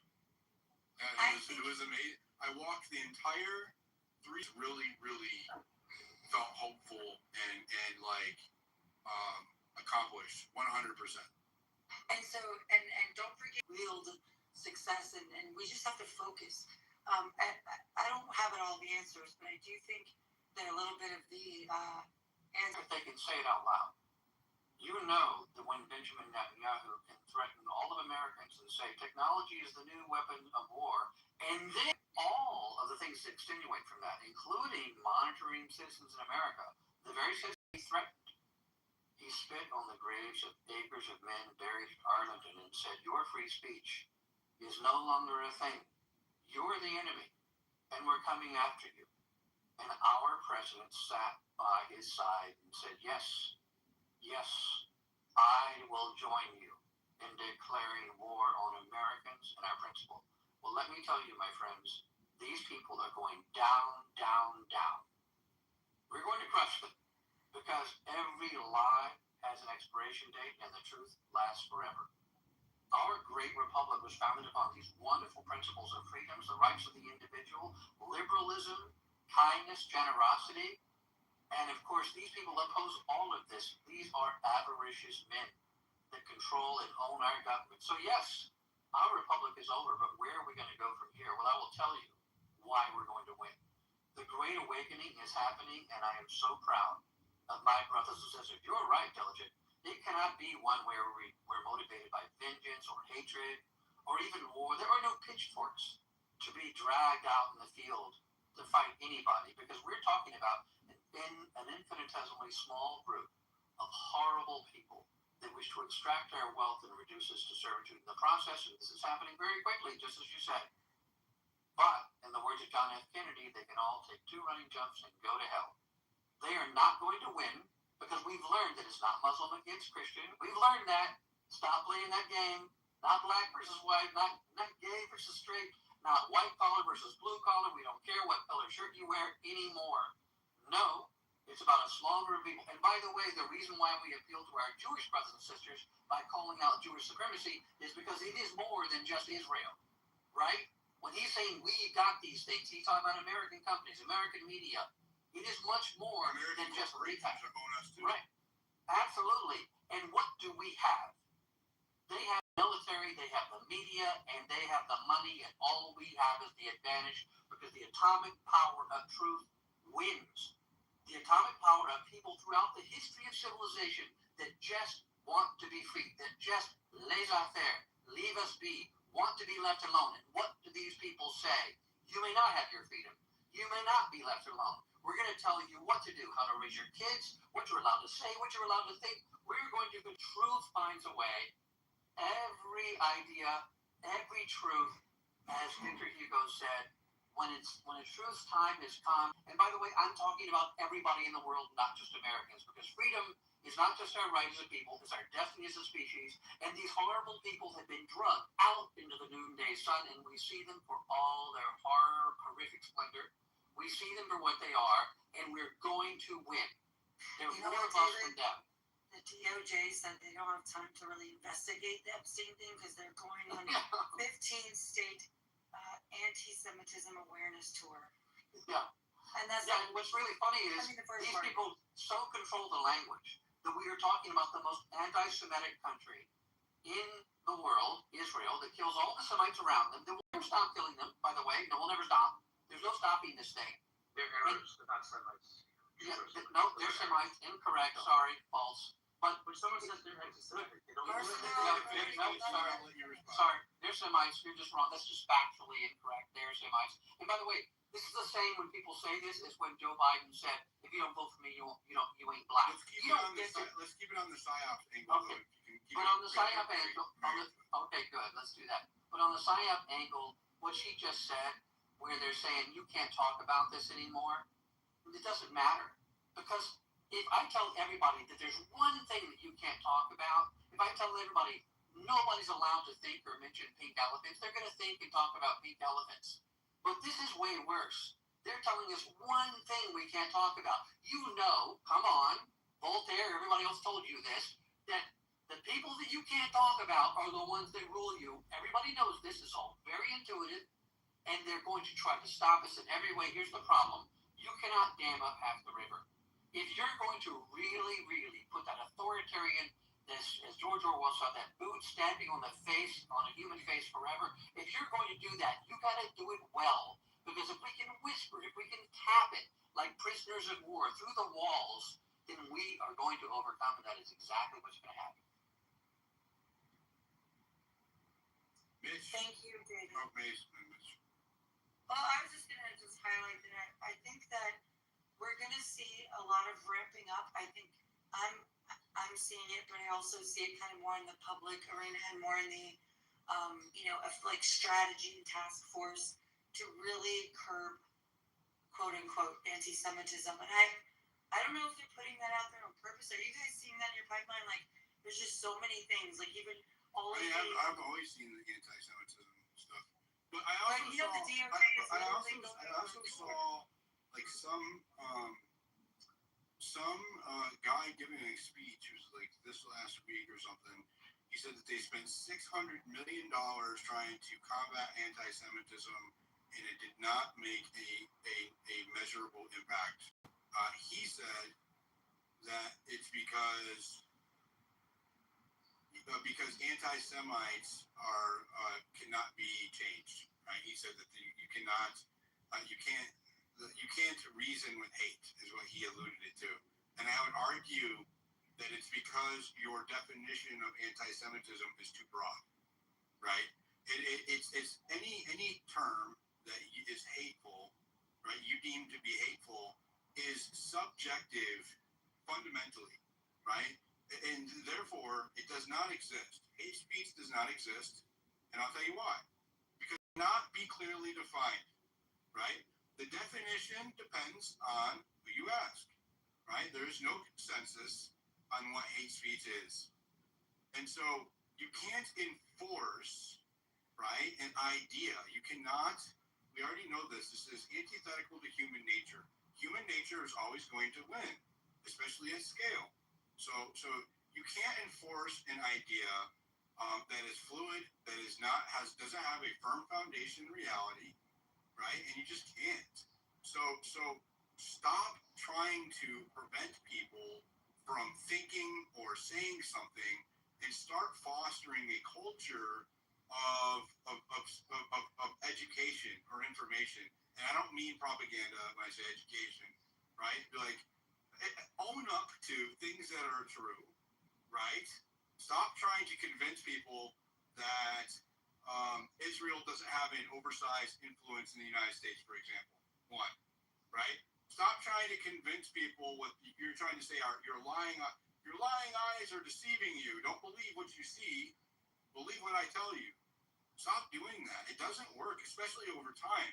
A lying, as David says, a lying liar. The story becomes less believable over time. A lying liar lying through their lie hole. There you go. Lying liar lying through their lie hole. Thank you, David. It becomes harder to maintain the lie consistently over time, right? And that deviation is noticeable from people who are already jaded, that have been lied to over a long period of time. I personally don't blame the Jews for everything, right? And I don't really care what Israel does as long as it doesn't involve us. Now, that's probably a more pragmatic approach to them than Mays or David have. They have an ideological position on Gaza, right? I don't. That's a human thing, right? It's not ideological at all. I mean, it's your own belief, right? You have your own position, right? What do you mean? Everybody has to fucking care about the goddamn Holocaust. But I don't have to care. I don't really have a position on the Holocaust either. Okay, well, it is not. I'll just say this then. I don't really have a position on events that I wasn't there to. Wait, hold on. I don't really take positions on events that I'm not there to participate in, or that don't affect me in some way, shape, or form. I think it's interesting, whatever, right? I'm not saying that I'm not like condoning what's happening there. There's no good guys in war, right? But I'm just saying, like, I don't have to take a strong position where I need to fight at home based on what's happening on some other place, right? If they want to fucking rule the roost around them, let them do it, but not with us using us to do it. Either they can do it on their own or they can't, right?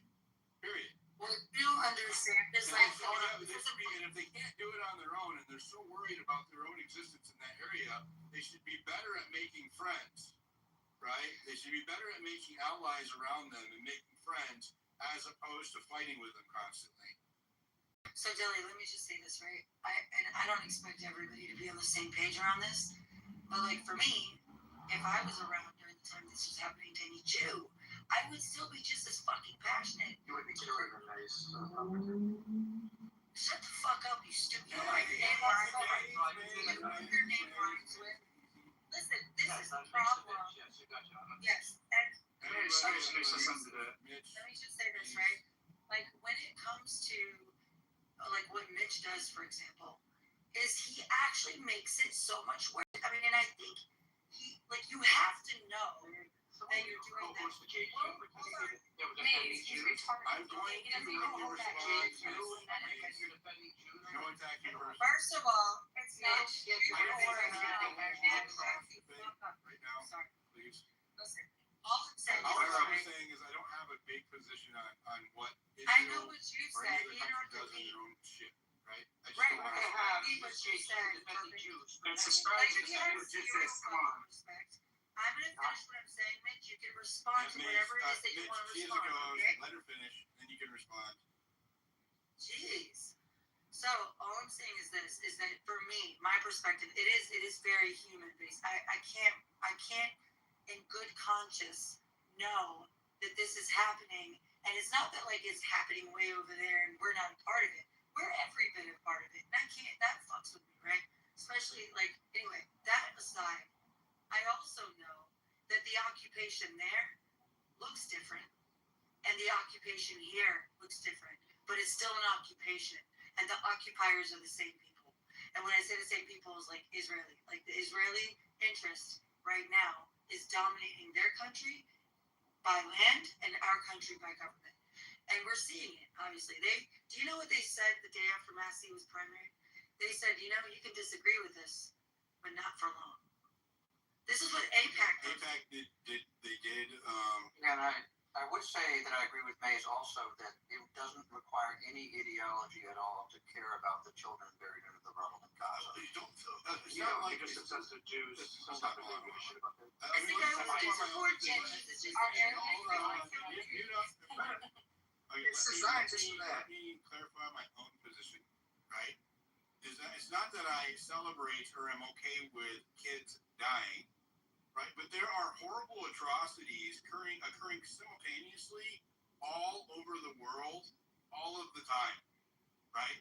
We cannot help or care about other fucking countries and save them or people or whatever without saving ourselves first, right? Our country is decaying and burning and in decline, and I have a vested interest for my progeny here, right? For our kids' futures, not just my own, but our future generations. We have a duty to ensure that they have a free and prosperous future. I cannot go worry about Gaza or Africa or any of these other countries where atrocities are occurring, right? I cannot spend a lot of attention or time on those things when my own ship is going down.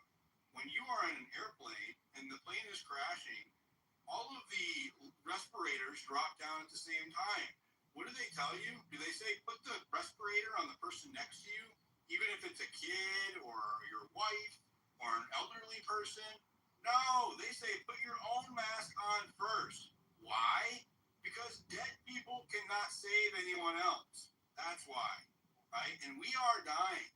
We have got to save ourselves. I am not going to spend any time fighting other people's wars. And that goes either way, right? That means that I am not going to go fight Gaza's war. I'm not going to go fight Iran's war. I'm not going to go fight Israel's war. My position have been just kind of me included until this happened. Me too, right? Have been completely unaware of what is happening because we have completely let go. Like we don't even know what to do. We can't even we're scrambling to find a remediation pathway. And it's doesn't matter if it's the person putting the mask on himself first and then can save the child. There's still a terrorist inside of the damn pilot cockpit, right? And all I'm saying is there is no mask. They're not in the cockpit. The cockpit is the idea. Yeah, exactly. My point. They're the ones that are hijacking. You guys are. You've been going on and on. You said I go after you, but you're going on and on. What's our stance on like a political? Like this is the Jewish supremacy that David was talking about. He just comes up here and wields it is the forum shit. No, he said I'd go next. You're just going on and on. I'm not even disrespecting. It doesn't matter. I am having a conversation. I am still my turn. I'm gonna yield it to you in just a second. You jumped on. You can land it, and then we'll go to Mitch. No, I'm not, because the IDF took over the cockpit. What do you mean landed? How am I going to land? That's the thing, dude. Honestly, like, what do we do about like the foreign bullshit? I already know what's gonna happen. I don't right sit now. and Just go happened through right there. meeting while 3 or 4 of us were speaking. I said, I called on But Mitch, he's had a good I called run on here, Mitch, bro. and then I said Mitch. Now a bunch of people are dogpiling. Exactly, that's my point. They took over the cockpit. Go ahead, Mitch. Go ahead.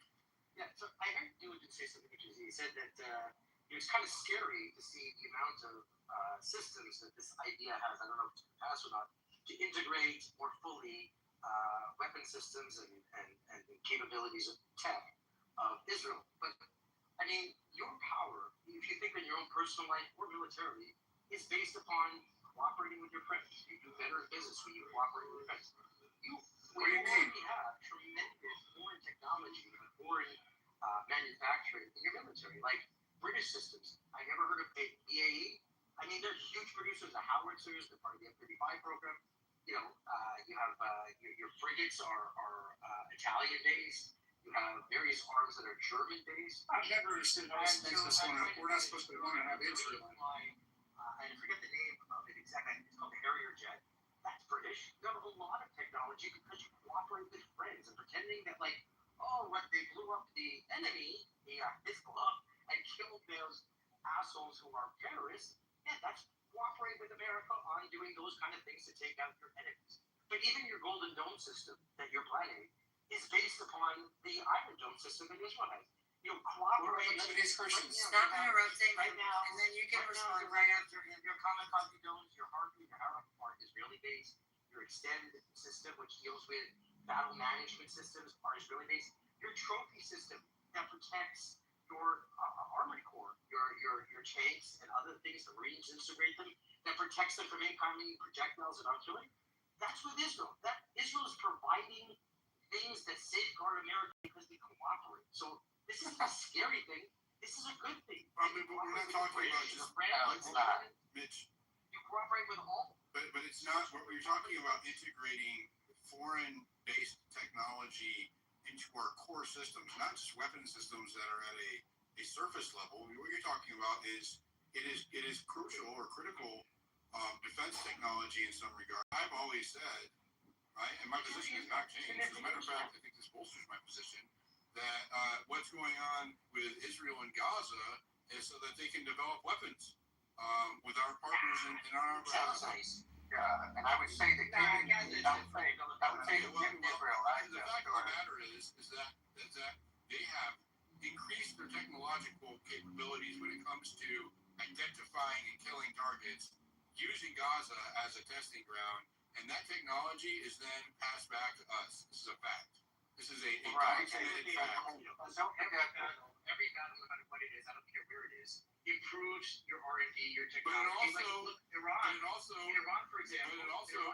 The Chinese. But that fact alone, right? I'm glad you don't disagree with it because it's true, right? It creates an incentive structure, right, for us to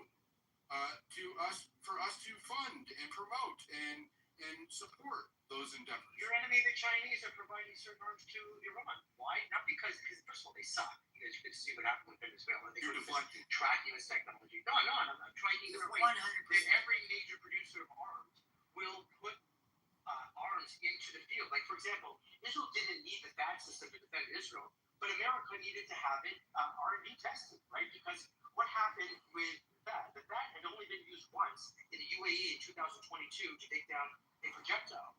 It had not been battle tested in the same way. This was not about defending Israel. This was about improving an important weapon system of America. That's why the THAAD system was deployed into it.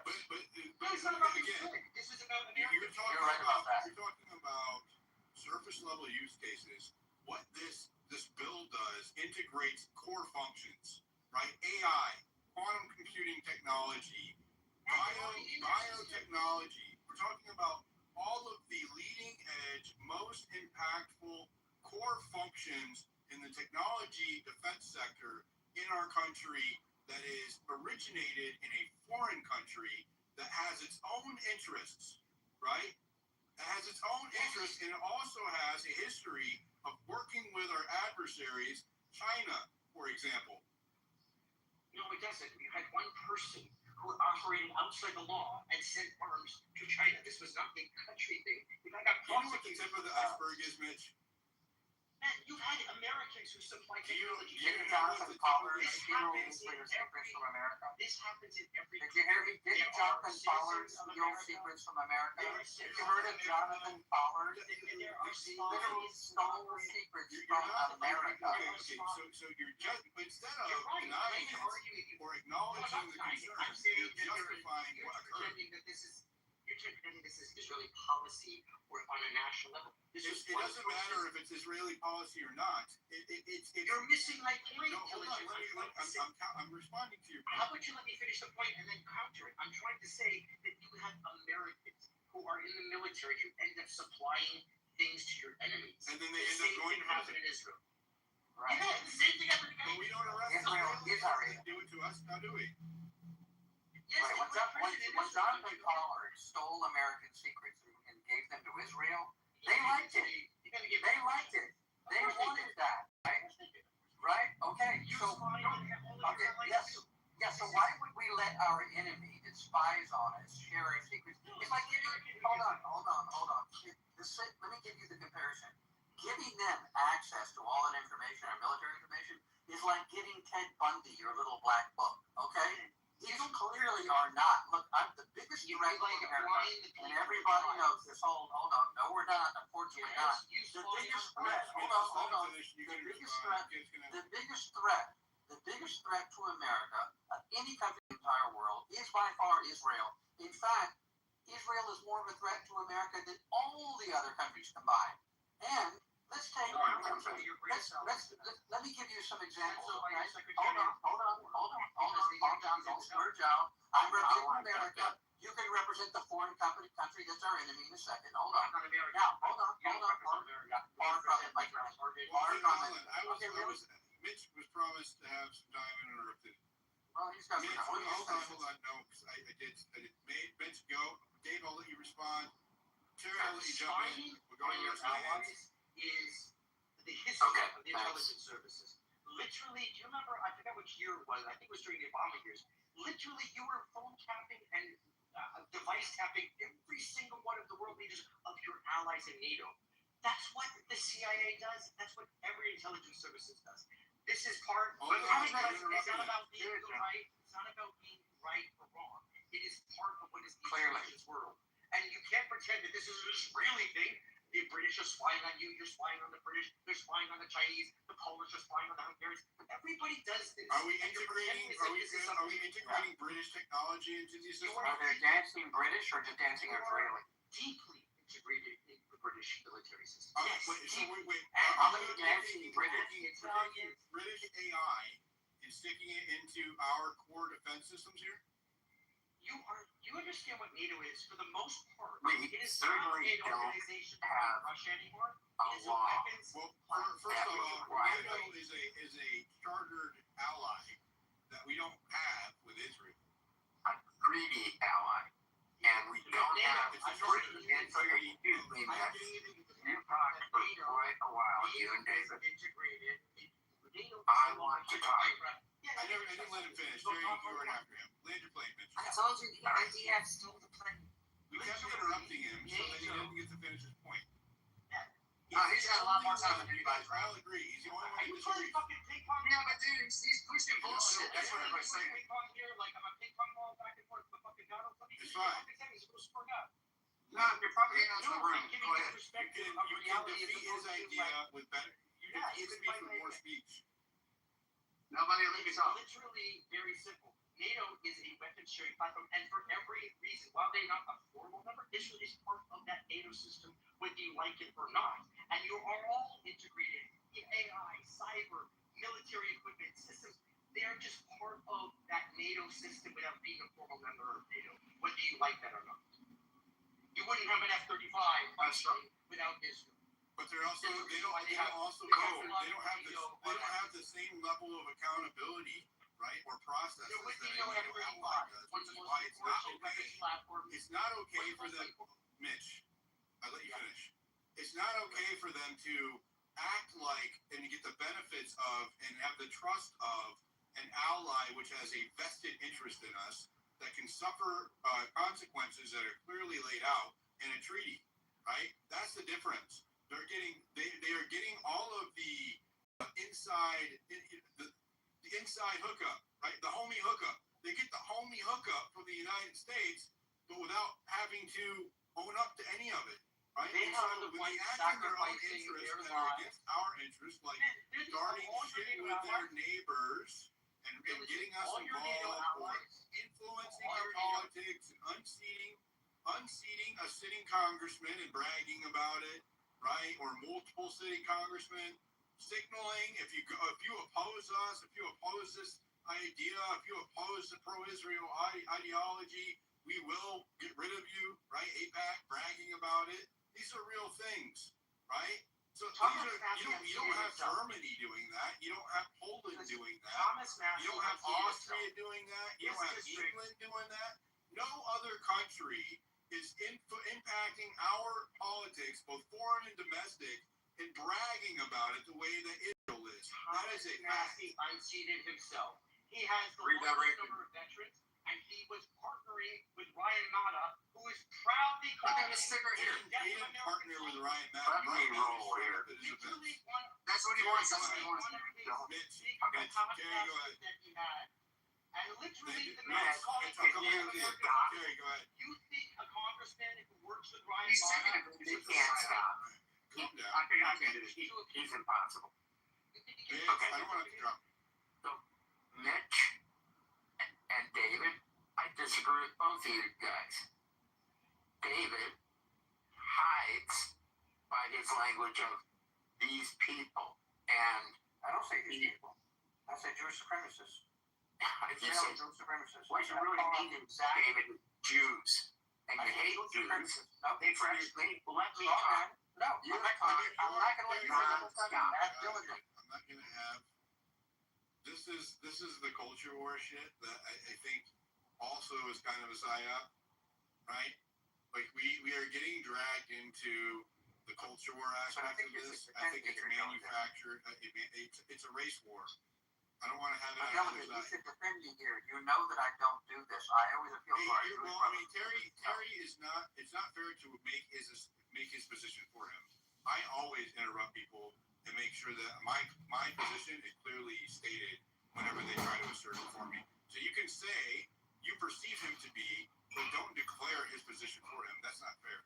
I don't interrupt you. That's just what I'm saying. So you're saying he hates Jews. Well, he didn't say that he hates Jews.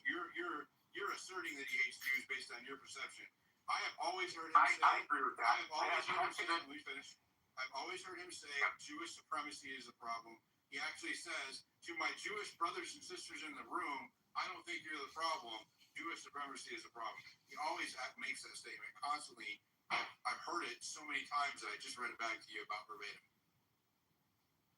The problem I see though is when you get down to it, who isn't a Jewish supremacist in David's mind? Dave Smith, Glenn Greenwald, I could name a million of them. There are millions of people. The Jews. He calls Jews. They're Jews. Those are Jews. Yeah. Not a Jew. Do you have to Glenn Greenwald's a Jew. Glenn Greenwald's a Jew. Dave Smith is a Jew. Are you joking? Those are my Jewish friends. Oh, I love those. I'm not trying to. They're not Jewish now. My favorite Jews to be Jew. You know, a guy like David and Mitch, they just rule. They just talk. I don't want to have to stop talking over everybody. You guys too. Reel back in a little bit. I really want to have to drop you down. I will. Kitover. Dr. Strange, go ahead. Finish Derry. Then we'll go to Dr. Strange, and then you guys can open it up and have it back and forth. Look, my view is that you got 23 minutes and I'm going to subscriber space. The link is in the Jumbotron. There are definitely elements of truth. Follow Harmony, turn notifications on for me. Okay, I'm gone. No, don't go anywhere, Terry. He always says to speak to him. I was just making sure that you're all the co-host. Is this a matter? You told him to go. Just shut up. I'm sorry. I do it all the time. Terry. Yeah, can I get a word in then?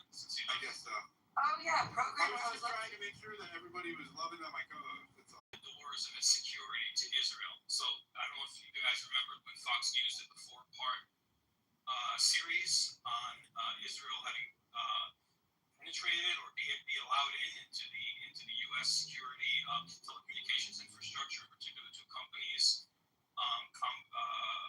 American Infosys and Converse, that are used by the FBI and federal agencies to do phone taps and to do phone logging. So those are Israeli companies. They could have been sending the data back to Israel, where they could be using data mining. They could have been using data mining algorithms to gain intelligence on Americans. It's not normal to open yourself up like that to a foreign country. Donald Rumsfeld talked about this, how the Mossad goes around the Pentagon, bossing people around like it's their country. Okay, we have anti-BDS laws in like 20 states. You're allowed to criticize any country in the world, even our own, according to these BDS laws, except Israel. So there's an incestuous, unnatural relationship that's been created by legislators with respect to a foreign country, like a perfect definition of what George Washington called a foreign entanglement. And the things that Israel does aren't just things that are happening. They are things that we are as complicit as possible in. And that makes it really relevant to the American voter, that for a lot of them that want to put a stop to it, right? We don't just give them the 3.8 billion a year. There's another 700 billion in the Pentagon line item budget.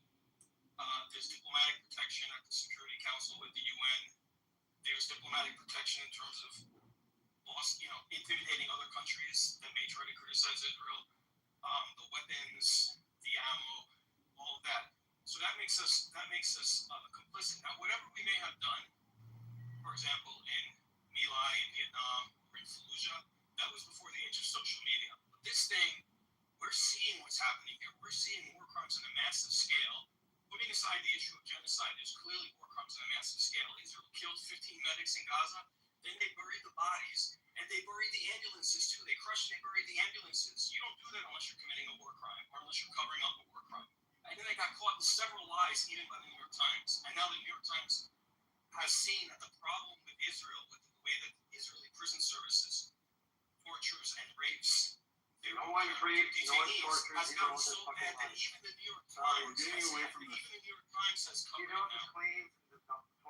I do want to reel it back into the their claims with a much better standard of evidence than the ones offered by Israel. When Israel offers claims on them, let me finish, Mitch. This topic, Israel will the foreign aspect of it will hijack base every single fucking time. Right? If I let it, it does it every time.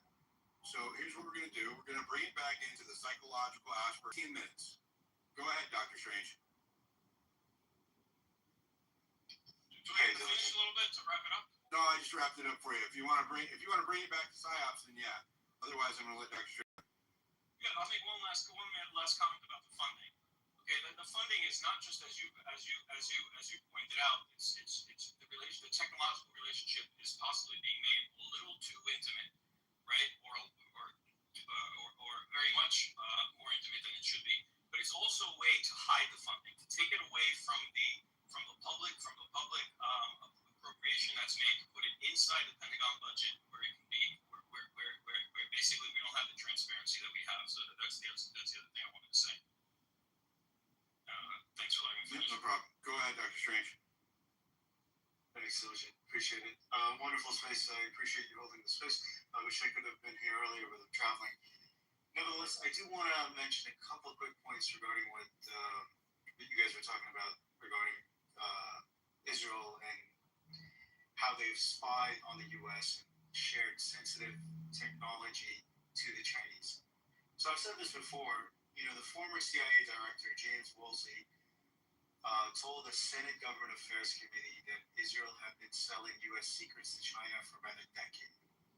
And more than 12 years ago, the U.S. demanded that Israel cancel the contract which supplies China with Python 3 missiles, which included a number of other technology, and it went on and nothing happened.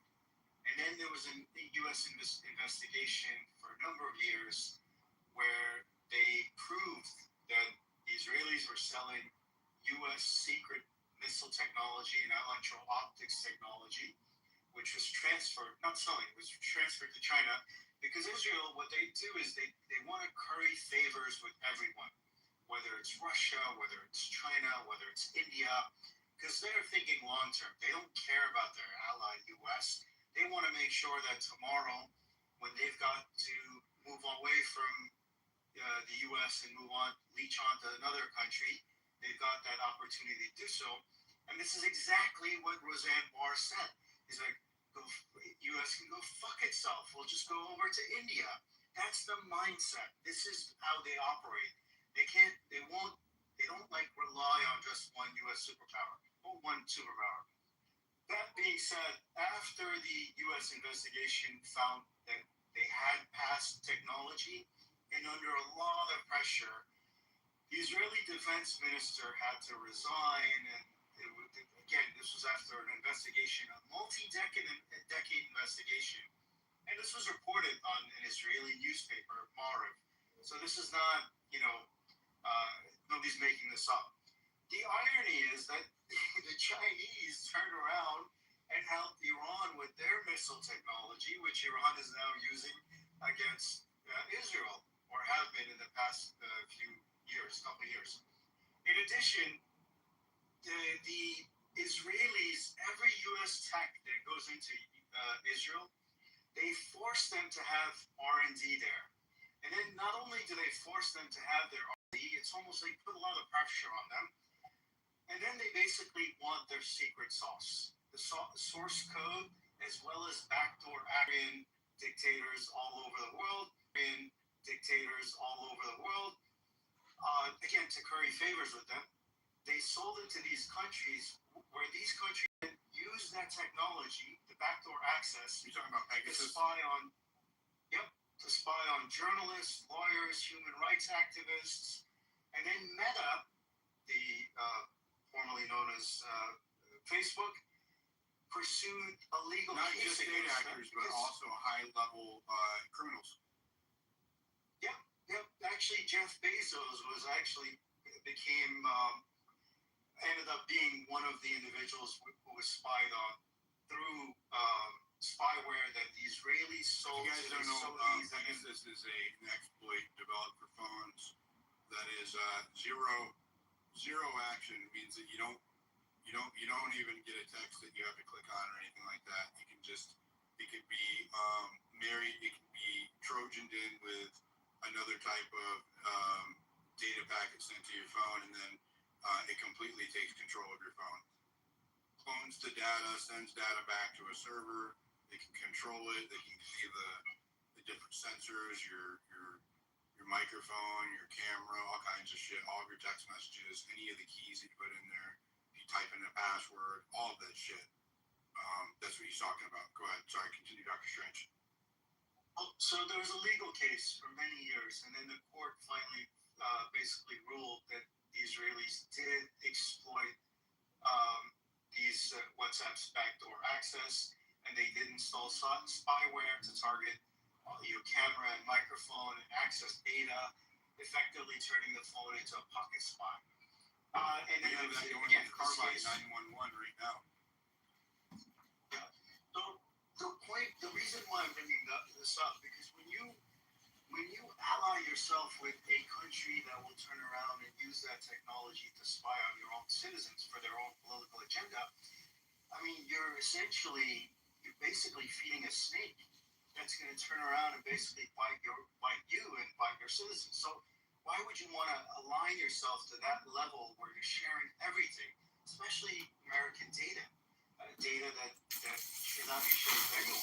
Don't share that kind of information with any other ally. So this is why the NDAA, the Section 224, is so dangerous. Now, I bring this up because this has also an economic impact on us in the U.S. We are right now competing with China for consumers and raw material all over the world.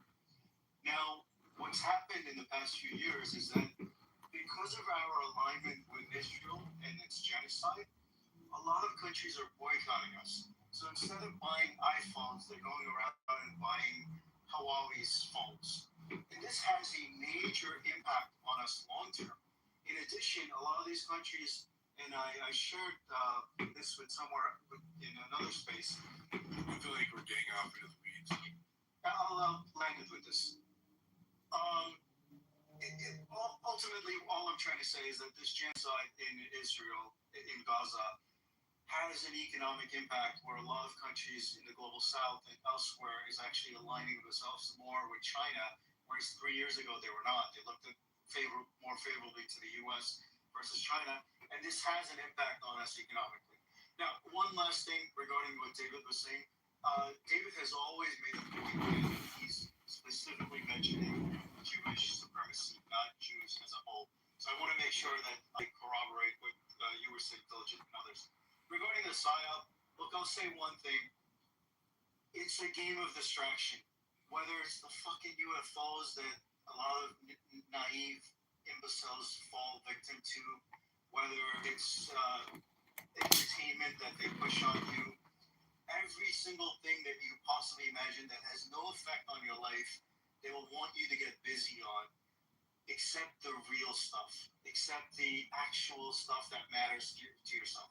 All this BS about Trump cursing out Netanyahu, one, they would never leak that unless they didn't want that to be leaked. Subsequently, I don't even think it happened. I want the receipts. Even if it did, right? Even if I agree, even if it did, ultimately what they're trying to, it's all a preparation for the midterms.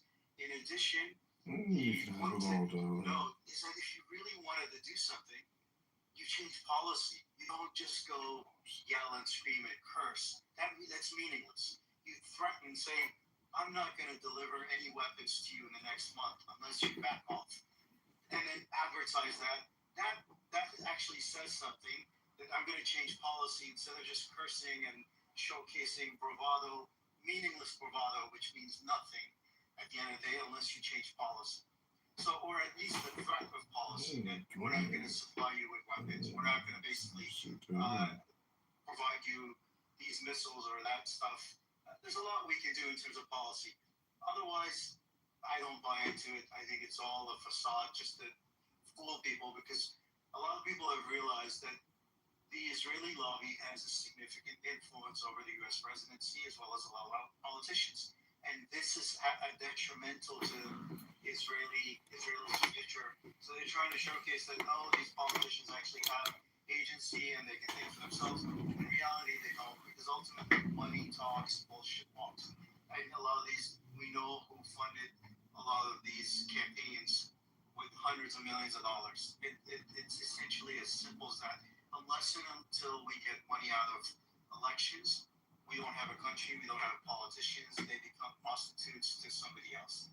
I'll end it there. Thanks. Thank you. Go ahead, Mitch, you can respond if you keep it short, and then we'll go. So Massey didn't lose because of Israel. Massey lost because of Massey. Massey aligned himself with people called soldiers.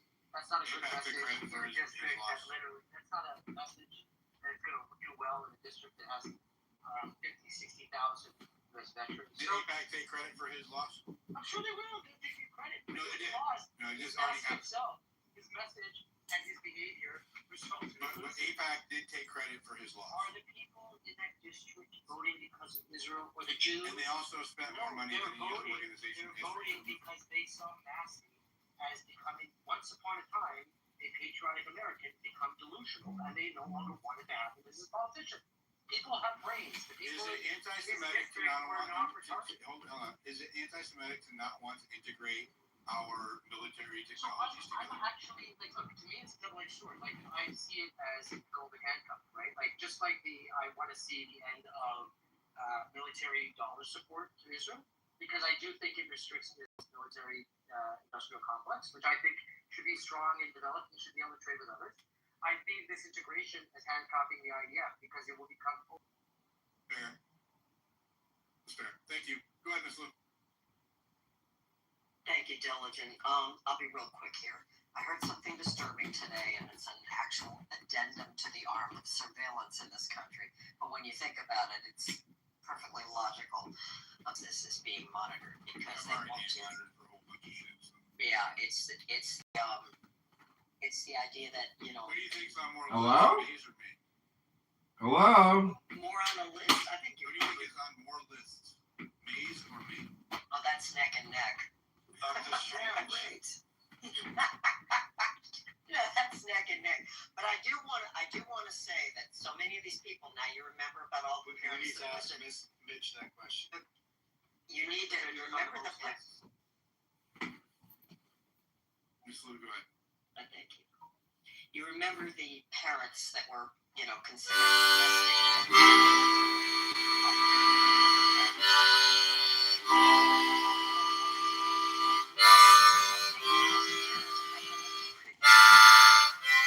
apparently, people who are showing up now to these town halls and stuff to protest, and a couple of them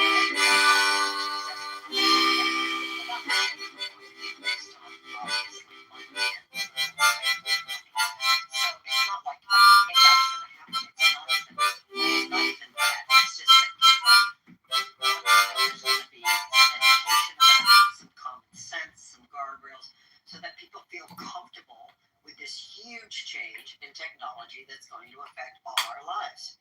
And right now, the problem with some of these centers is they're so big, so massive, and people worry about water, they worry about, the grids and all of that. I don't need to go into that, y'all know that.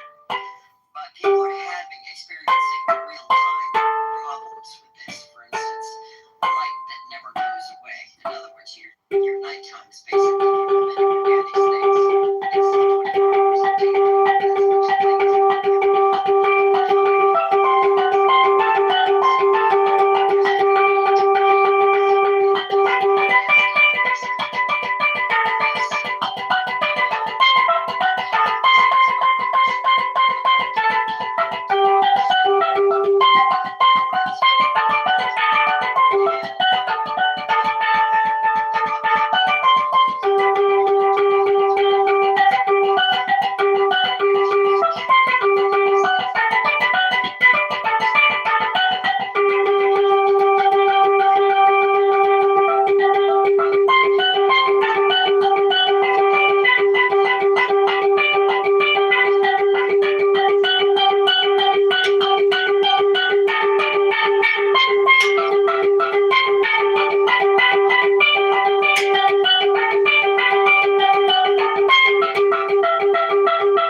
pro-Israel. And also, so getting it removed before it hits the floor is very unlikely.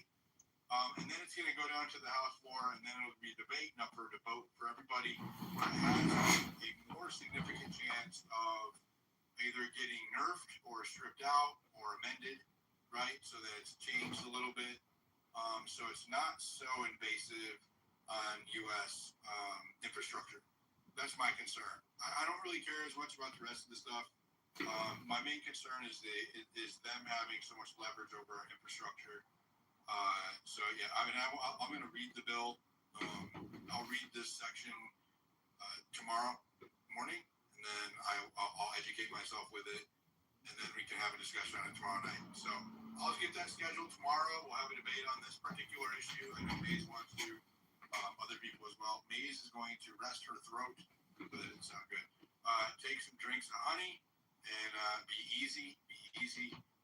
But help you heal, Maze. Thank you. Make sure you guys are following my lovely co-host, Maze, Harmy, really appreciates you. The rest of our speakers, follow everybody up on stage. The best way that you can support me is by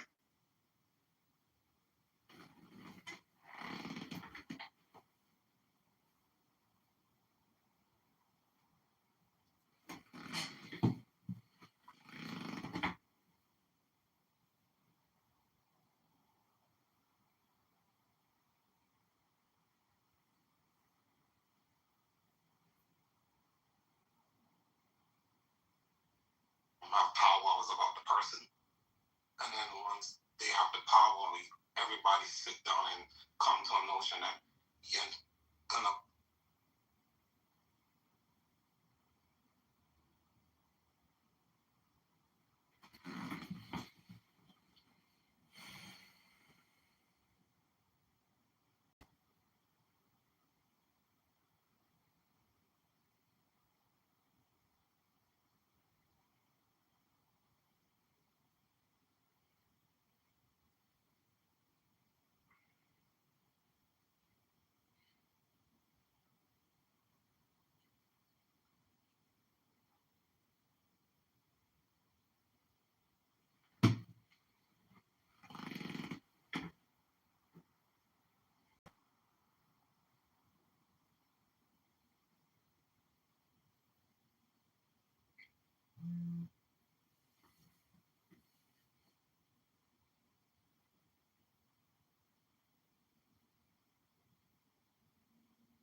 I was just watching. People should know what's going on, Olay. I was just watching. I can't explain it, but I'm gonna do it, nigga.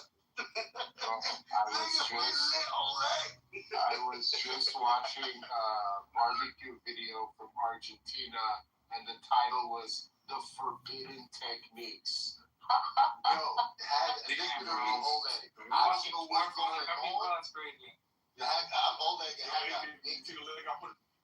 I don't know what's going on. Let's take a shower. I'll check it out right now. I'll take a shower. Look like you take showers. I'll check it.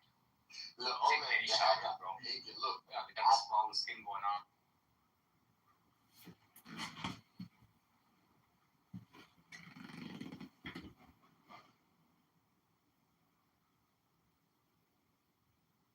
Can I ask?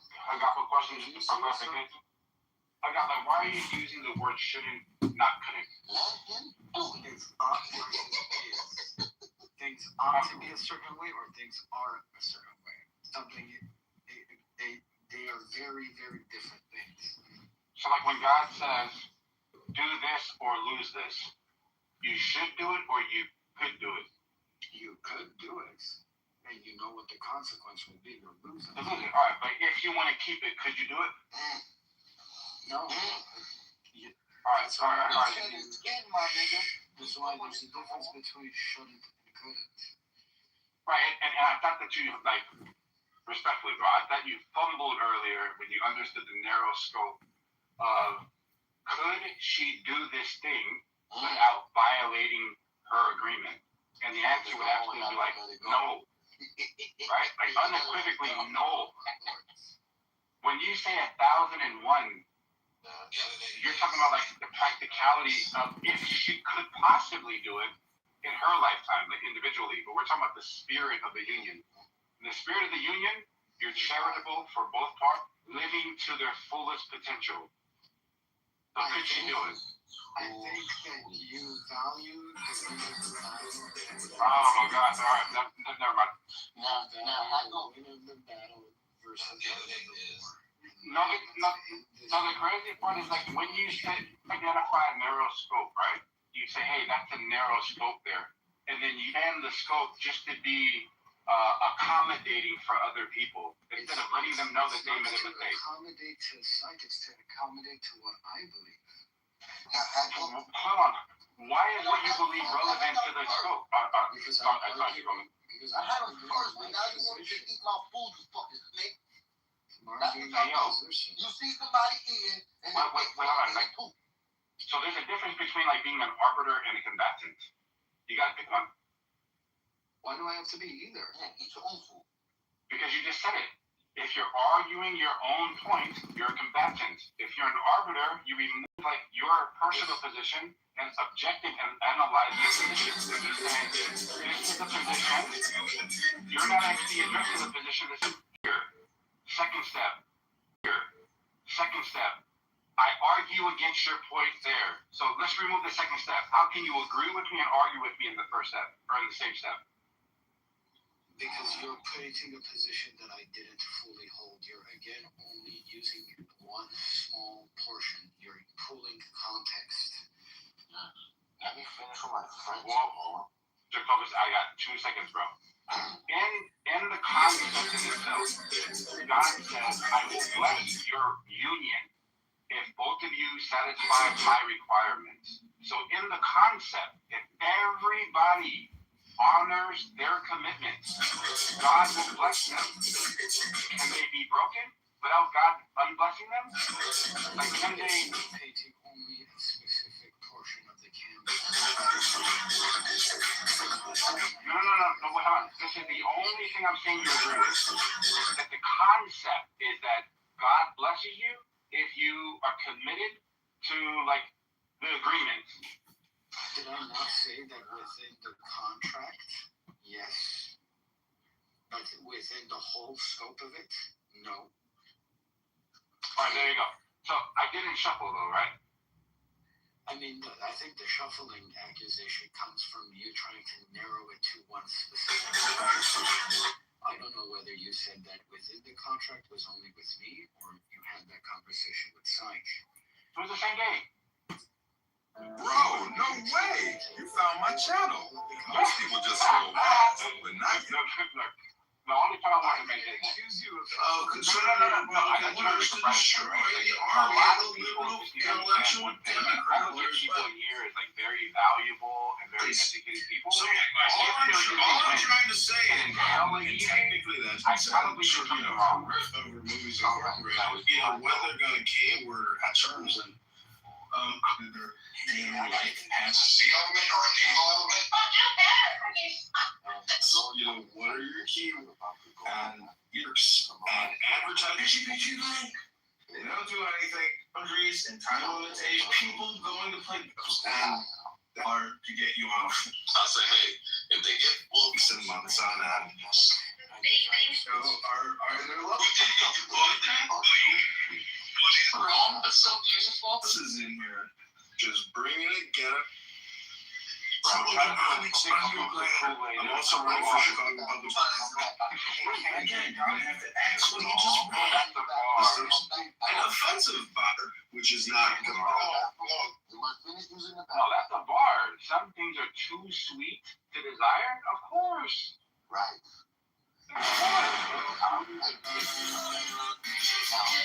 Bro.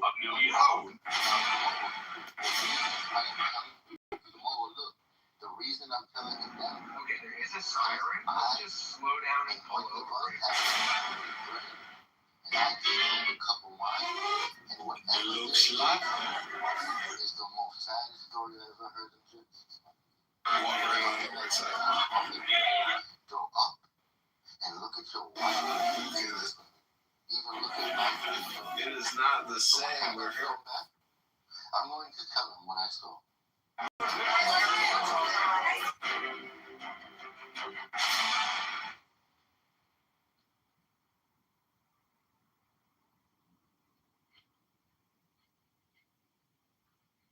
You guys ever ate wait till it gets back to COVID. I'm talking about white people. I love you Samoa, right? Oh, you know I love you too, bro. I love my friend Samoa, but I hate you. You who? said it.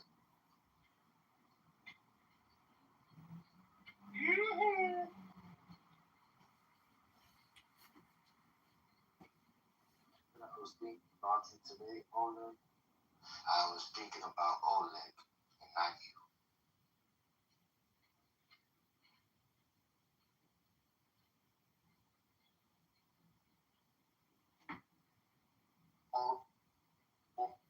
Understood. And now, it already be gone, bro. And it's too late to put the cup back. Because whoever grabs it, they can't let it go. And even if I ran to a friend to help me pull it off, his hand would get stuck too.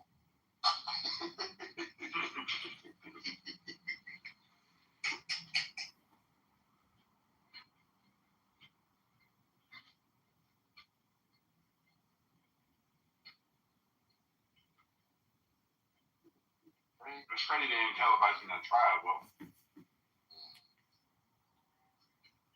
Who's on trial? Boy, Carmelo Anthony. I thought he was on trial when he married his wife. That's a different Carmelo. Yeah. Oh, yeah, word? different one. Thank you, bro. I'm not aware of this world. Jacobus, tell us the story, bro. I want to hear the story. About what, bro? The one that you read in Genesis that messed you up. Or just give me the verse and I'll look it up. Concrete. I told you I saw an angel, right? I mean, I In met real an life? angel. I saw In real life? met him. Yeah, I met one, but not seen him. You mean figuratively or literally? As real as I'm talking to you, and 2 days after I kissed the feet of Christ. Come on now, Jacobus. Dead ass, bro. And if I'm lying, I'm ready to die right now for Jesus' name. I'm not saying you're lying, but No, that's what I'm it's hard telling to you, bro. believe. But go ahead. And listen what I'm telling you. If I seen this, and knowing everything I ever knew, I don't think I'm supposed to sit shut, bro. I don't think so. I want to, because I understand if I think what's going to happen. But if I don't think about it, it's going to happen.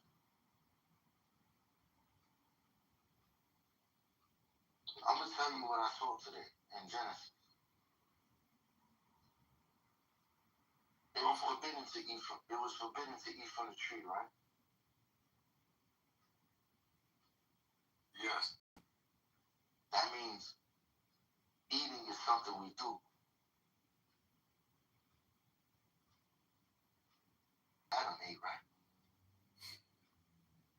I'm gonna cut the light off as I talk to I you. disagree. I disagree. They both ate. They ate. I haven't read it in a while, so. No, don't do concrete. Listen, Jacobus, we gotta, choose our words. I know.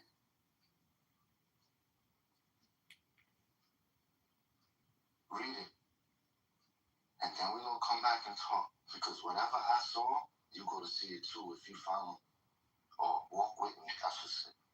Because how can two walk together unless they agree?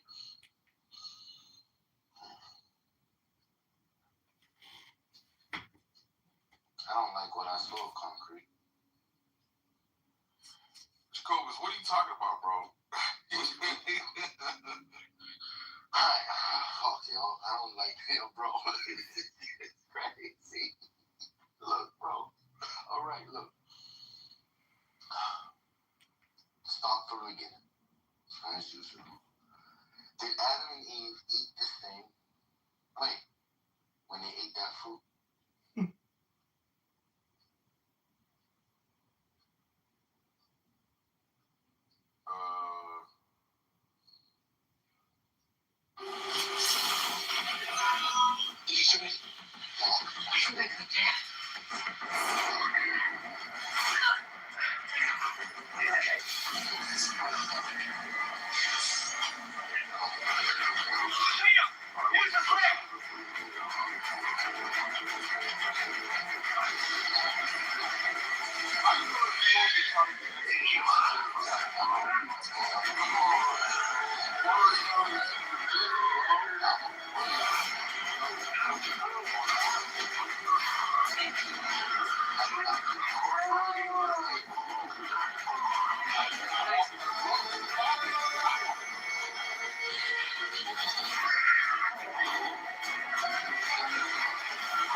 Terms. Does life repeat itself? Serious question. I gotta remember. All right, watch this, bro. I looked it up. I was curious, bro, because I started studying. I was like, yo, do animals commit suicide, bro? Is that normal? Is that something that and you know what I found out? Right, so it does not. Whatsoever, my It's,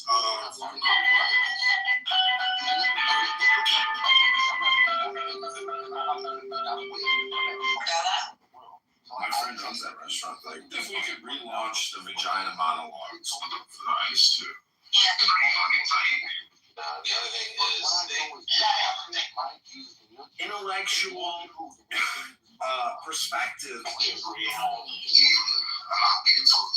Always the best option, not ideological. Even a bear can be taught to dance. If he were twice as smart, he'd be an idiot. So one part of them may live. And our Jesus told us if your right hand offend you, cut it off. For it's better that your whole body lived in your own than that thing that be cut off. So what I'm about to tell you concrete is very simple, is that when they ate from that tree, they did not eat from it the same. Eve gazed upon it, she saw and she felt that it would be pleasing to her. She saw and she felt that it would be pleasing to her. After she saw and she bite. She gave some to her husband, who also was standing right there while it was happening. And while it was happening, he said and did nothing. And after he participated in it, and he knew he was naked, and when he knew he was naked, he knew what he had done. He knew he had did something forbidden. And then I asked myself, I said, hold on. Why would this even take place? And I said, look at the nature of the dove and the serpent. He said, I explained to you, but you ignored one part. It speaks of me. And then I was like, well, why is this even important, my Lord? Then he told me, he said, look, what did I promise man? That I will be born of a virgin. And I asked myself, what is it about the snake that is likened to him on the cross? And I looked at that brass serpent. And I said, the serpent can do something called parthenogenesis. It can be born without a mate.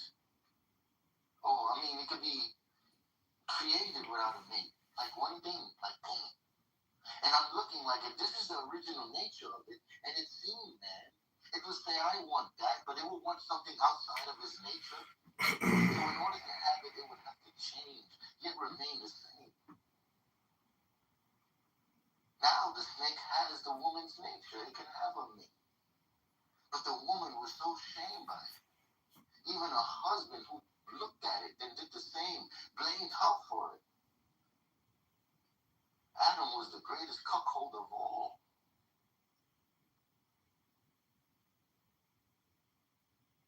Who do you guys think makes the best barbecue in the world?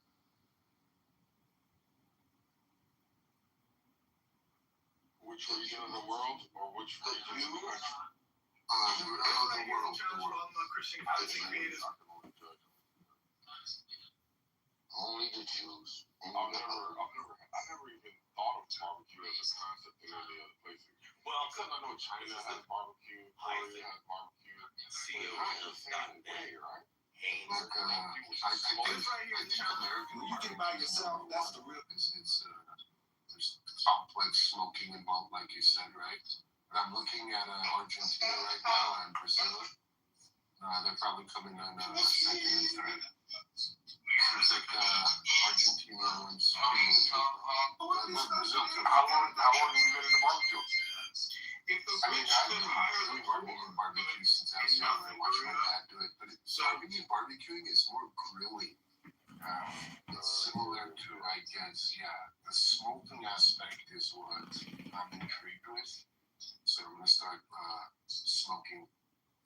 So these other countries are smoking or grilling? they're grilling, but like very indirectly. Like there's a huge like bonfire situation, and then they make like a circle of meat around it. Yeah, it looks intense. It looks like it takes a very long time as well. A lot of effort goes into it. Yeah, I like to go to different barbecue spots and see what they got going on. And it's really tough to get good barbecue. Most places are very mid. Yeah.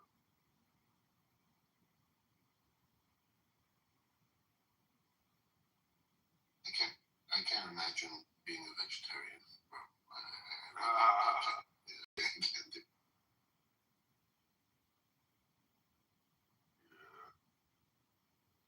Didn't Jake say she's a vegetarian?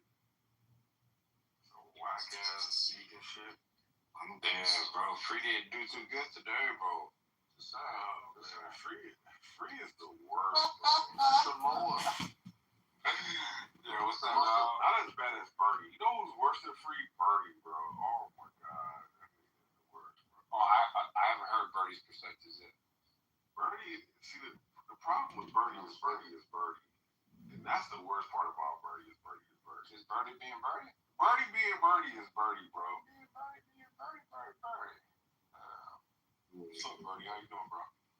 I'm doing good. Just woke up. What's up, Birdie? I've never heard anything bad about you. What's going on? Someone made me second in command for their house, and I don't like it. Because when I try to start a room, everyone's like, "Where's the main guy?" And I'm just like, wait, what kind of room is it? What are y'all talking about? It's a spicy room. Spicy. Someone made me second. But I was trying to make it. I was trying to change it a little bit, but people are like, "He's changing." Describe spicy, bro. You can't just say spicy. You gotta explain. So before, the conversation would be like, "What kind of dick do you like?" And I changed it to what do you do? Uncognitive your own shit. They were like, "What the fuck is this?"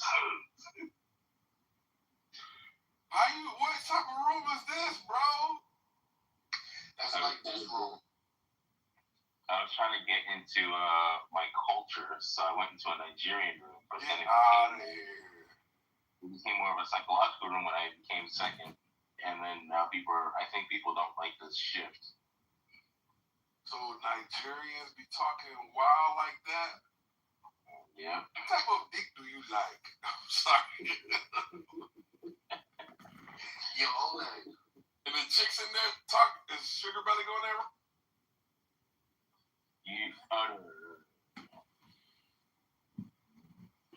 Hello, Fifi, how you doing? Only people who have never been on this side of Clubhouse. Oh, okay. But like there's like their rooms filled up to like hundreds, and so I was like, y'all speaking English or your country language? They speak in pidgin, but I understand it because my ears are just tuned into whatever my aunts and uncles used to talk about. Gotcha. But they speak in English. Yo, ping me in there, bro. I want to check it out. Okay. Oh my god, how gay. No, what are you talking about? Like the room. I don't know what I'm talking about. I'm just being annoying. You're a vegan? Yo, Birdie. Yeah. You want to hear something cool? What's up? Wait, James, why do you have a pink ticket? Why do you? Because I'm a cool kid. Yo, Birdie. Yeah, what's something cool? Yeah. I'll tell you this, right? If the perfect nigga was standing right there, and the devil and his full glory was standing right there, because when you look at man compared to a serpent like that, that woman will always gravitate toward that thing.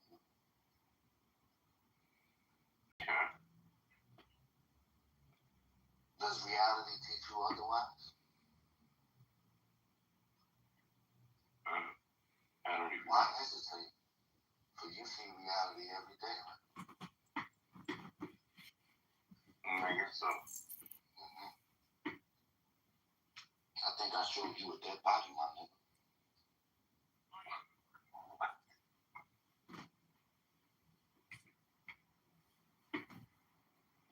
Wait, what part don't you understand, Birdie? No, he understood. Yeah, I understood something. Someone just messaged me something.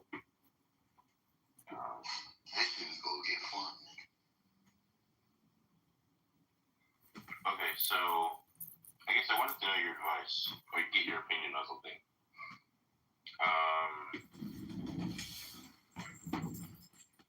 So the divorce is progressing.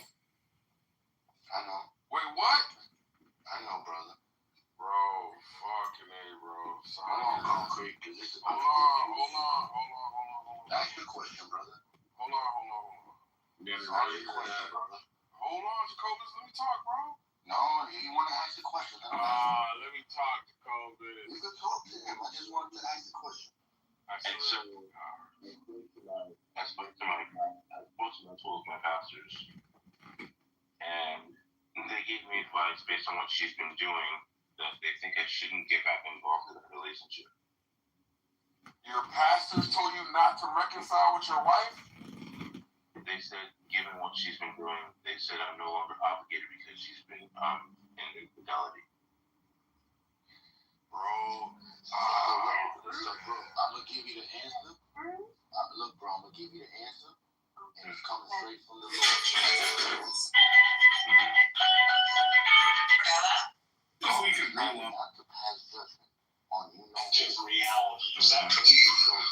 Just reality. Is that true? It took time. But there really is a world really out there independent of everybody. So if you love her as you love God, right? You must be willing to let her walk the path she walked so she could walk down the road of repentance. And you cannot do that for her. What you can do is remain where you are. So when she turns back, you are still dead. Now, is this easy? No. Will you suffer? Yes. Will it feel like a punishment in the beginning? Of course. Will you see a reward at the end? Oh, certainly. But if you take the exterior terminus, the end of a reflection, as what it is, you never get to the source of the true light, my nigga. See, God is going to allow some people to feel, some people to hear. Don't be one of those that have to feel. Because it's a terrible thing to fall into the hands of the Lord. Birdie, I second what Jacobus is saying. And it really, it is forgiveness, long suffering is emblematic. Hosea. You know I can't say words. Hosea. Yeah, Hosea. There's no Hosea. Birdie, listen, I don't know what's going on with your pastors, bro. The Bible, the whole doctrine about infidelity, I think is really misunderstood. Because at the end of the day, Jesus says to forgive 7 times 77, right? And what God has put together, let no man put asunder. And when you talk about, it's not being included. No. I'm not saying you're cheating. I'm saying it's not me an issue. No, it's not. I understand. It's really because of the way the laws are. There's nothing you can do about it. They're just gonna. I would say they keep the marriage together. It's going to be very expensive and it's approved. You guys go to counseling, not with a pastor, but someone who gets together. For the last 5 months, they've been trying to help in talking with her. So same with my family and friends who are also believers. And so now there's this unanimous disposition where they're saying they've talked to her one-on-one, and they've talked to me, and they've all talked about the situation, and they're all on the same unanimous outlook.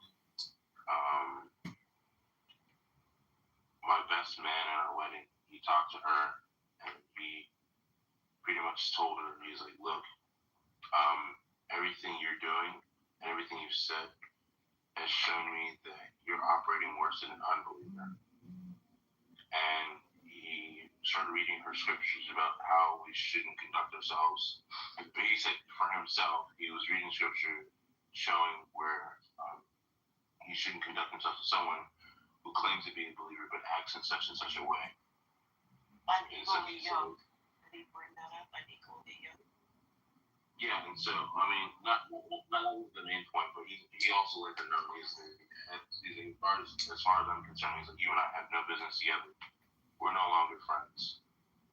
And he's just like, if you call me, all I have to tell you is you need to make yourself into a mental home. You have children? I mean, we have two. Oh wow, I'm sorry. I mean, I'm just gonna be quiet. I mean, definitely, you know. When we went to the pastor's wives, because the pastor's wives are involved, they tried to talk to her. They asked her about what God told about it, and she said, "Not really, not anymore." So Birdie, what I understood so far, not just with you, but with all of us, bro, we had to do evil to someone else, and we had to experience it done to us to truly understand it and discern it from something other than what it is. You and me, we had to do something bad, and something bad had to be done to us for me and you to truly see. You must allow her to experience the wrong, and you must allow her to understand why it is wrong. Because once she done it to you, it must be done to her. And if she doesn't learn from then, you cannot save her. Who can save their spouse? It is your faith that she will turn back. Jesus had faith Peter would turn back after he did wrong. He didn't hope that God would do the work for him. So just be patient. Be ready to be a light to her. Don't be angry. Don't remember what she's done. Because the moment you remember what she's done, she will not be able to get from under that bush. She will be so ashamed of herself. And a broken woman is no good to you, nor anyone else. So if you want her whole again, you're going to have to do what God did for you and let his hands mold you.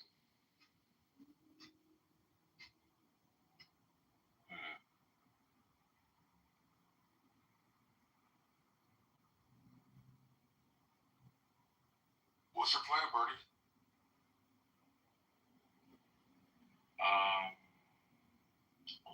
Need to pray and search the scriptures. You don't need a plan. Your plan is Christ, and every action of yours should be instinct of what he commands. Once you plan, bro, you go to try to create a world of your own and play God. Let God be your plan. Give your burden to God. Give your strategizing to God.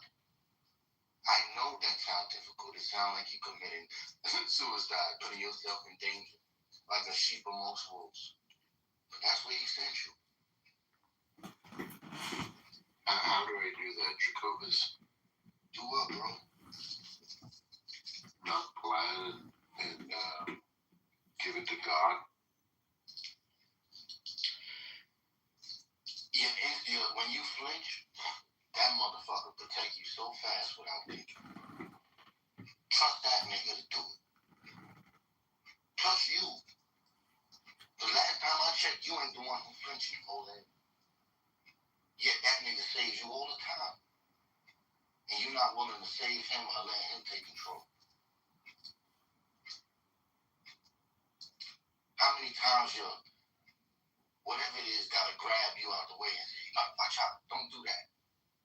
Even though you knew better, but you wanted the immediate pleasure, not realizing that immediate pleasure was just a reflection of what it really was.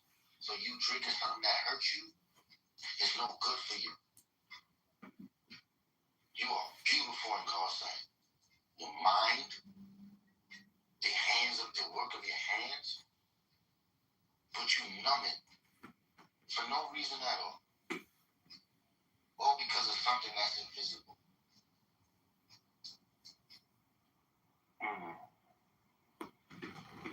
Look, Bertie, don't try to drink it away. Don't try to smoke it away. Don't try to fuck it away. I can imagine the pain you're going through. Barely. Just powerful. Let it make you wise. And like Kitover said, just staying strong. Be very forgiving. Just don't try to engineer, right? Just try to be available, forgiving, but don't try to force it. Can't, be available, but people have to make their own decisions. You can't coerce them. You can't, just, it's unfortunate, but I agree with you. It's absolutely help, because right now it's almost like you're somebody's trying to destroy you, and so you have to make sure you're not destroyed. You have to make sure that you don't lose it. And you can obviously have children that you can use as like a focal point for everything and anything. That's your focal point to stay healthy, to stay happy, to stay full, and to keep pushing forward. I think a little different, Concrete, when you're done. That was beautiful, Brother Concrete. Thank you.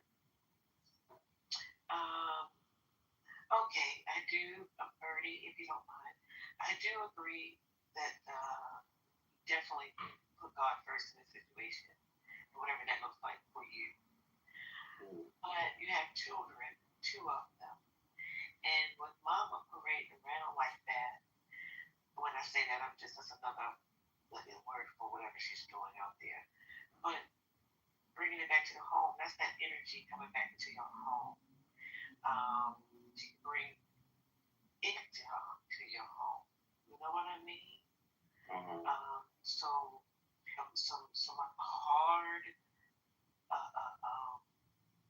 conversations have to be had, because like I said, I do agree with having God in this situation.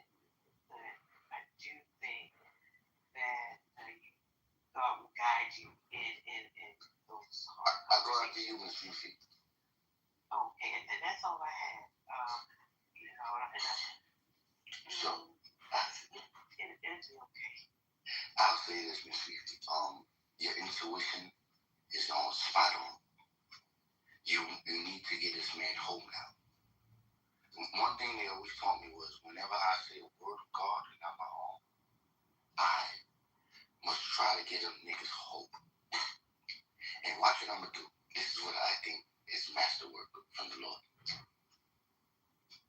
Whoever can answer this will be King Arthur, for he will lift the Excalibur. And the woman who helps them will be the Lady of the Lake. But the one who is strong enough to lift it, they're not doing on his own. So the question is, when you doubt, whose mind are you trying to change? The hope that he needs, Bertie, and I'm gonna let you go because you've heard both of us. The hope, Jehovah's, is his children, his legacy.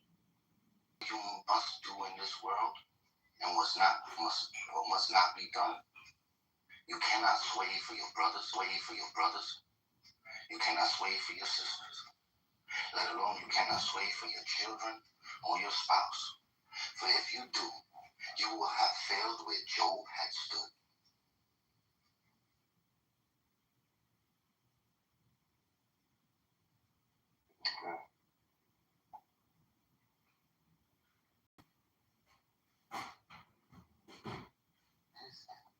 guess concrete dropped the mic and just kind of, say what he said. That nigga said, amen, disappear. Right? He's like, oh, that nigga scared the shit out of me, man. I'm telling you. No, that's all good. I just said he saw me, so that's why I'm kind of hanging out. You know who gives up rest? Say it again. Who gives up rest? Yes. Meaning, if you wanted to close your eyes, you can't close your eyes. I know. Meaning, when you do close your eyes and you're in that darkness and you can't sleep, God is going to give you comfort in the dark, for He is that light. And the only thing that can ever give you comfort in the dark is the light, right? That's feet. Who's coming there? Now, the light shineth and the darkness comprehended not. Bernie, are you in the U.S.? Yeah, I am. Okay, so there are laws in place. Not saying that just it's different on, shore, in your country. Wait, what? Can you say you're Nigerian? Oh, you're my bad.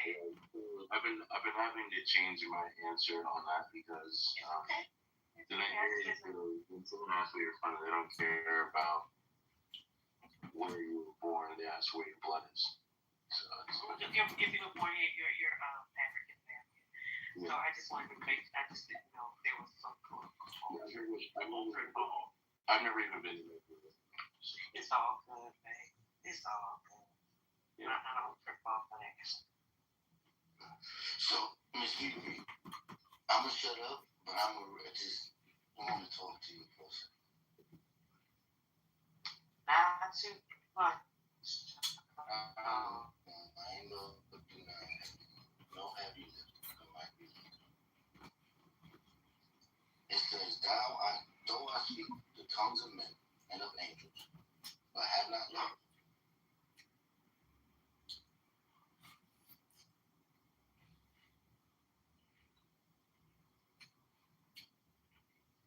Successful.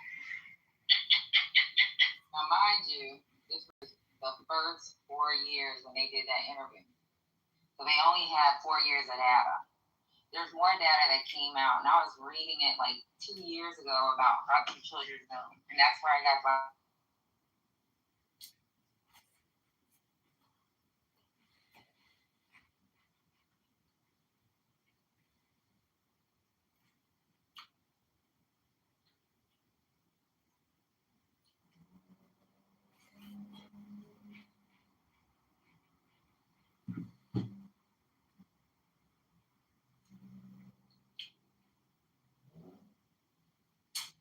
Tell them what else she said. Represent what it hurts us.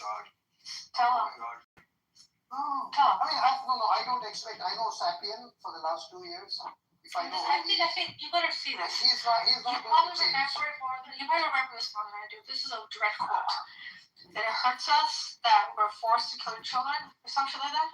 Or was that? I gotta find a direct quote. I think that was Golda Meir or. Yeah.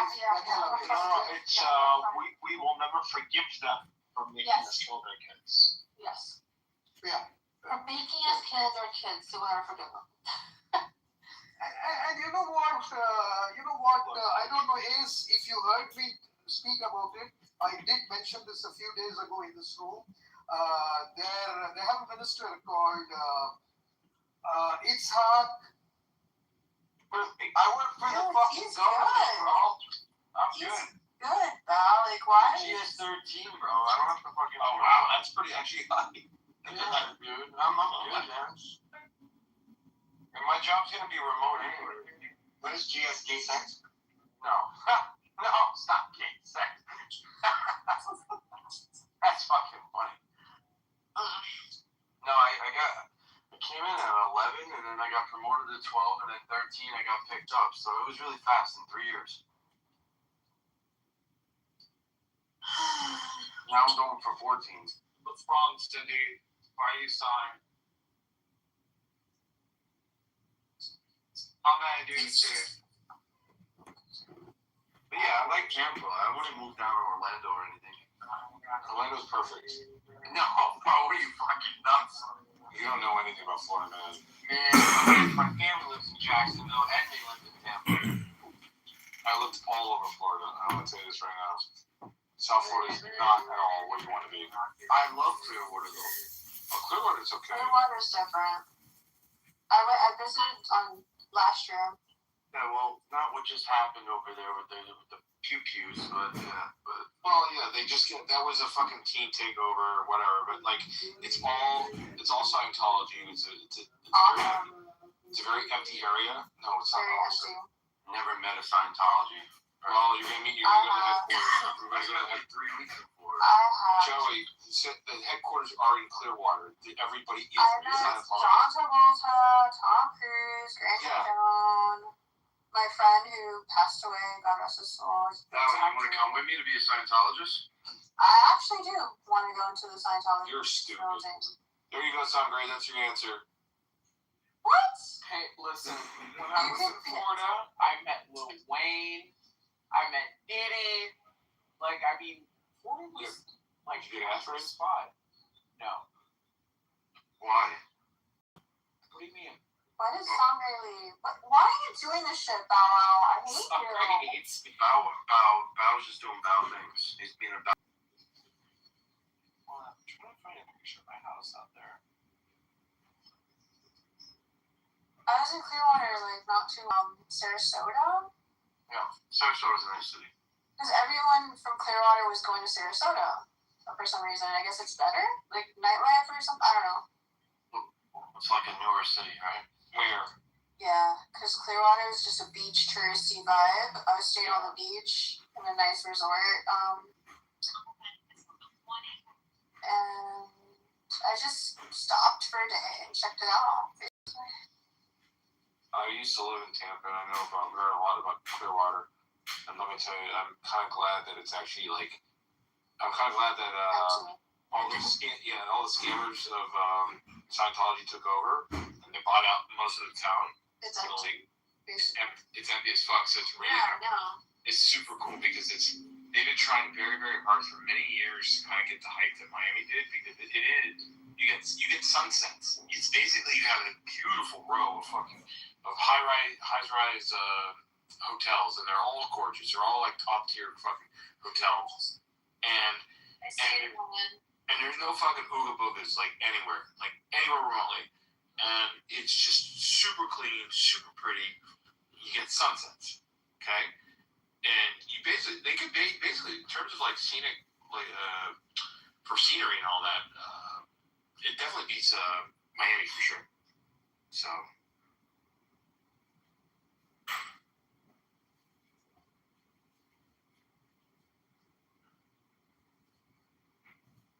Ooga boogas? No.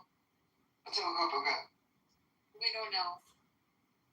I still don't know what it means. Ooga booga.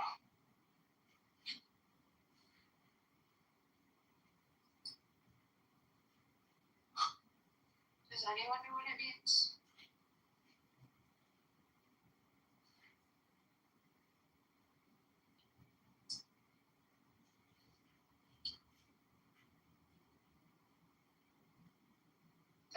I want you inside my pussy. What?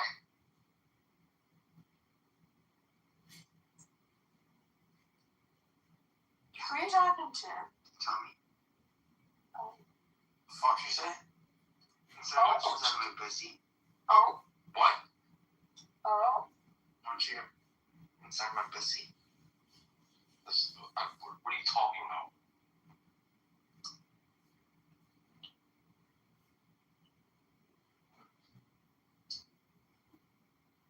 What the fuck? You can't choke me, but I'll take ketamine. Oh, damn. Oh, Jesus, bro.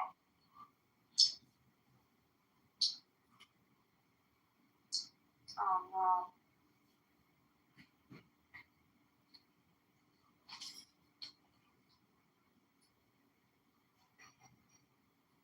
God, I'm so naked. I never choke me until I pass out, but make sure not to unstroke to eat later.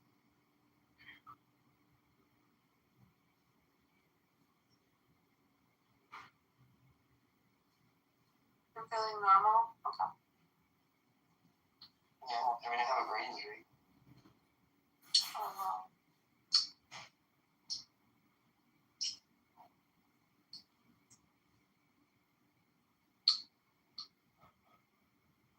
Do you feel normal? Like, okay? It's a little weird, but yeah. Okay. I'm glad you're okay. Yeah, me too.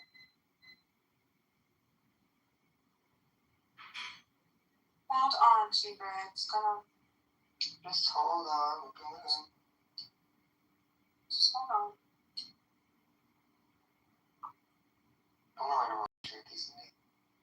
Me too.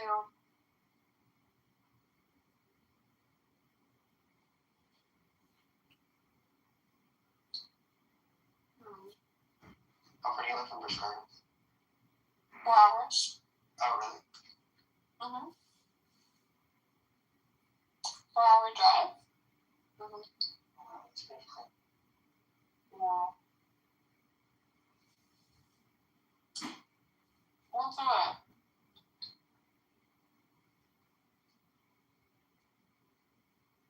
I gotta put it on my vision board. Yeah, put on the vision board.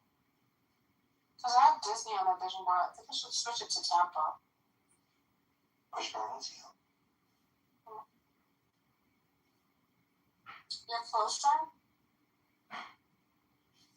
You're not closer. Is it closer? To you? Oh, what? No, it's all the same. It's all the same. Either way.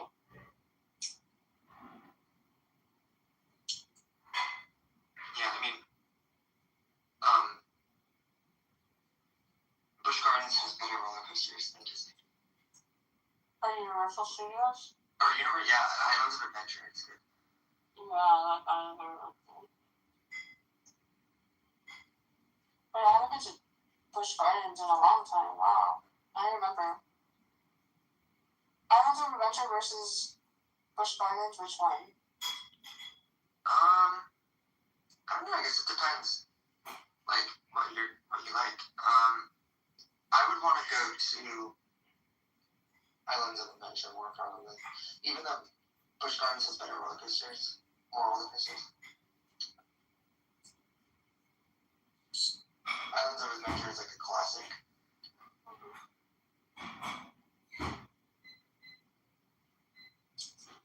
You did end up going to Disney, right? No. Dollywood or something? No. No. Didn't end up going to either of those. He was gross.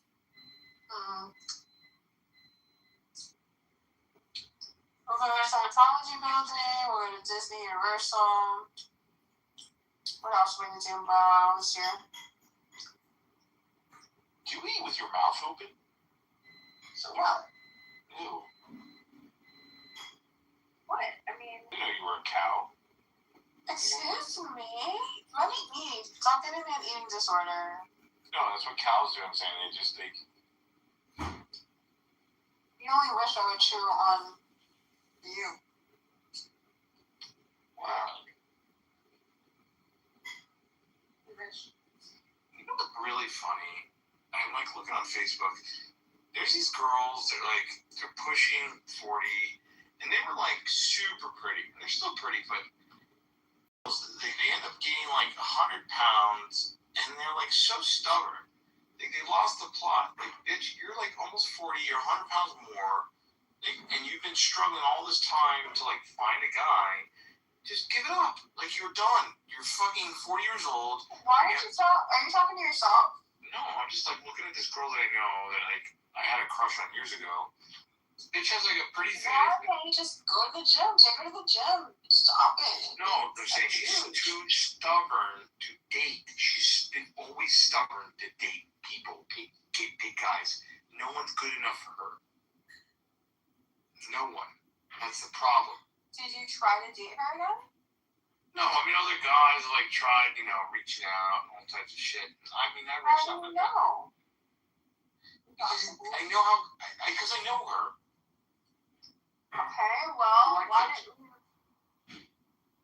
don't you like work out together if you think she's overweight? Like, why don't you be the one to like? Because she's not going to respond to me that way. She's so in her own How do fucking you way. know? Because I know. What do you mean how I know? I know. You don't. What are you talking about? You know, like if you work out, if you date The somebody, girl's not gonna go and hang out with me like that, okay? Why not? She's too stubborn because that's how they are. They're all stubborn. They get in their way. They're like, oh, I'm gonna find something better. No, bitch, you're 100 pounds more with a pretty face. Like you failed at every fucking relationship because you fucking find a problem with every guy, and now you're not married, and you're fucking saying that you're 100 pounds more. What the fuck, bitch? Get out of your way. Get out of your way.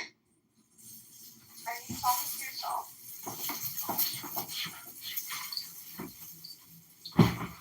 Bow wow!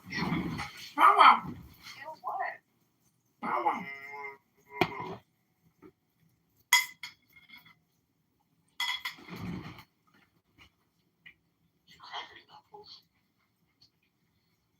You know, that's Grindr. Wait, Grindr? Sound like Grindr notification. Yeah. See, was that Grindr? No. Yes. Why don't you try to date her? Why don't you go to the gym? No, I'm so dating her. Like I haven't talked to her in years. I'm just like, see her on. Well, how are you I'm gay. That's it. How do you know if you haven't talked to her? Because I know who she is. I know her mannerisms. I know how she talks. I think she's hot shit. Just give it up. Fucking settle down and shut the fuck up. Reject you? No, it's not about rejection. It's fucking in conversation. You're like trying to date the girl or trying to take her out, and then you hear from other people in the community, that people that know her. Oh yeah, she's a bitch. She's like thinks she's hot shit. I'm like, yeah, I got that whole perspective from her. Yeah, years ago. These are all things that I put together over the years. Why are you being so?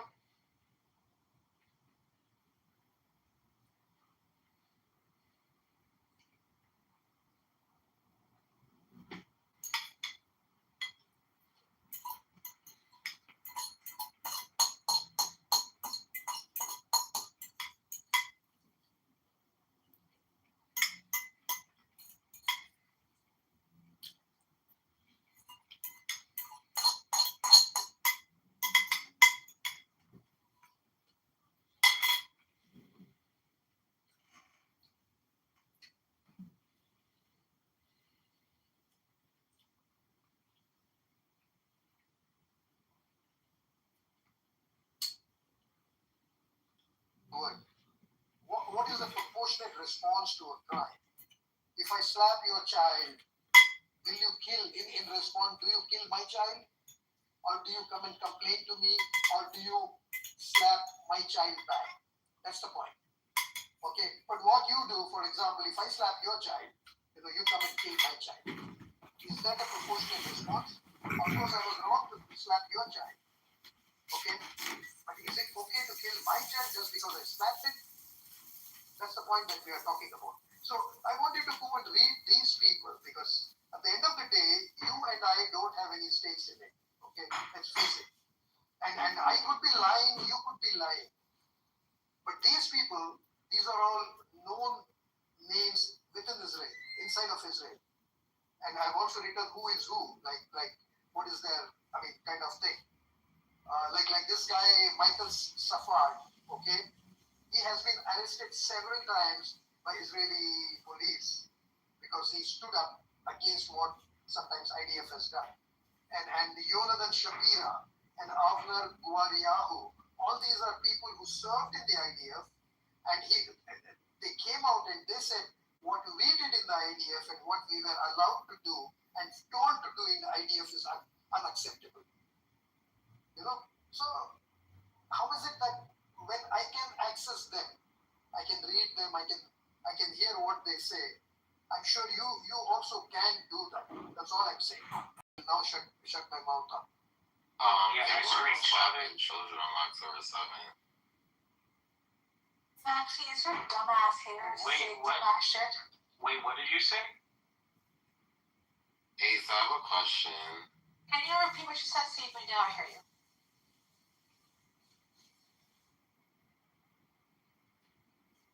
Sapien, can you repeat what you said? Sapien cannot hear you.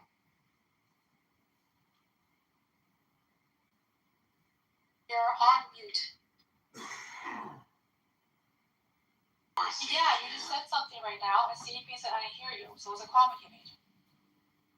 Oh, well, I have a question. No, I also did not hear what you said. No one heard you. I didn't hear what you said. You said something. For 7 kids, something like that. Yeah, something like that. Well,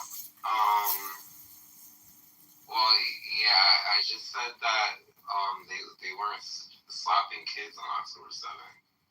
Who said that they were? You missed there was like an analogy that like it's not proportionate response. Like if I slap your we're not kid, talking about October 7th. like you kill my kid. We weren't talking about October 7th. They wasn't slapping niggas on October 7th. Like that's so crazy. Hold on. Hey, Ace, I got a question for you though. Hold on, can you hear me? I can hear you. You missed the context of conversation. It doesn't do October 7th. But like what else is the context? Like the response. The response is because of October 7th. Right, October 7th. The response is because of October 7th. We never talked about this is This is all because of October 7th. Okay, what happened prior to October 7th? Okay, but all this is because of What October happened 7th. prior to What happened on October 7th? See, I can't have conversations with you. You're a dimwit. See, can you please take care of your friend? I'm just saying what happened on October 7th. Like, I'm just asking. You're embarrassing yourself.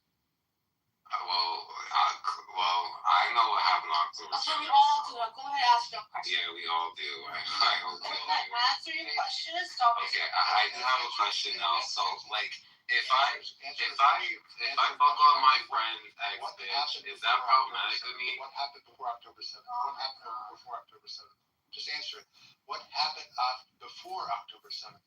Then we get October 7th. So anyway, if I fuck on my friend ex This bitch, is that problematic? You being a hoe, this is you being a hoe.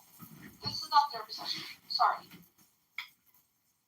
I mean, Maxie. I'm a hoe for fucking on my friend's ex bitch. Maxie, you should make sure to let them know that you got a card before you do it. Thank you. Anyways. Wait, I'm a hoe. Wait, Ace, I'm a hoe for that? I don't need to. Your conversation is very whole-like. This is not a whole room. Okay, go talk to your fucking. Go talk to your buddies on the side. You know what's dangerous is when people who lack brain cells have opinions on important matters, especially when it deals with rights. He survived natural selection. That's the sad part here. No, Steve, we deal with a lot of retards in the South. It's a normal thing. It's not just one. At least I know what October 7th is, or what happened. It's okay. They were slapping kids on October 7th. Yes. If you want to, I know what happened. I know what happened on October 7th. So make sure to let your partner know you got. Do what happened October 7th. We'll give you a brief version. There's been many rooms. I know what happened on October 7th. What's that, Maxie? I know what happened on October 7th. So if you know what happened October 7th, as we all do, at least we think, some of us think we do, what happened before October 7th, Maxie? Well, the response is because of October 7th, so like, why is that relevant? The question is, because October, Maxie, response because of October 7th. Max, have you thought that October 7th could be a response to something happened by the Israelis? Have you thought about that? Okay, what response involves raping women, putting them in trucks? mass murder of like innocent festival goers. Okay, wait a minute. There we go. Israeli, like There we go. You just checked it yourself.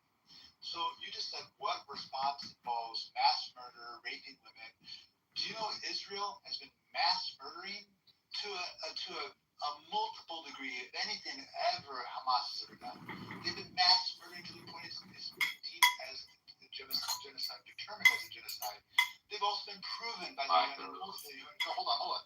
They've been proven by the UN and multiple human rights organizations as committing rape, even using dogs to rape people, sodomize men in the back with dogs.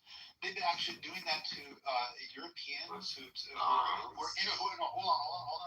in international waters. They have every right to be in international waters. Is what Israelis do. They illegally kidnapped people, white Europeans, because I know you care about white people probably more than you do about Arabs, because you're bigoted. They kidnapped white. Yeah, you are. I've heard you speak before.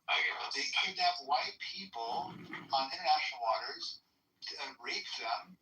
Multiple counts of rapes by many white Europeans, women and men, have testified. We have a video of them being beaten, and Ben Gvir celebrating it, so forth, and happy about it. It's disgusting. So you just checkmated yourself. What kind of people? No. What kind?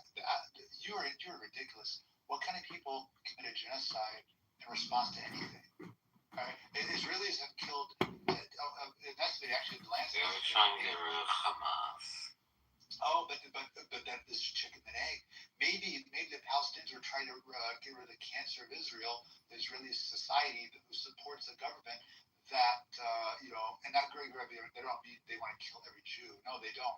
They want their land back, and they should be back governing the land, because when they were governing the land, when the Ottomans were governing the land, when Muslims in general were governing the land, they weren't doing this insanity against the Jews. No way.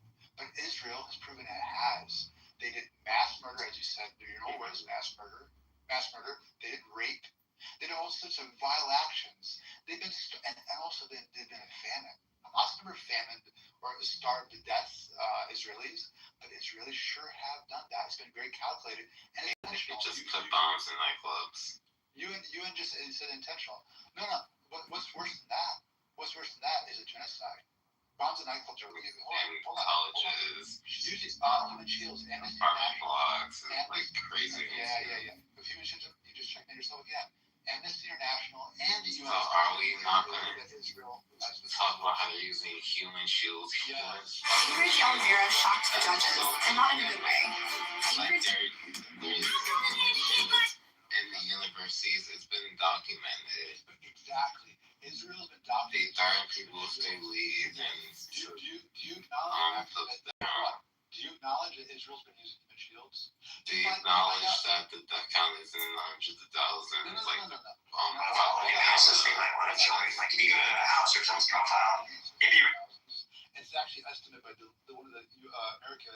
If you're American, one of the leading American medical journals called The Lancet. Follow new houses they might want to join. Like if you go to a house or someone's profile, it'd be really nice if you could listen to some highlights of like some of the funniest, most interesting, best things I've said. So I'm really excited about it. It's going to be awesome. We're working on it right now. I follow new houses they might want to join. What was 25? Sorry. 25. Right. So it does not, as bipartisan support, most of the committee is pro-Israel, and also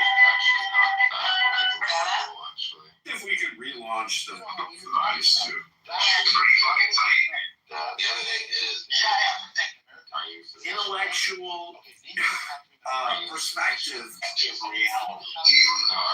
It's always the best ideological, even a bad argument, and nothing problems. Or something. Compensation for months. For the dean, you're wasting your time. JAMA, Journal of American Medical Association, and NEAGM, New England Journal of Medicine, and The Lancet. So you just said what response involves mass murder, raping women. Do you know Israel has been mass murdering epidemiology and so forth studies. It's a top medical journal, right? So anyhow, they estimated back a year ago 186,000 were killed. There's also other estimates. Harvard University had a study that estimated there's up to. Is it a study or a political piece? No, it was a because study. like some Nope. And Lancet is a just because it was released by the Lancet or the site doesn't mean it was like an actual study. The Lancet doesn't allow. It's not the New York Times. I mean, a lot of times they do. Actually, do you know what medical journals? Sometimes they even have like pieces that fellow consider that sanctions could be responsible to different actions against some people. The Amnesty International back in 2000, was it 12 or 13? They investigated the claim that Palestinians were using human shields, and their conclusion was the opposite. They said actually, they researched, they concluded that Israelis were using Palestinians human shields. Numerous accounts, cases, documented cases of Israelis using Palestinians, children, women, men as human shields. We've seen it. We've seen videos of it. Now, on the other hand, they concluded that Palestinians were not using their own people as human shields. They said this, and this is very easy to understand. In perhaps the world's most highly densely populated areas, by virtue of that, people they have no choice but to fight in areas where there are a lot of people around. There's no wide open land where they can fight, independently, away from people and so forth. They have to fight. They have no navy. They have no, because Israel won't allow it. They don't have an airport. Israel won't allow it. They don't even have a tank. So by means of it, they have to fight in this type of. As an article about Hamas torturing Palestinians and killing Palestinians. Yeah, because Edward, if he's here, he actually could speak to the specifics of that. There are Palestinians who are traitors who actually. Oh my God, traitors! So torture and kill traitors. That's so crazy. Israel's army a Palestinian family. Not all the family members. There's a large family, as we were just mentioned. There's about 7,000 or 8,000 of them amongst of the family. It's a large family that are militant, but most of the family are not involved in the opposition group. So the opposition group that actually was involved in stealing humanitarian aid from Palestinians, they were trying to overthrow the Hamas government. And as any government would do, they would execute or imprison those people. As any government would do. So we execute for treason. That is so crazy. There's countries over, including the U.S., that has laws on the books. Historically, the U.S. for trade. That sounds like barbary to me. Yeah, well, you're a country in America, which is my country. My country. You're American. So the American So executing, torturing Democrats, traitors, historically, the ones that happen. Historically, you clearly don't know your fucking history, do you? I do know my history. I know that Democrats don't. I think Maxipad. That's like third world poverty. Maxipad. Sorry. You are. Hold on a second. Hold on a second. I'm like, that's so third world. I don't want to hear your voice. Maxipad, didn't your people get tortured and butchered by white Europeans? They did, right? Yeah, did they? Didn't they get slaughtered?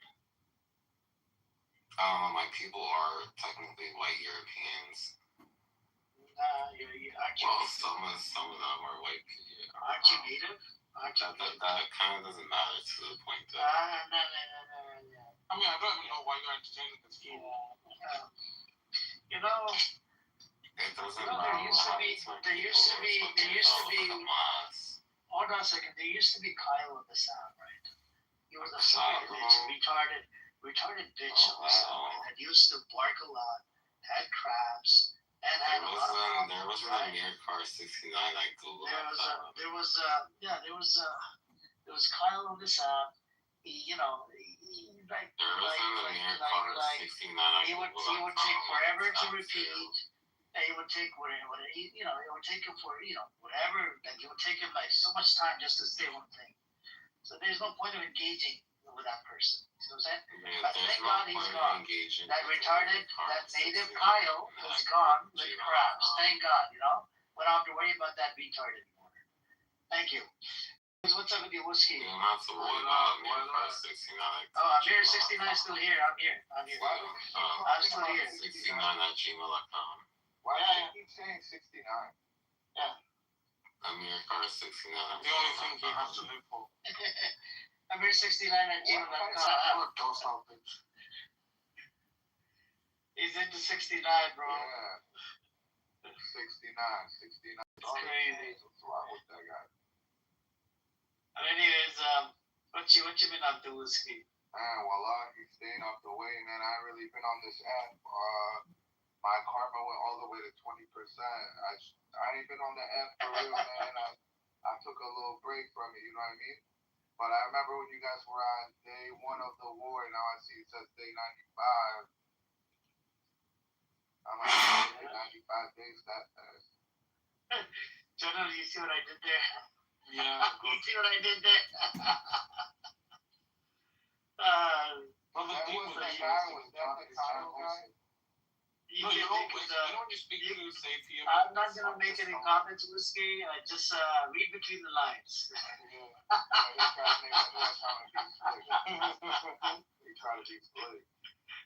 Read between the lines and then just remember it.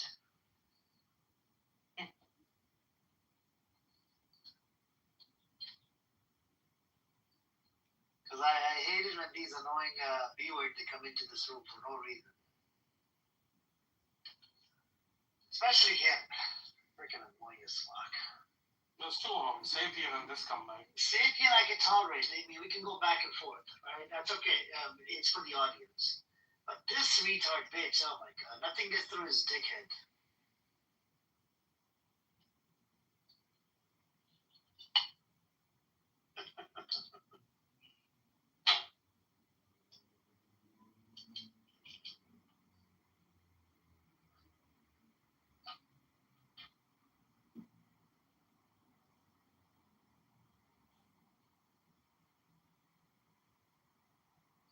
So the war's still going on, how we're 95 days in. I haven't paid too much attention to it. Yeah, so Iran warned Trump that if Netanyahu keeps on going inside, what is it called? If Netanyahu keeps going inside Lebanon to Beirut or something, they will try to that Iran will actually pretty much attack northern part of Israel. You see what I'm saying? And yeah.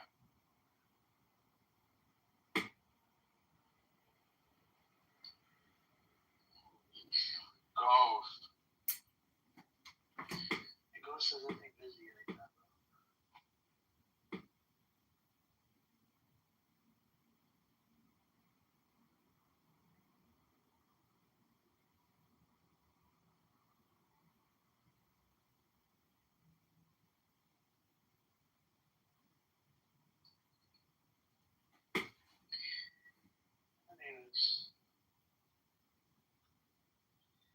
What else is near the whiskey?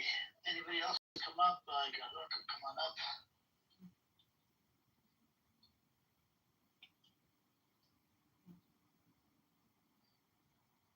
Hey, what's up, Jelly? How you doing today?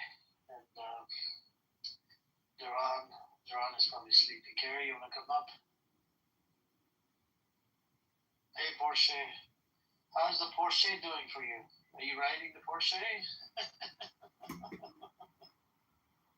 Good morning, good night. How's everyone doing? Dion, get up here. Duran, you wanna come up, bro? Same old, man,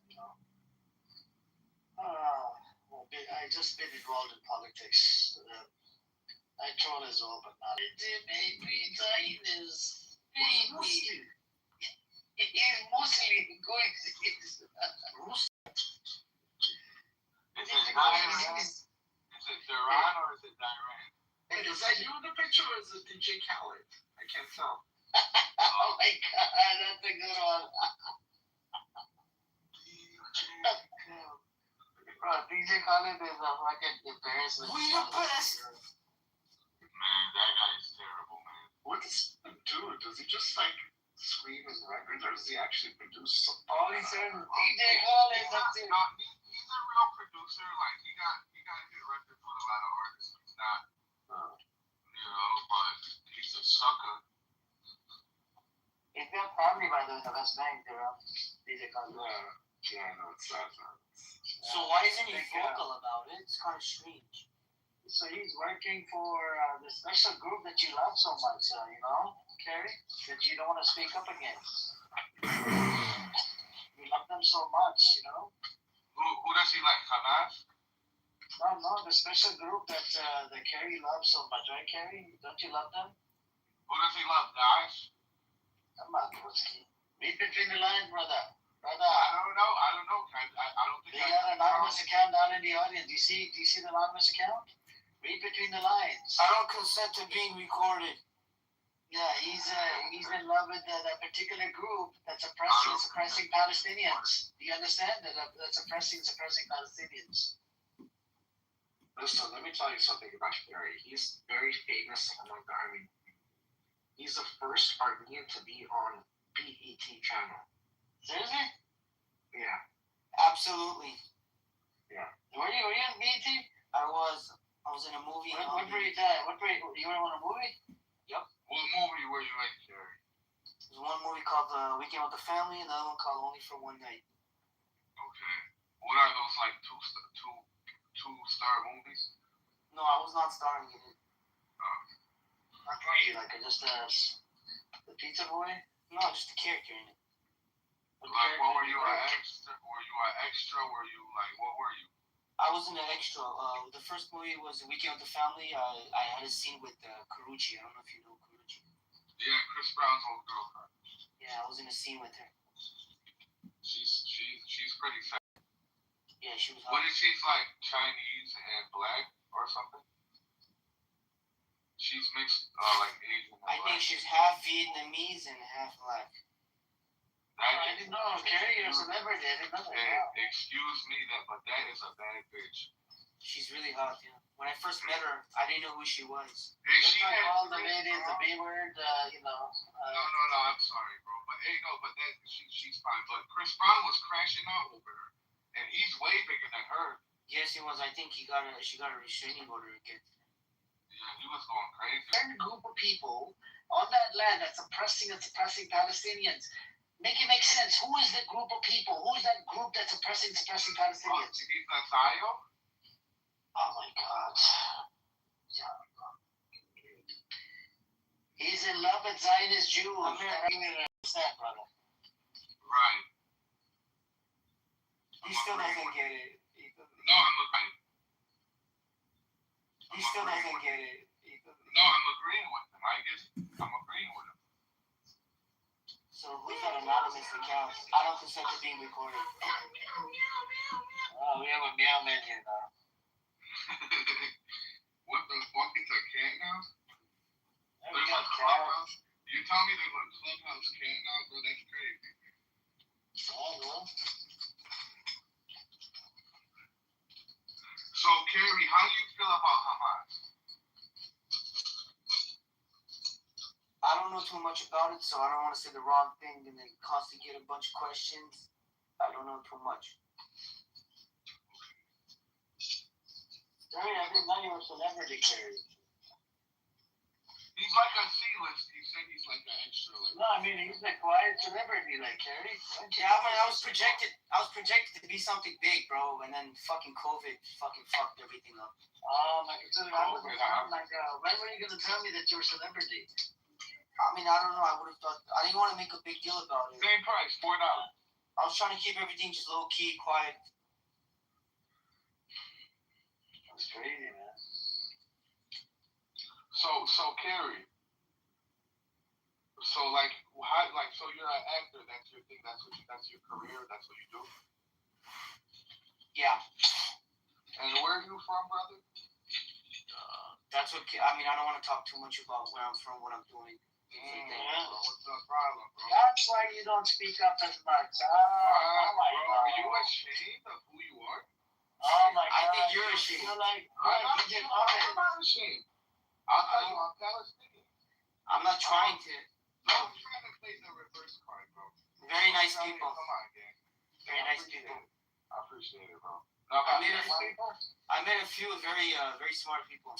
Wow. You met a few very smart people. No, I met a very few Palestinians. They're very smart people. Okay, where are you from, though? No, don't worry where I'm from, bro. I don't want to fucking talk about where I'm from. Damn, bro. All right. I'm Armenian. That's all. In America. I love America. I'm Armenian in America. Bro, I love America. I don't consider to be with. We heard you the first 3 times. All right, Gary. If you read Clubhouse's terms and agreements and all that, there's nothing you can do about it, brother.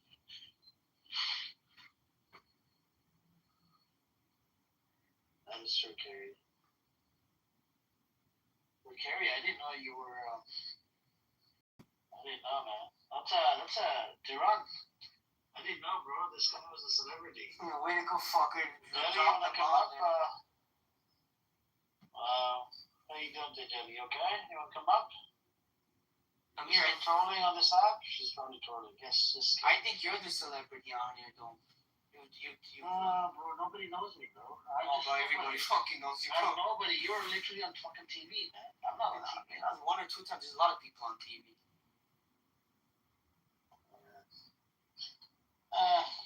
It's good.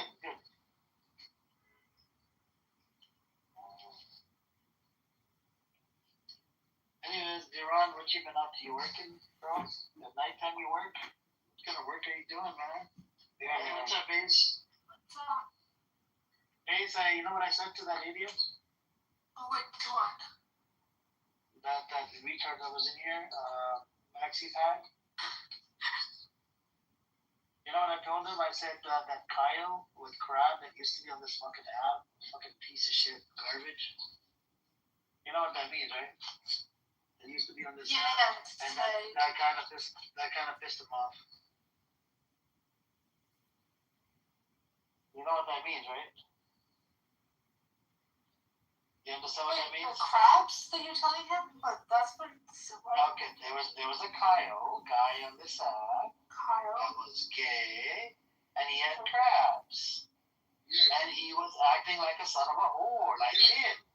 You understand? Read me. Yeah, I get it. He was just in here. The crab man was just in here. Hi, Ace. Bro, that guy's voice was so fucking annoying. My God. That's right, Carrie. And Ace, Carrie's a celebrity, by the way, Carrie. I mean, Ace. I'm here. Leave it alone, please. He's been in 2 movies, man. Oh, that's why he didn't take a definitive stance. Because he got a Hollywood career. Ooh, I got you. Duran, thank you for the update. I didn't know that, man. Yeah, you just had to drop the bomb. Yeah, that's good, man.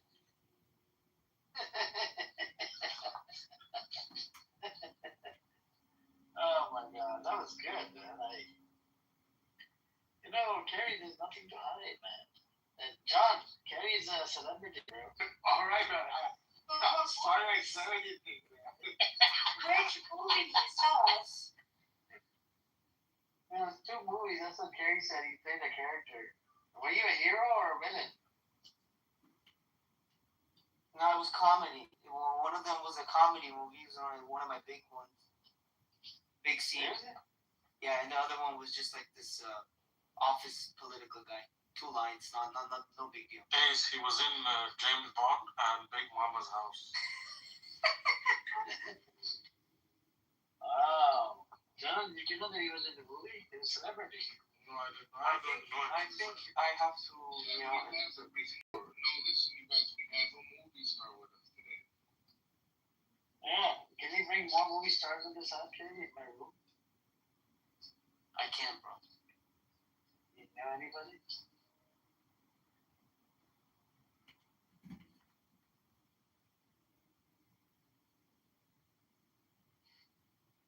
I did run into Danny Trejo and Jay Leno at the Buccaneers Studios.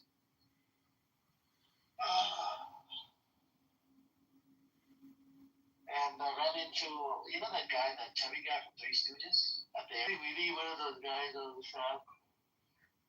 There used to be a comedian on the side a long time ago, and he disappeared. There used to be a lot of celebrities when Clubhouse came out. I think they were getting paid or something. Yeah. Hey, Amber Rose, but yeah. Yeah, Snoop Dogg was on here too. Tiffany. Israel. Oh, Tiffany. Yeah, she's a Zionist comeback. He's a Zionist sicko. I didn't know that fucker. Elon Musk came on this app as well. Elon Musk. Back in the day, there was a good time, you know, you could build connections.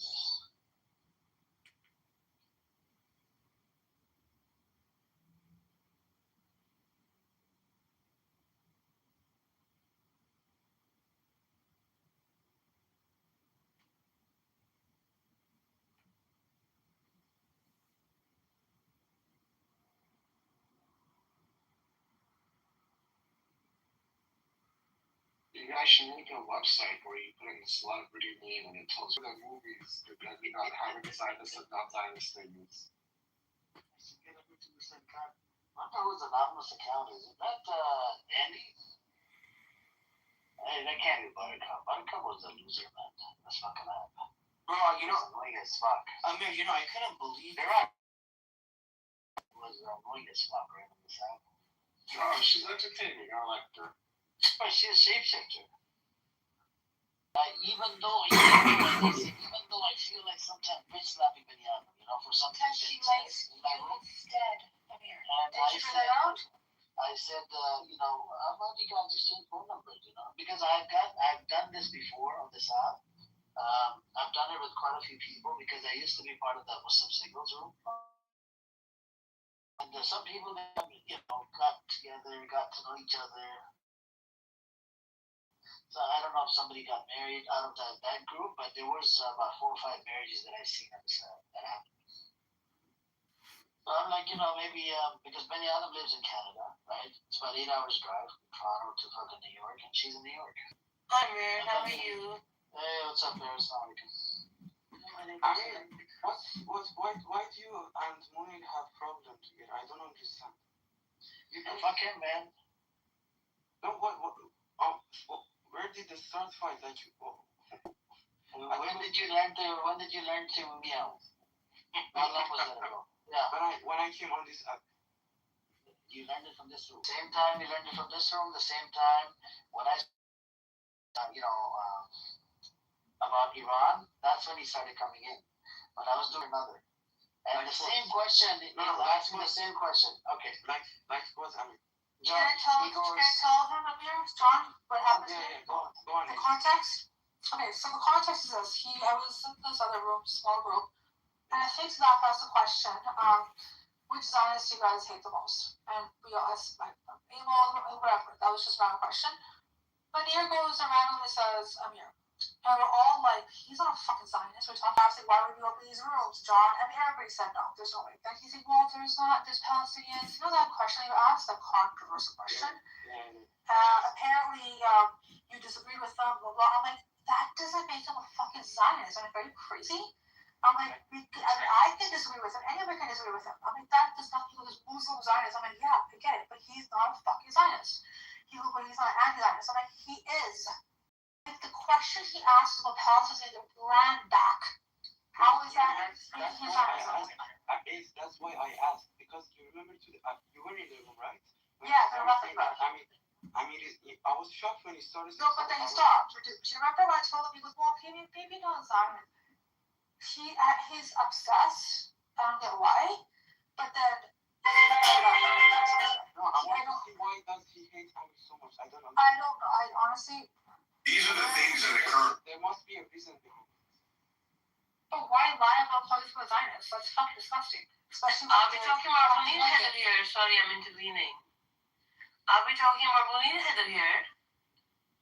Sorry, but boy, he's got a disease. He hates everyone. He earlier today, I think Pearl, I don't know, she gave me 20 coins or 25 coins in the chat. He started calling her out. Oh, why are you giving this guy 25 coins and this coin and 25 cents? So he has a problem. I think there's an insecurity problem here, John. So he keeps on, look, I'll give you an example. If somebody was to come up to you and tell you, oh, you're a Raza Pahlavi supporter, Raza Pahlavi, you say one time, no. At one point, you're going to stop, correct? You're going to get you're going to get pissed off. You're going to be like, shut the fuck up, correct? Yes. Yeah. That's what he did. That's what he does. That's what he did, and I cursed his mother out. I don't really know. I want to see there must be something behind the hate. I understand every time he comes to the room, he starts the hate on you. I can completely see it, but there must be a reason behind it. That he starts hating. Because I know the history of his country, and I go back and forth, and I call him out on his bullshit. Right? I told him that I don't agree, so he keeps on coming in here. He kept on asking me questions about, oh, what about the Baluchis? What about this? They should have their own country out of Pakistan. They don't want to be part of Pakistan. I said, I literally told you, I don't even fucking agree the way the Pakistan was built in the first place because of the genocide. Then why are you asking me these other questions that are internal affairs of Pakistan? That you have to take care of with your fucking government of Balochis Pakistan. are not being suppressed the way the Palestinians are. That's balkanization. Seriously, he's just a fucking simp, man.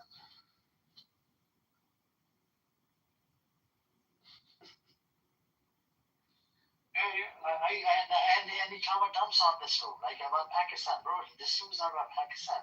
We don't know the internal affairs. I don't live over. I don't know. I can just read up the news and go off that.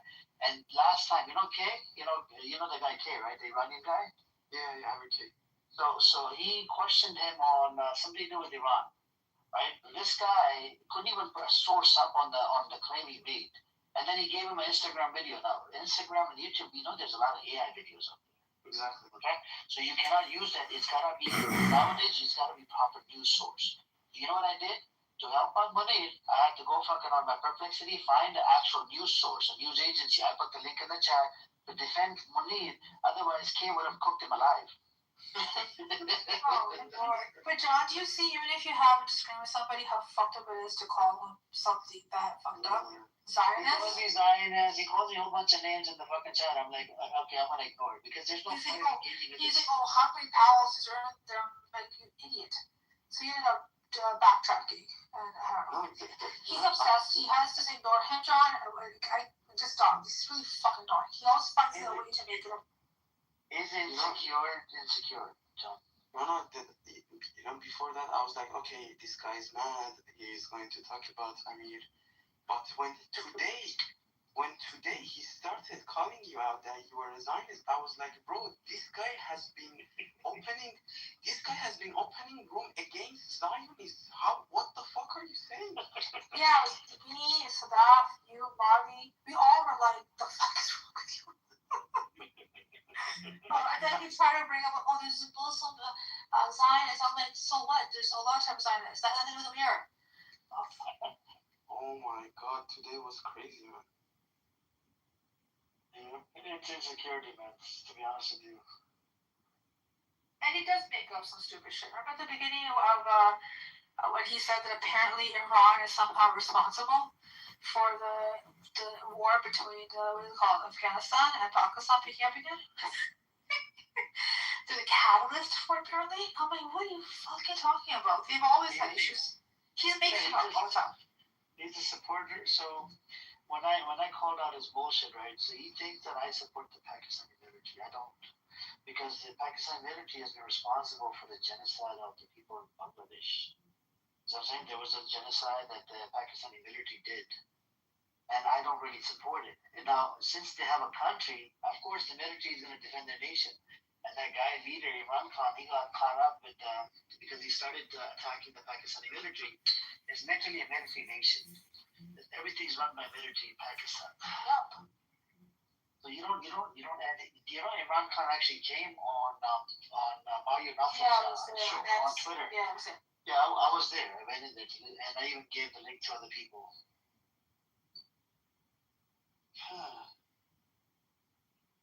So this is the thing, and and he was putting the blame on the Pakistani military. He said, "Oh, they spent $15,000 or $20,000 on me, and to press fake charges on me, and blah blah blah." Told Mario a lot of this shit, right? And I spoke to quite a few people, right? I spoke to somebody that I know, even somebody, what you call it.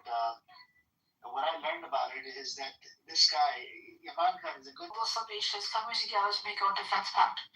That was also correct. He's a good guy. He's an honest guy. I get that, but at the same time, you can't attack. Yeah, he didn't play it out well.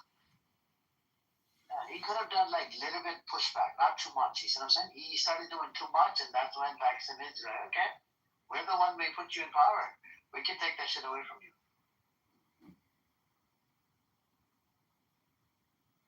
So he has a problem with Pakistani military. I know.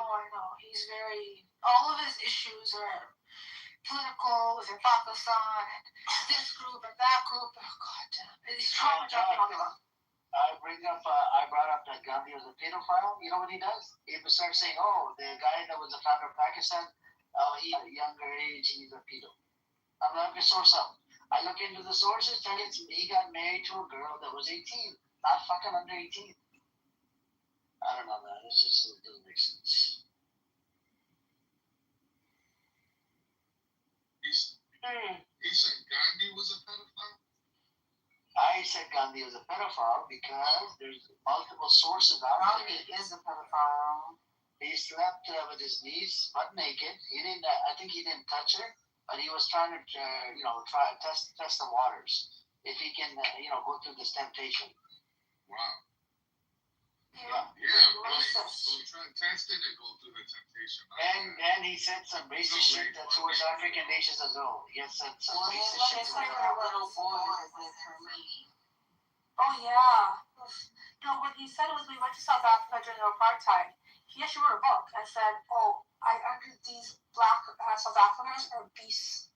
I understand why they need to have the white South Africans, rule over them." By the way, guys, I want to give you guys a heads up. Carrie is a celebrity, so we have a celebrity amongst us sitting here in this room. I didn't know about it until today.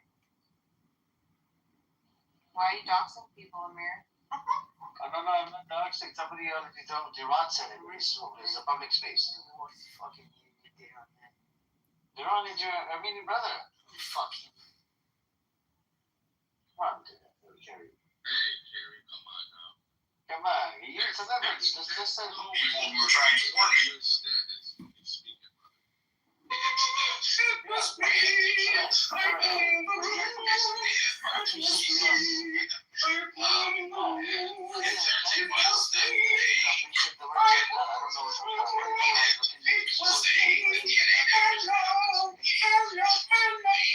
I couldn't believe the things that thing was saying. Trump was saying to Bibi today when you guys were talking about it earlier today. That was good, huh? That was fucking insane, man. Do you think it's real? Trump has lost his marbles because Iran pretty much threatened because the ceasefire won't happen, Kerry, and then American economy is actually going to go into fucking recession. Oh yeah, we're fucked. Yeah, we're definitely fucked on that point. But do you think it's real though, or has the pressure just amounted so much that he said, okay, I gotta show something? I believe it's real, because he's fed up and tired of this situation. That this Netanyahu, every 2 seconds he wants to start fucking war in the Middle East. I don't know why you told everybody that you should have. You can tell him in Armenian. How do you speak Armenian?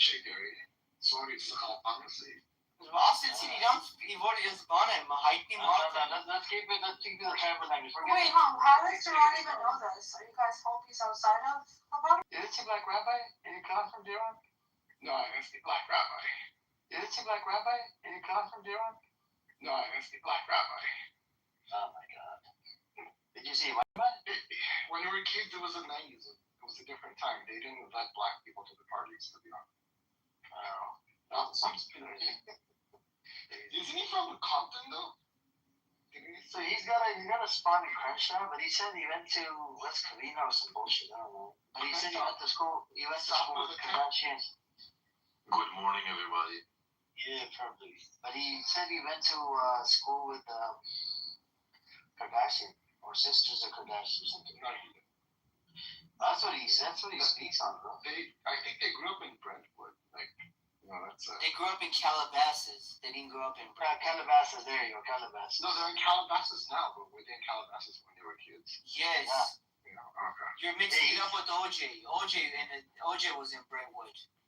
Wow, you went to school with OJ? I mean, I don't believe anything that guy. Are you like 50 or 60? No, not me. I'm talking about the guy you were talking about. I don't believe anything he said. Black Rabbi? Yeah. Don't say that, man. Bro, we have a lot of losers that become president of this country. Trump? Yeah, but don't say that. Like, oh, because if it goes there, considering the things he said in this room, I still have hope that if this fucker actually becomes the president, it's not that the one. Famous off of him. On YouTube, oh my god, on YouTube, a whole bunch of fucking TMZ will be parked outside your house. TMZ, wow. And then we're gonna have Sapien. Wow. Hey, I gotta tell some G as well. G, we have a celebrity in the room. I didn't know this. Can you get an autograph? Everybody has a special guest. Remember Titanic? Did you go down with the Titanic? Or No, I left. I was the first one to jump off. Well, what's going on in the world? I don't know. Trump, they're trying to make a deal, but they're having a go at each other. They bombed some island, and those guys retaliated back. And it's a crazy type of ceasefire. Let me see.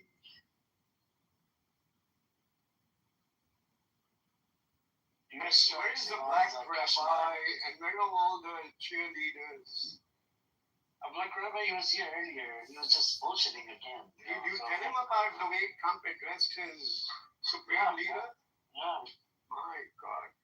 He must have been terribly humiliated. He would not concede, Sanjeev, 2 days ago, he would not concede that the objective of Israel was different than American objective and relate to Iran. And the Israeli objective is very demonic. Extreme fucking garbage, shitty fucking objective. They actually want to do a regime change. And they want to destroy infrastructure. But America doesn't want to do that. Bro, you remember when we were having that convo about his Trump's base getting pissed?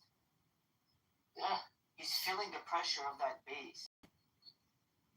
That's why it's like erupting. Nobody wanted this shit. So the United States military, CENTCOM said its forces conducted self-defense. No, go on, Kerry. No, it's okay. That was it. Oh, I'll make this about me. It's really about you. It's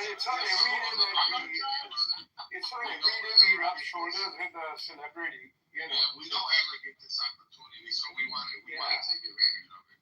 It's not a big deal. It's just a big deal for us. It's a big deal, man. It is a big deal, bro. It's really not. I want to be respectful of the topic, and I just want to participate. Carrie, what about cash and carry? Oh yeah, they have a cash and carry. Western Depot. Carrie, you should run there with cash and tell you guys can carry. Would that be alright? Carrie, listen, don't take any offense. No, but I don't care. So we just ran into the words carry. I appreciate it. We're just honored to be in the same clubhouse with you. Whether totally random, I've done $100 million. We gotta do that, Carrie. Yeah, was Carrie in the movie? Maybe he could be in the sequel. Maybe. Wayne, how you doing today? Hey, wow. We just went down to 398 at my store. Oh, wow. Really? Where are you? Detroit, Michigan. Oh, good.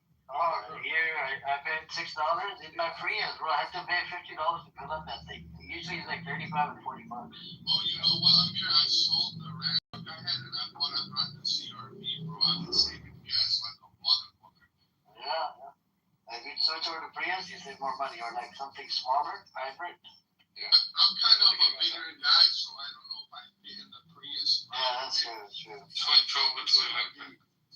But they got Highlander hybrids as well. The Highlander's pretty big. Highlander. Highlander's nice. You need to switch over to electric to save money. I always thought that the electric, like the Prius, was not a good kind of idea because it's like too complicated of a vehicle because it's electric and gas together and all this radiation. It's unbelievable. Yeah, but it's not fully electric. It's not fully electric, the Prius. It's half electric, half gas. Inside when you open it, it's the charge. That shit is crazy, man. No, but this one we don't have the charge. So Prius, the gas is and every time you press the brake, instead of just going into the brake pads, it goes into regenerative braking. Because all the other car companies invested heavily in EV, and no one's really buying EV, and so just stood their ground on hybrid and said no. I was being plus the car I have gives me fake exhaust sounds and all that nonsense. What car are you driving? Yeah, there's It doesn't have fake exhaust sound. Honestly, it does. It pushes the fake sound into the speakers. Yes, the alien. Yes, the alien sound Is because that of the BMW? No, it's IM5N. that can't see or whatever. Like, remember Edward was telling us that he was part You know, of all the electric cars by law have to have a humming sound outside. That's what I'm saying. They have it. In America, that's how Because otherwise it'd be very silent. You wouldn't know it was coming. It's true. Not safe for pedestrians. Yeah. To be fair, going forward, I think the best kind of transmission you could have is a hybrid mode. Yeah, it's the best way. It's probably a good combination. And it only takes about less than 3 minutes to fill up the tank, bro. Well, as long as you don't buy business, I think it's not going to work out. All these governments. It takes forever to charge. So, but it's not even that. Like the UK, they've set a date that all gas combustion engine, as in cars, they're going to stop selling them by 30 or 35. Aren't they? It's unrealistic. They said that they're going to roll that back. They rolled it back in the US. Yeah, it's unrealistic. What's not realistic is the electric grid can't handle. Exactly. Yeah. Materials from it's conflict material. You're getting people in the Congo digging up lithium. It's still not cobalt. Yeah. And where does the battery go when it's been used and depleted? Into landfill? That's true. No, we send it to India, and then they make those reels showing how they recycle it without wearing recyclables on the floor. Yeah, that's exactly what's Look, man, as long as you don't buy a Chrysler, you should be all right on the But California has passed a law. By the way, 2035, it needs to be zero emission by 2035. Yeah, same in the UK. So that means it's going to be electric. It's foolish. It's stupid. I think they're going to walk it back. Have you guys tried self-driving FSD on the Tesla? I tried autopilot. Yeah, I did. Yeah. Isn't it crazy? Like, it's very good. There's Mad Max where it drives like a human, where it like swerves in and out of the lane for you automatically. I do not like that lane assist. That lane assist, I don't like that shit, man. Lane assist isn't too bad, actually.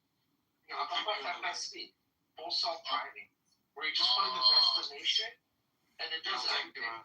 Yeah, but you still gotta touch the it drives not anymore. It drives for you?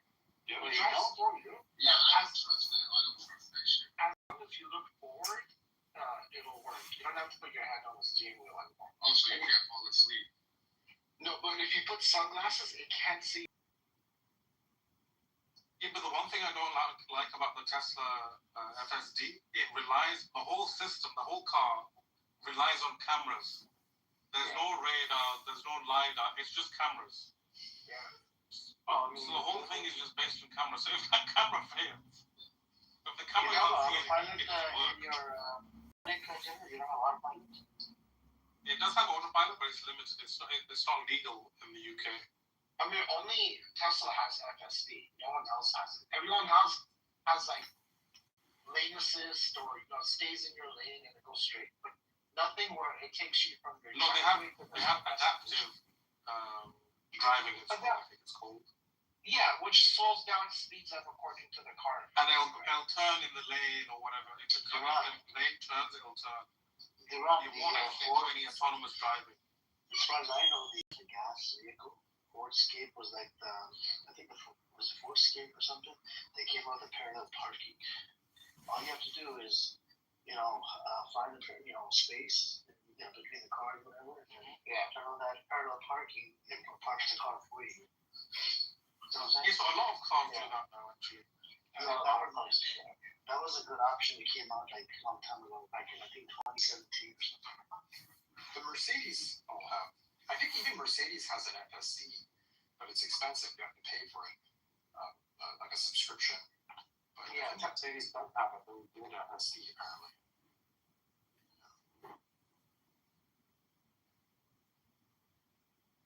Yeah, Tesla's $100 a month. I calculated, it costs me like. Yeah, they've changed it into a subscription model. Yeah. So I calculated like it's a lot. $100 a month. Yeah, but it's like you have a full-time chauffeur.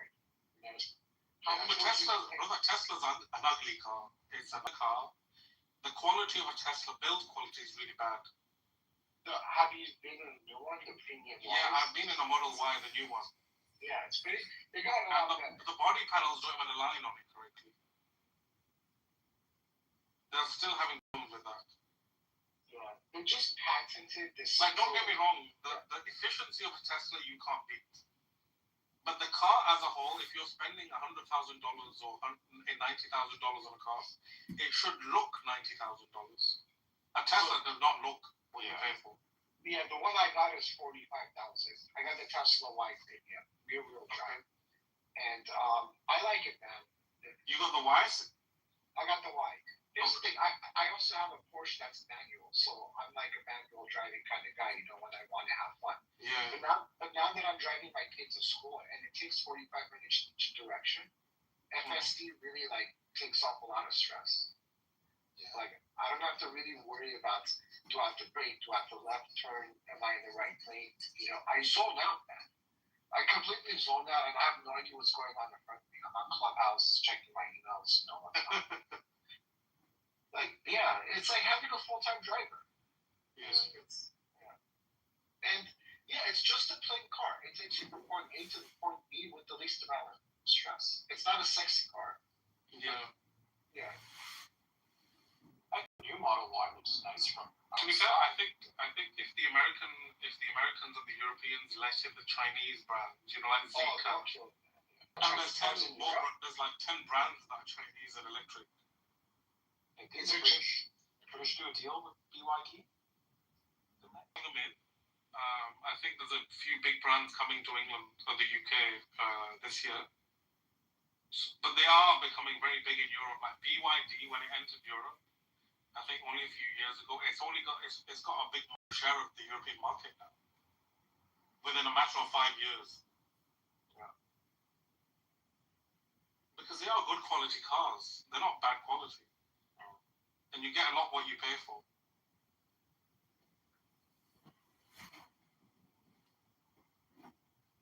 Like when you can buy a car from China, £50,000, £60,000, and that car is equivalent to what we sell in the UK for maybe 100,000, 150,000, where the doors is fully equipped, top of the range, even your doors open themselves. Like these are things that you generally a Rolls-Royce, a high-spec Land Rover would have, and you can get that for half the price. it's crazy. In the 90s, when we were growing up, China was like known as a cheap products. Cheap. Now it's like, now it's not just cheap; it's quality, and they're more advanced than anyone else. It's crazy. They make the iPhone in China. Just depends. Like, they make bad stuff in China. China will make whatever you want. You can get anything. It depends on what you're willing to pay. Willing to insist on. You just have to say, like, this is the standard. You can get the cheap stuff. You can get the more expensive. But isn't the new chip made in Israel? Which chip? For the iPhone 17? I'm not sure about. Yeah, it is. Made? Manufactured? Yes. And the technology of it is. Yeah, but a lot of the iPhone chips are based on ARM technology, which is a British company. Like the iPhone's assembled in India too. The iPhone's assembled in India as well. Yeah. Is it? Yeah. And India testing it out. Yeah, weren't they testing it out with 1 or 2 factories to see how? No, they set up their own plants here. I mean, most of the components are imported, but some percentage you get some value-added stuff by assembling it together. Yeah, but don't you think, Sanjeev, they would struggle to manufacture a lot of it in India because it doesn't have a localized source? So, in China, they don't really need to go far for components. Basically, everything's there in the country. Now, you see what the main thing is after China, I think probably India or China. India and China, one of the largest mobile users in the world by the share of the population. Yeah. So that's why I think Apple thought it would be wise to put up a plant here where you could possibly import the key parts and the rest, some accessories could be made in India and they assemble it here. They've got a couple of plants here. Yeah. So plus, I think they want to diversify away from China. Yeah, they don't want to be. That was China plus one. But no, India really missed the bus on that one. But Apple is. I don't think anyone can compete with Chinese manufacturing at the moment. Yeah, of course. China is the manufacturing hub of the world. Now, the US has imposed a tariff of 12.5% and 10% on 64 countries. Now, Trump has come up with another idea. This is called forced labor. And I don't know from where his investigation he arrives at.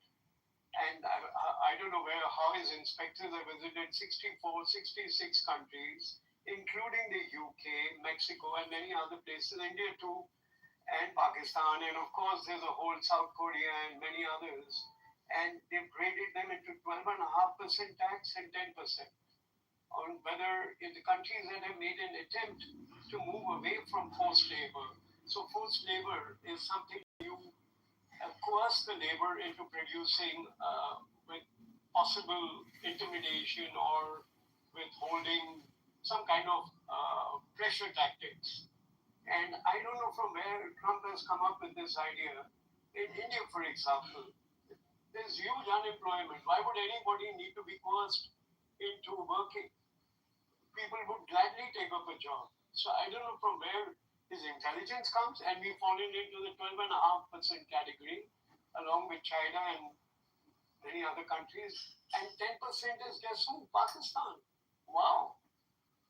On the contrary, child labor, forced labor is more prevalent in Pakistan than in India. So I'm quite skeptical about this new way of trying to come around the tariff.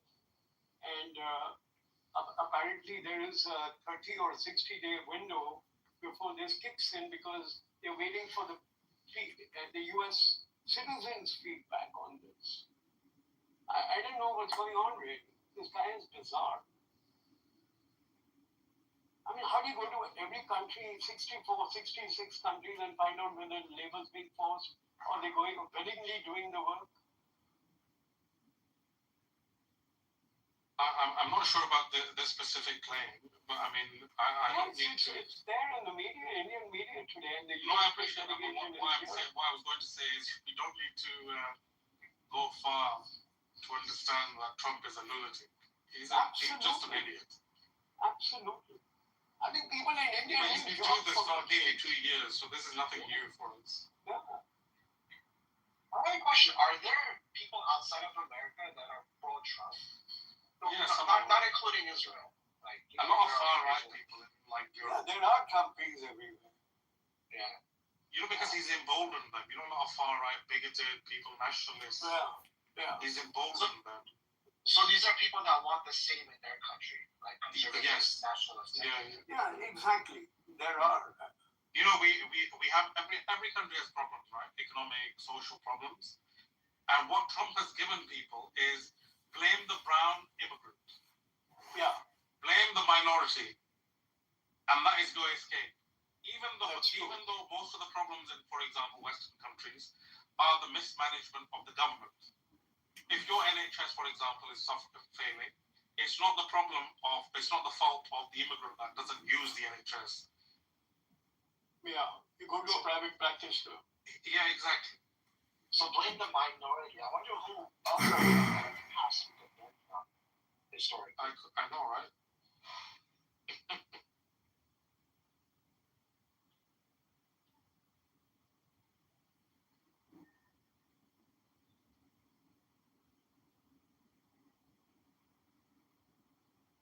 Even the EU hasn't escaped the wrath of Trump. They're in the 10% category.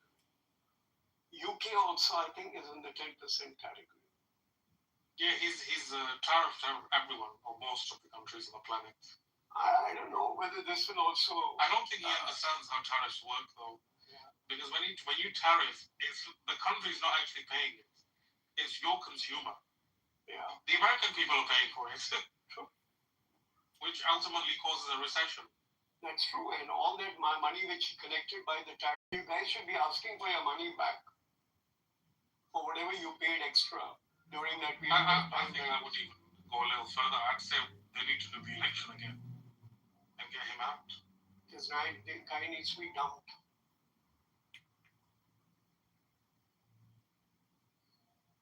He's an impulsive 5-year-old. Have you seen his tweets? Yeah. He just when gets he tweets, up. I think he wakes up in the middle of the night and starts barking. 3 a.m. Yeah, let's not attack the government. The orange orangutan? Yeah. Yeah, but surely we will live. Injustice is being heaped on us. What do you expect us to keep quiet and be subservient? I mean, the government is subservient, but not us. We can do little. Our government is like, oh my God, yes sir, no sir. So Modi, is he still in love with Netanyahu? Oh, I think it's the honeymoon. The passions have cooled a bit, but he dare not speak a word against him, or like say, no sir, we don't agree with you. I don't think he just kind of avoids that. He's mortally afraid of the US and China. So nobody asked him a question under the Germans about Israel? He hasn't, can you believe it, Amir? He hasn't had a press conference in 12 years. He's been ruling India.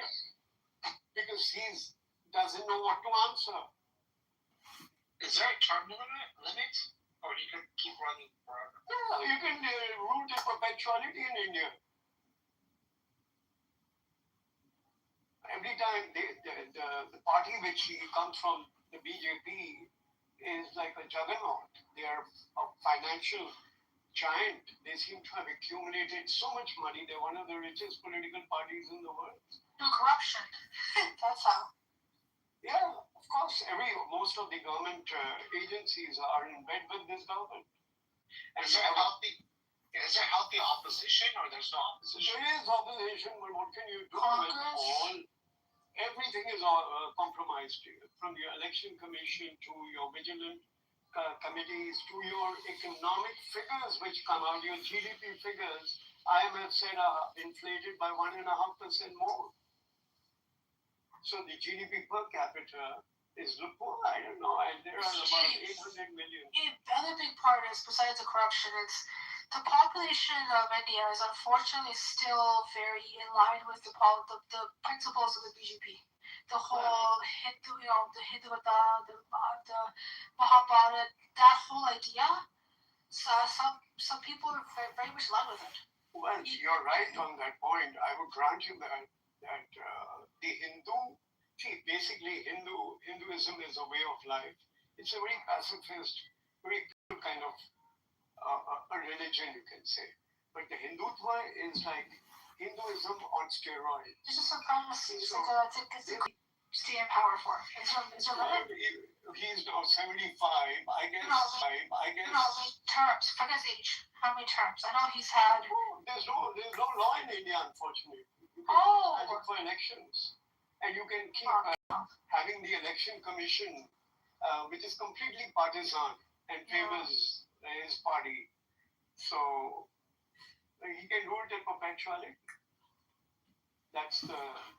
They should actually have something like not more than 2 terms, like you have in the US.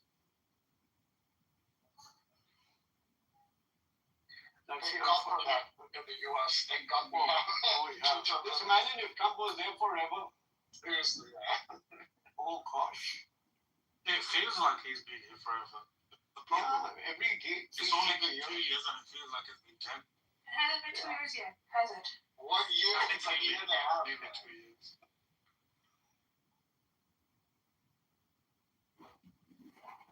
It's unfortunate.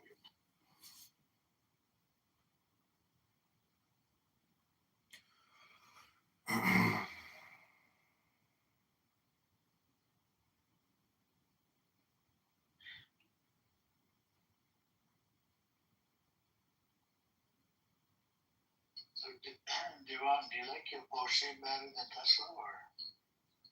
Oh, I love it, but I used to drive it every day. I have about 250,000 miles on it. Oh, what? Tesla? Porsche. Yeah. And but I have a kid now. I get a car seat. He's older. I put a car Get seat. the Panorama, so that's to get the Taycan if you want to do electric. No, he needs to get the new Cayman. Did you get since? Cayenne? Yeah, the new Cayenne since. Well, 3 months ago, I needed to get an SUV. I was going to get an old Porsche Cayenne, and some of them come stick shift, and they're like 500 horsepower, and they're cheap. Really? I thought they were all automatic. I think the Panamera is good. No, there was some that come stick. It's on carsandbids.com. And but then the Iran war started, and I'm like, fuck, gas is going to be crazy for the next few years, so I got a Tesla. And I don't regret it, though. I'm seeing. You should get the Taycan, the Porsche Taycan, the EV. Yeah, even if you were here, I love it. It's like the car just drives full. These autopilot. Yeah, oh gosh, I would have trusted it.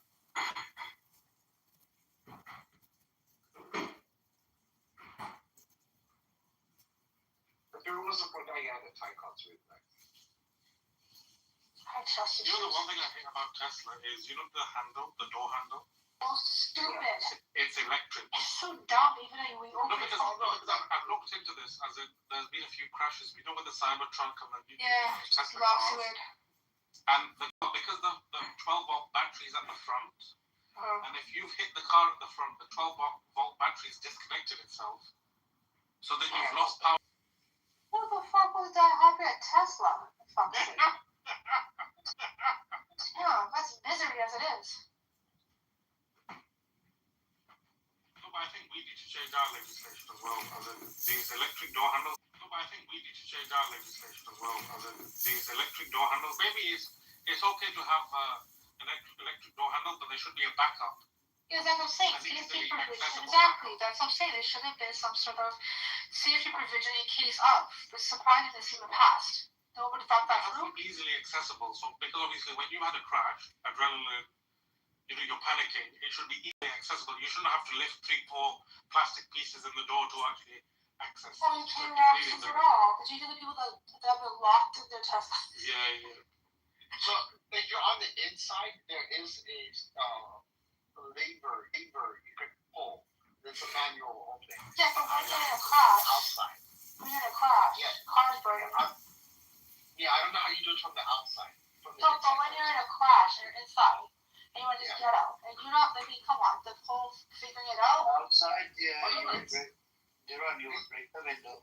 Yeah. Like the firemen, they'll break the window, and they'll pull the same latch. Brother, I mean, with regards to this specific case I was looking at was a Cybertruck. So even the windows you can't break. Yeah, that one sucks. So So the new process, the lever is right next to where the window switch is. So it's like right there. In front of it. Okay. Yeah, so they made it very easy. I think they changed it because of that. Yeah. Because the old ones didn't have it at all. Yeah, the old ones, I think you had to take a panel out to get to. Yeah. It had it, but it was like... They should have done a recall to fix that for a older ones. Yeah. No, but they're gonna break the door anyways with the axe. But you have to wait for the emergency services to get there to break the door. The same thing, General. If the car is smashed on the side, and if shit is leaking all over the place, you won't be able to save that person because it's fine. The doors are all jammed in. Even with the handle, you can't pull. I actually look, not to flex. It happened in front of my parking lot. Okay, some lady, she crashed into this one car. She had a child in the back. Of course, it was and the lady was in the front. I saved the child, right? The woman I could not because the thing wasn't opening, the fucking door. And then I realized if I touch her, God forbid if she filed a lawsuit against me, I have to be careful because there's a fireman that happened a long time ago. He tried to save them and they filed a lawsuit against the fire department. What for? Because apparently, I don't know if they got hurt while they were trying to get rescued while the firefighter was rescuing them. These ambulance No, stop it. Somebody gave somebody a CPR, but you have to do a chest compression, save this person's life. Broke the ribs or something. Yeah, I'm like, you motherfucker. They should have let him die. Yeah, but the good thing is they within 1 minute, 2 minutes they showed up and they took No, but these kind of cases, when these kind of cases come up, the judge should throw them out. As in, you being for real. Like, he saved your life. They don't. But there was one case I plumbed at Central Property, and she sank. And then the electricity went out for the car, and she couldn't open the door, and she suffocated and died by the time the firefighters got to her. Yeah, it was a huge case. I don't know if you guys remember.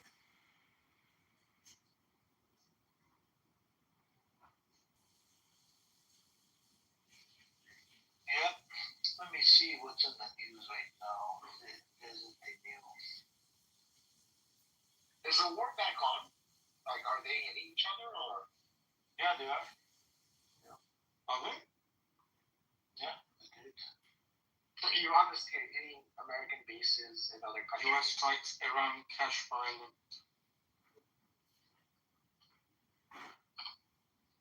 IRGC responds, I think. Stupidest idea to fucking got us into. Yeah, U.S. strikes. U.S. hits Iran's Qasem, says targeted Kuwait and Bahrain.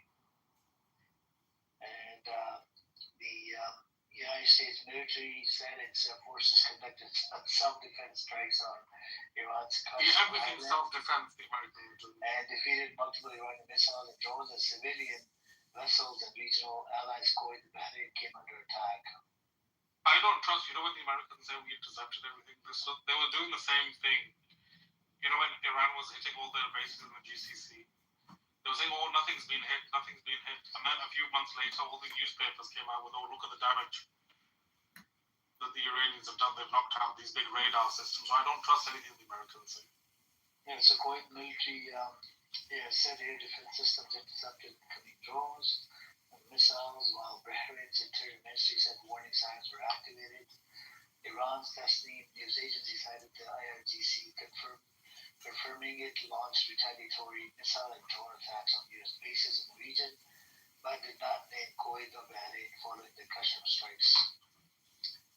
Donald Trump has hit back at reports of negotiations with Iran to end the war, have stalled, saying that conversation between us have been going on continuously. Israel continues its deadly bombing campaigns on Lebanon a day after Trump said that Israel's leader, Benjamin Netanyahu, had agreed to call off planned attacks on Beirut's suburbs. 3,468 people have been killed in Israeli attacks in Lebanon. Is it true we negotiated directly with Hezbollah? He said that did somehow were able to get in touch with Hezbollah. Bro, if Trump can fucking work out a deal with Hezbollah, what is the problem with Israel? It's got to be Israel, right? Yeah, but that'll also be the first time in history America's dealing directly with Hezbollah. Hamas, literally, they did a direct deal with Hamas. Hamas, in good faith, gave them one hostage to America, directly to America. Yeah, that was Hamas, but not Hezbollah. See, the same shit. America claims Hamas is terrorist and Hezbollah is terrorist, right? But at the same time, you're working with Hamas and Hezbollah. And why is it? And it was sort of like mocking Netanyahu that, look, we can do it. Why can't you do it? See what I'm saying? We can make the deal. Why can't you make the deal? Yeah, do you remember when Trump had to negotiate with them? Yeah.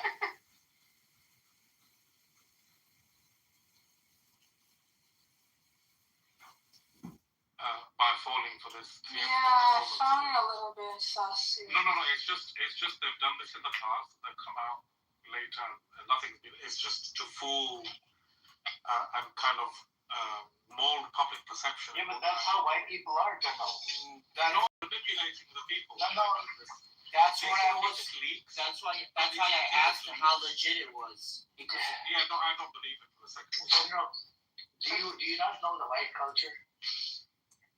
Yes, I do. However, you've also got to understand how manipulative and why they're doing what they're doing.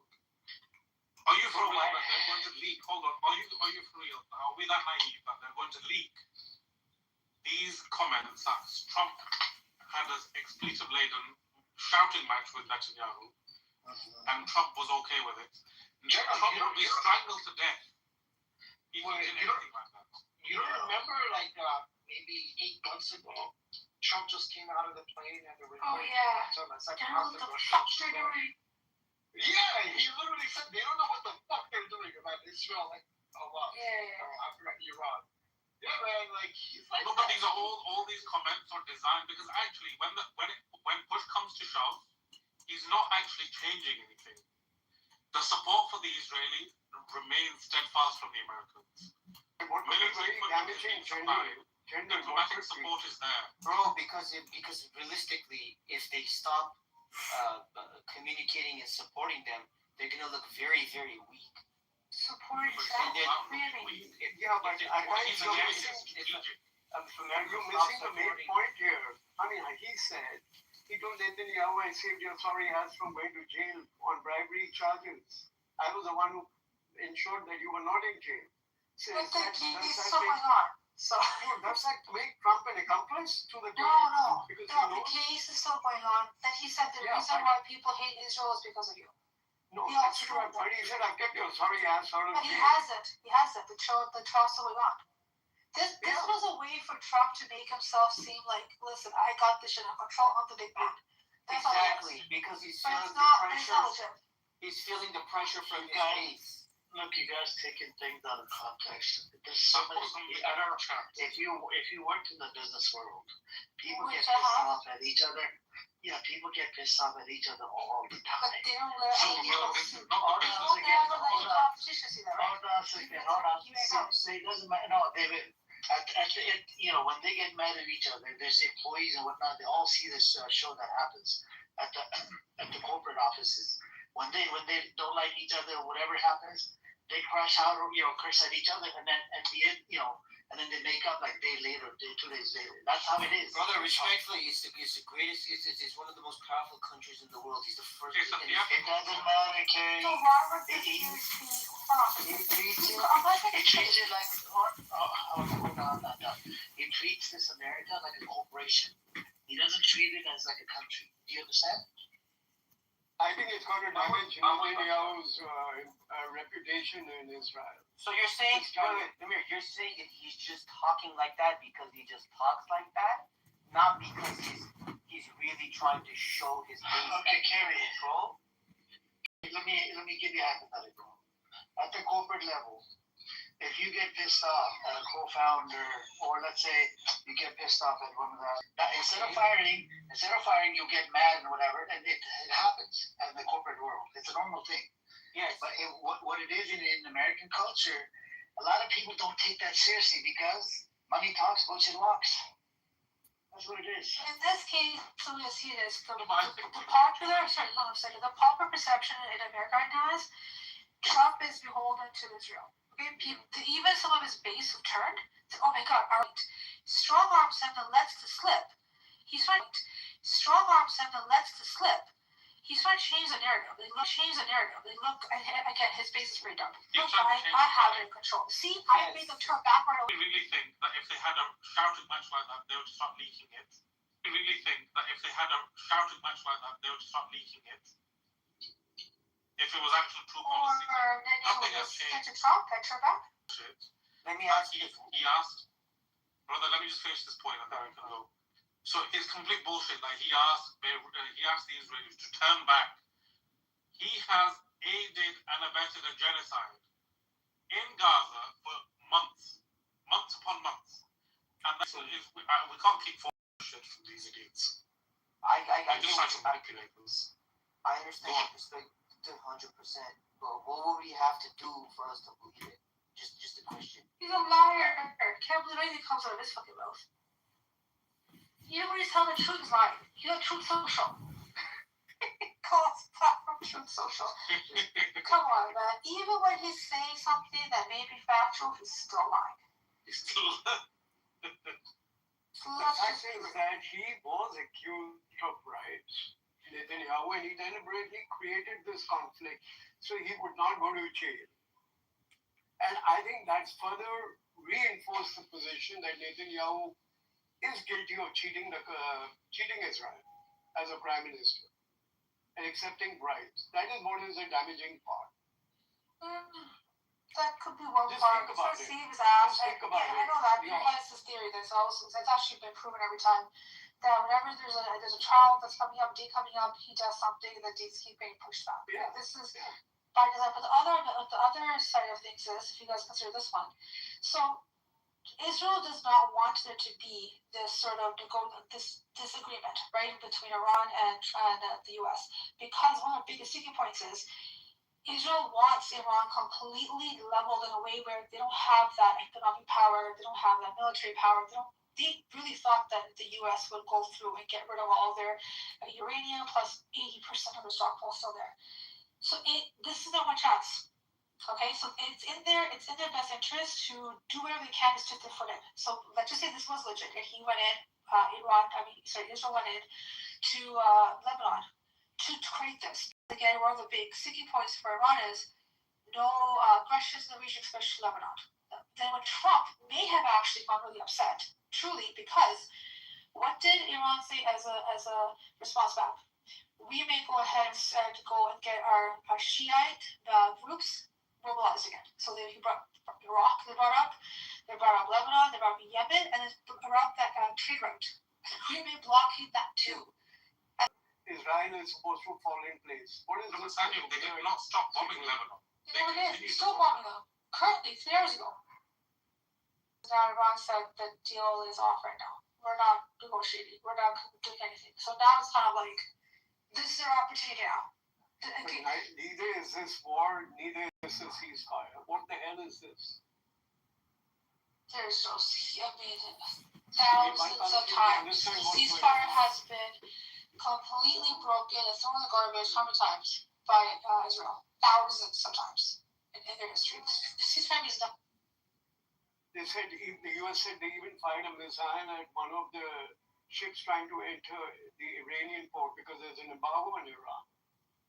And stuff like that. Who and fired Iran is Israel? Or who fired the missile? And Iran apparently fired at some tankers trying to pass through the straits without their permission. So it's all crazy out there. But that's something that Iran said. If this doesn't stop, and they also for the first time also brought in, this said before aggression in the region, but this time actually said explicitly Gaza and Lebanon, right? So if they also said if this continues, this does not stop immediately, we are going to go ahead and close. So we are going to make it difficult. It's a response to aggression.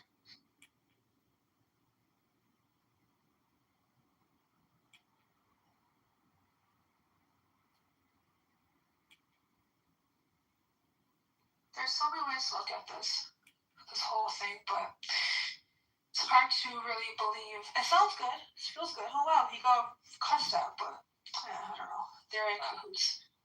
I can't imagine how this is gonna end. Like I just can't imagine.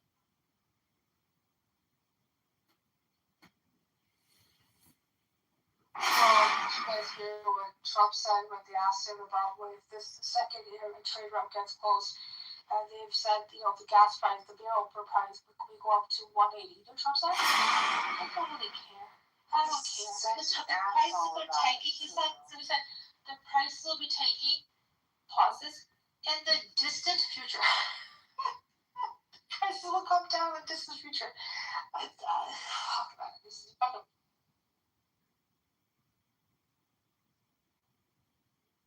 You know, if someone like Trump can become president, now I'm slightly concerned because black rabbis. Please don't start that shit again, Jeff. No, against prayer. A fucking dumb idiot. Then there's an easy chance for black rabbis. No, but people hate his role. Because I'm against begging. That's my own. I think he has a chance now. Because the bar has been really lowered to such an extent. Is it how? That if you can have Trump. That's president? He has a phone. He has a base. Can you stop talking like that about the president-elect? That PTR is for you guys. Yeah. But to my point, there's no one on Clubhouse that likes Black Rabbi. Like, even the Zionists don't like him because he says things. What does Clubhouse have to do with this presidential run? It's a stepping stone. You can measure someone's charisma. Sample size? Sample size, yeah. And how many people love Trump besides the ones that are delulu? Like literally mentally. Oh, he does have a huge following. He lost following quite a bit. There's a change. His base changed after the war, but he did have a huge loyal following. But the following is mentally retarded, ill, low IQ folks, right? So there's enough of those. Don't say that about Edward. Don't say that. No, not Edward. Edward's not part of it. He's exception to the rule. Okay, exception to the rule. There is that 1%, right, of every group. 1%. It's to apply to everybody. There's one, but he's not a MAGA. Okay, so let's not be rude to him. He had his own reasons to vote for him. I won't get into it. He's not here. But this is, I hate to say this, General. I thought this in the past. I didn't want to say it out loud, but you did. Say again. I thought it in the past. That's exactly what you're saying. Oh, but I never wanted to say it out loud. Yeah, but Amir brought it up earlier today, and twice in one day is too much for me. Really? No. I wasn't here, sorry.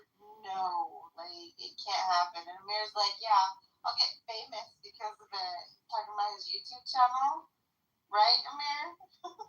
Amir wants his own plug, that's why he's pushing for black. Oh, yeah. Can you imagine the amount of clout I will receive just because of the videos? I'll bet you he'll probably put you in a job in his administration.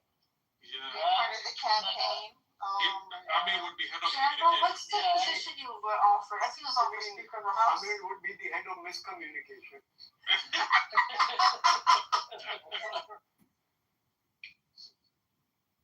I think I started out as a campaign manager.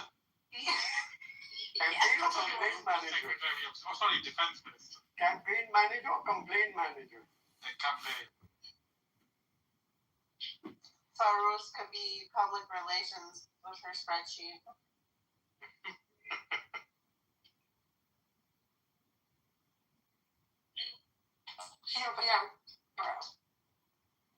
The offer, I have it in writing, so I'm just saying. On a more serious note, if he ever becomes a president, I'm going to contact Elon Musk and go to Mars. I second that motion. There's no way he's going to make it in the US, but he has better chances in Israel. Oh, he'll make it. Just think about it. Think about it. Did you just say he'll make it? Don't do that, Abe. In Israel, he could. I mean, they can take a nut job like Netanyahu, Black Rabbi. He definitely stands a chance. I'm gonna have nightmares tonight. Thanks, guys. We have a plan. We will infiltrate with FIP. We would Bring him down. That's the best way to bring people down. Don't worry. You know what's crazy though?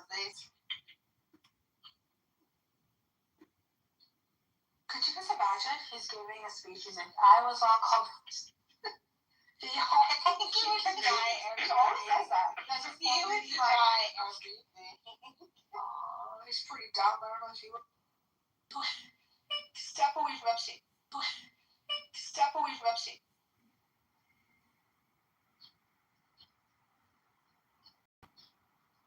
CP might be the water boy for him. I'll do it.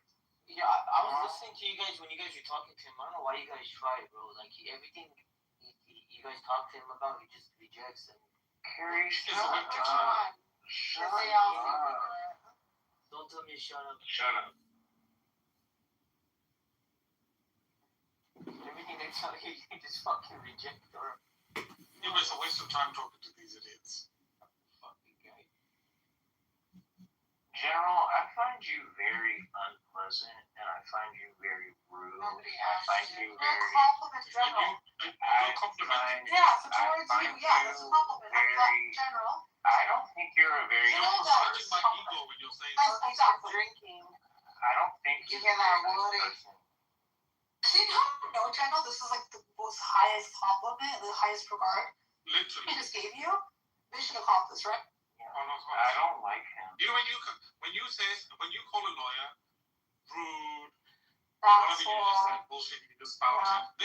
It's actually massaging our egos. Oh, You're like very like elitist. I don't know. Yes, You're yes, very yes. elitist. How many drinks have you had? I mean, Ace is a lawyer, and I don't find her unpleasant like you. I don't know. Oh man, now he just my ass. Oh my god, did you? No, you just disrespect me, Cynthia? I don't know. Did you disrespect right now? That's the I feel like you have redeeming qualities. Redeeming qualities? I don't want you to feel that redeeming qualities toward. So the way I interact with you, you shouldn't feel good about me. I need to do better. In general, you need to. I mean, your lesson is down. I know. I don't need to up your game. I don't dislike you. I don't. Oh fuck. I dislike This General. is after how many? So what do I have to do to make Why it would I like want to be liked by a scumbag? Exactly. Okay, that's fine. I don't care. Of course it's fine. I'm not here to be liked by you. Okay, that's fine. You can piss off now. Okay, whatever. What's that? Take a leave. You're just rude. Don't excuse me. You're rude. You're just a Oh, rude well person. done. Well done for Very you. rude. Very Well nasty. You came to pick fights. I'm not picking fights. I came in here. You came in this and all of a room sudden, with Carrie started Wait, to why say is Lerner bullshit speech? about me, Did you ever drink? and I'm responding. He just came in and took over the stage. Vivian, did you ever drink? No, I haven't had anything to drink. You just I'm told me? like, no. Whenever they talk to you guys, You should have done something.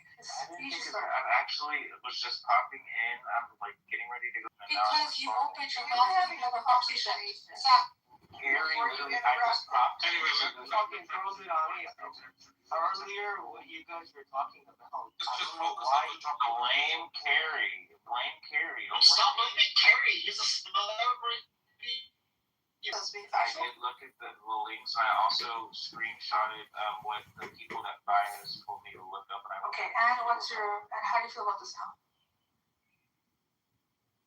I feel like Israel does some messed up things. Some? Or a lot? Listen, I think it's like this whole situation is very complicated, and it's like It's not complicated. both sides. That's it, we're done. That's it. You learned nothing. You gone. Be quiet. Stop. This is the thing. Literally, it's Zero empathy. This is what I was talking about, Fabian, when I said there's nothing, it doesn't go anywhere with you. Do you know what it sounds like? It sounds like when it came to no. So when it came to the Holocaust, it's like saying, well, the Nazis and the people Holocaust, the Jews, they both played a part, both sides. Yeah, it's a That's what complicated it sounds like. It's very complicated. If you want me to think that Israel is like the Nazis, that's never gonna happen. That's the problem. Like, You're worse. Worse Nazis, We worse. don't need you to tell us that. Holocaust survivors are saying that. We don't need you to tell us. Exactly. There's a few. A few of them are, but not all of them. What about that professor? What about that professor that they fired? Or that teaches like something Finkler or something? Finkelstein is a frick. I can't stand him. Of course you I can't. don't like him at all. He is like he's a such well-renowned and like professor in this field. He's the grifter. He's a grifter, and he's just like I don't know. I don't like him. I just don't. Of course you don't like people that like him. I don't know. Anyway, back to Black Rabbi and his campaign. Morning, why are you so against? The reason why all the journalists are here is because this is where the I'm mortified by Mordecai. The problem I have is that there's a space in this world where people take advantage of systems built for less impoverished. People who are perfectly capable of working, they have education, they have maybe well-to-do family that can afford to help them like go to college, those type of things, that like can afford a monthly payment for education, and then they sit and they collect welfare to learn about religion. And I'm not. I want to say this very delicately because I'm not against people learning about religion, right? But if you're going to be on welfare and exercise your right to not work, to educate yourself, then you should not be a strain on the system for people like single mothers or maybe someone who has a disability that can't work, that those funding is getting cut, but somehow there's still individuals who are perfectly able of working. Well, they're perfectly able of working and they don't. Placates the gaslight of I help Palestinians, knowing damn well he doesn't help Palestinians. And he has the audacity to go to Gaza or post that dinner that they were having in Gaza and how proud he is with all of these upper echelon Israeli government and people that he allegedly rubs elbows with that could easily go out to the front line and hand a fucking sack of flour to starving children that maybe their brother or their nephew or their cousin has died from famine. So it's people like that that terrify me because they have this mirage of morality and of a moral compass that doesn't fucking exist. And they're dangerous because they spew this propaganda and this narrative that what Israel's doing is okay. And people like Homo sapien here, they sign up for it and then they minimize the real situation as well. So someone who can't come in this room or in any room and say that what happened in Gaza is a genocide is someone who's disillusioned to the system of what is actually happening in Palestine, in the state of Israel. And if it can happen there, it can happen anywhere, especially here in the U.S. So I have a problem with those type of people because servant leadership is how any democracy should be ran. And unfortunately, someone like that is capable of being put on the ballot and potentially becoming a candidate that people could actually freaking vote for. And that terrifies me. So it's a mockery to our government in America, and we're already in a place that I haven't subscribed for a long time to what my government's doing. So, long answer, that's why I don't want that specific person being able to run for president. But that's part of democracy, right? That's part of everyone having access. It's just who has access and who actually gets elected is terrifying. What the I find you to be self-righteous and really Do you arrogant. want to come up, you little bitch? I don't really Talk about- care what you think about me because people like you judge people like me, and Like, I'm not you judging scare you. me. Like, people like you scare me. I feel like if you were in power, you would, like, put people in camps that disagree. What the Weak fuck? men are intimidated by strong women, so I'm not surprised. Like, it's giving Stalin.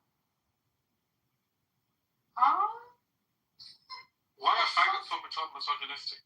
He just throws around words that he thinks are cool. It's It's fine. just like, that's the thing about these far left, like, anti-Western I'm not a liberals. left.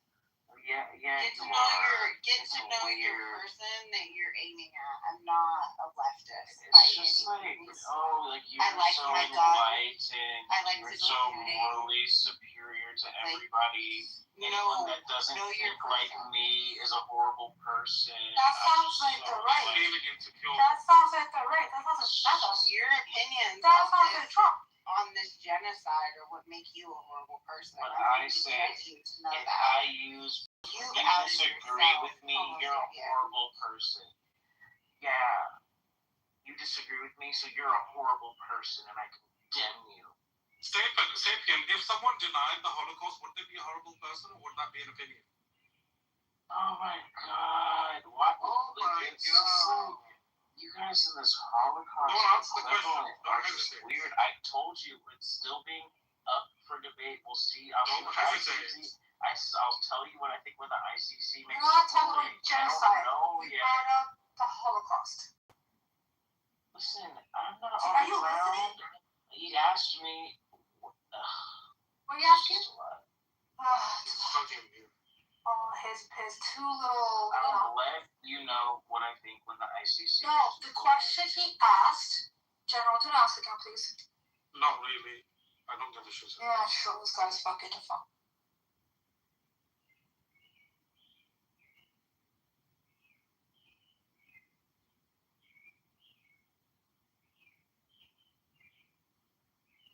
We have a bitch in the chat room. Come on.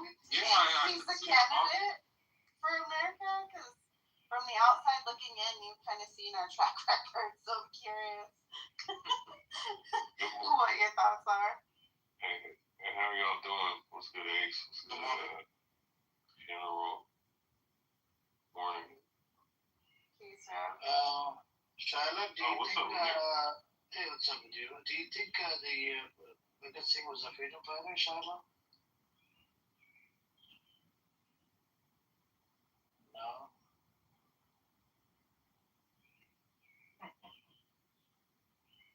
Shiloh, was Bhagat Singh a freedom fighter? You asking me? Who you asking? No, in the audience. You see it in the chat. She's Islamophobic. And if you read her room, she goes to, I think, all the rooms relate to India. Oh, really? Oh, she's funky. Oh my gosh. So she's kissing Israel's ass, licking it while they're stomping on the head. Oh my god. Can I come up, Shiloh? Let's have the Educational conversation. on me. Maybe she should come up and have a conversation. She's a coward. Come on, Shiloh. Don't be scared. Don't be a coward like your ancestors. Don't be shy, Shiloh. Y'all are very unwelcoming and very intolerant. Presenting Sapien, the big question for you. Big question. You justified 500 villages that were destroyed, right? I didn't justify anything. Y'all purposely. You said you understand their struggle. I understood their logic. So why don't you understand the 7th of October logic? I told you, I logically understand why Hamas wanted to attack Israel. It's not the Hamas, man. Oh, the Palestinians, whatever. I don't know, whatever you want to call You it. don't agree with that? Okay, do you agree with their method? The Jews that did what they did to certain 500 villages, they massacred. Not only that, they even raped little girls, according to Tentura and a whole bunch of other things. No. Okay, so they were wrong back then. They could have fixed it. They had a chance in 48, 49, 50. They didn't fix it. They had 2 years before. Fine. If you want to have the Palestinians. Why don't you understand their pain? I understand their pain, but it's like Native American pain, bro.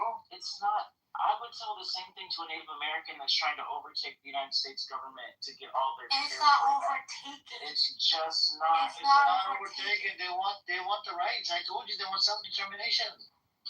You want? Why don't they have the right? You have a right in America. You have self-determination right? According to the Constitution. These people have been oppressed and suppressed for over 70 years. No self-determination. They don't want to give their. These are stateless people. Don't have the right. They should have their say that even if they don't even want their own. They don't want a two-state solution. They want it all. They want it all. Okay, you start off with two-state, and then go from there. These fuckers don't even want to give them full proper two-state, including with the right of return of some people. Don't want to do it because they know you're never going to be satisfied. And that's just a launching point to take over the rest of the land. I believed in two-state. I thought maybe it's going to happen, but it looks like the two-state ain't happening. So if you think the two-state's not going to happen, what makes you think there's going to be a one-state and they're going to just allow everyone to have free, equal rights, and the Jews are going to lose their majority? Like what? They don't have a choice. It's a matter of time. You know what I'm saying? They're going to keep fighting. At one point, they're going to have to, it's going to happen by force. How? Okay. How did Nelson Mandela get the freedom? International pressure. No, not only. What international pressure in the West? Bunch of terrorist attacks. In today's world, Nelson Mandela was literally a terrorist in America until 2008. Right. Up till 2008. Right. And then America removed the terrorist title off his head. Okay? IRA. And people that live in the UK, they look at IRA people as terrorists because there was a lot of attacks that the IRA did against the British. They wanted the freedom. And until they got the freedom, now IRA is no longer terrorist. Okay, that's okay. And look at the Native Americans, right? They resisted against the fucking white Europeans. They got butchered and slaughtered. Like so many died, so many got killed. But see, they got whatever. They got reservations. Woo! They got the reservations, but even right now they're still suffering. Their communities aren't doing that good. Right? And even the black folks still have reservations. Should the Native American reservations are fucking together, man? Like, it is. So what should the Native Americans do? Should they start resisting the United States government? They've been resisting. They have cases in the court of law, and they got violently. Some of the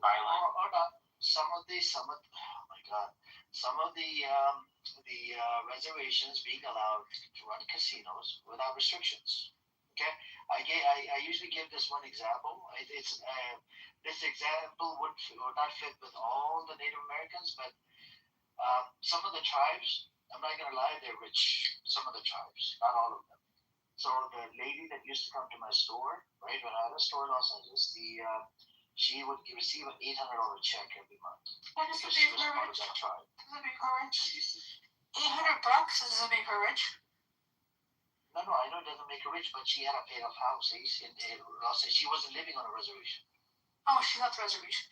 Yeah, she left the reservation. She was married to the guy. She had kids, grandkids, all that. She used to come to my store. Yeah, but she had to leave the reservation to be able to accomplish all that. She didn't. Bro, some people leave, Ace. I know they do. They leave. They do, of course they do. In Canada, when I was working as a cashier, okay, a long time ago, this was in Kitchener, okay, Kitchener-Waterloo area. I worked there as a cashier. My brother was a manager. He hired, it was a store just like the size of, Dollarama over there, same size. So he was a manager. He would schedule their hours or whatever. So he hired me. He got me a job, and he hired this one chick. She's from India. She's from what is it called? Inuit, Indian people or something. What are they called? Yes. Yeah, Inuit. Yeah, and she was from that tribe, and she was living amongst the regular people. She wasn't living on the, But do you know why people stay on the reservations? To be close to the tribes or people. Yeah, it's their land. That's why. Their land, just like the Palestinians. It's their land. They want to live over there. They want to leave. That's what it is. Yeah. Amir, but some people they leave. The thing is, I think you're giving the Palestinians very bad advice. Okay, whatever advice I give. Keep fighting. Keep trying. You'll eventually get it. Just keep going. Okay, all the Keep going. they kept on fighting. Mentality. You're leading them to the wood chipper. Wait, hold on. So do you know? So I don't think he knows anything about South Africa. So you know, after this crazy, what is it called again? Where there was a massacre that happened where the police killed 69 black South Africans. Okay, this is what he co-founded, I believe. So he founded this group. They use guerrilla warfare. Okay, in the 70s, 80s. Do you know what ended up happening? The government could have a look and said, as a negotiation, disband your guerrilla group here. We will end apartheid. That is how apartheid ended. Diplomacy went out the fucking door. He had to utilize guerrilla warfare. So it ended up working, just so you know.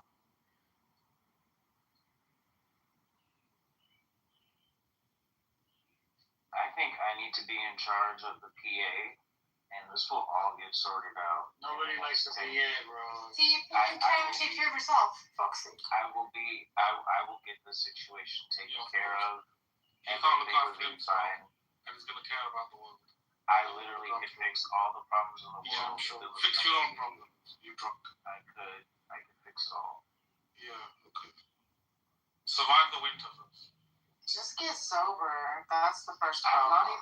not even drinking or doing anything. I'm literally just sitting here. Slurring your words anyway. Because I'm tired and I was about to go to bed.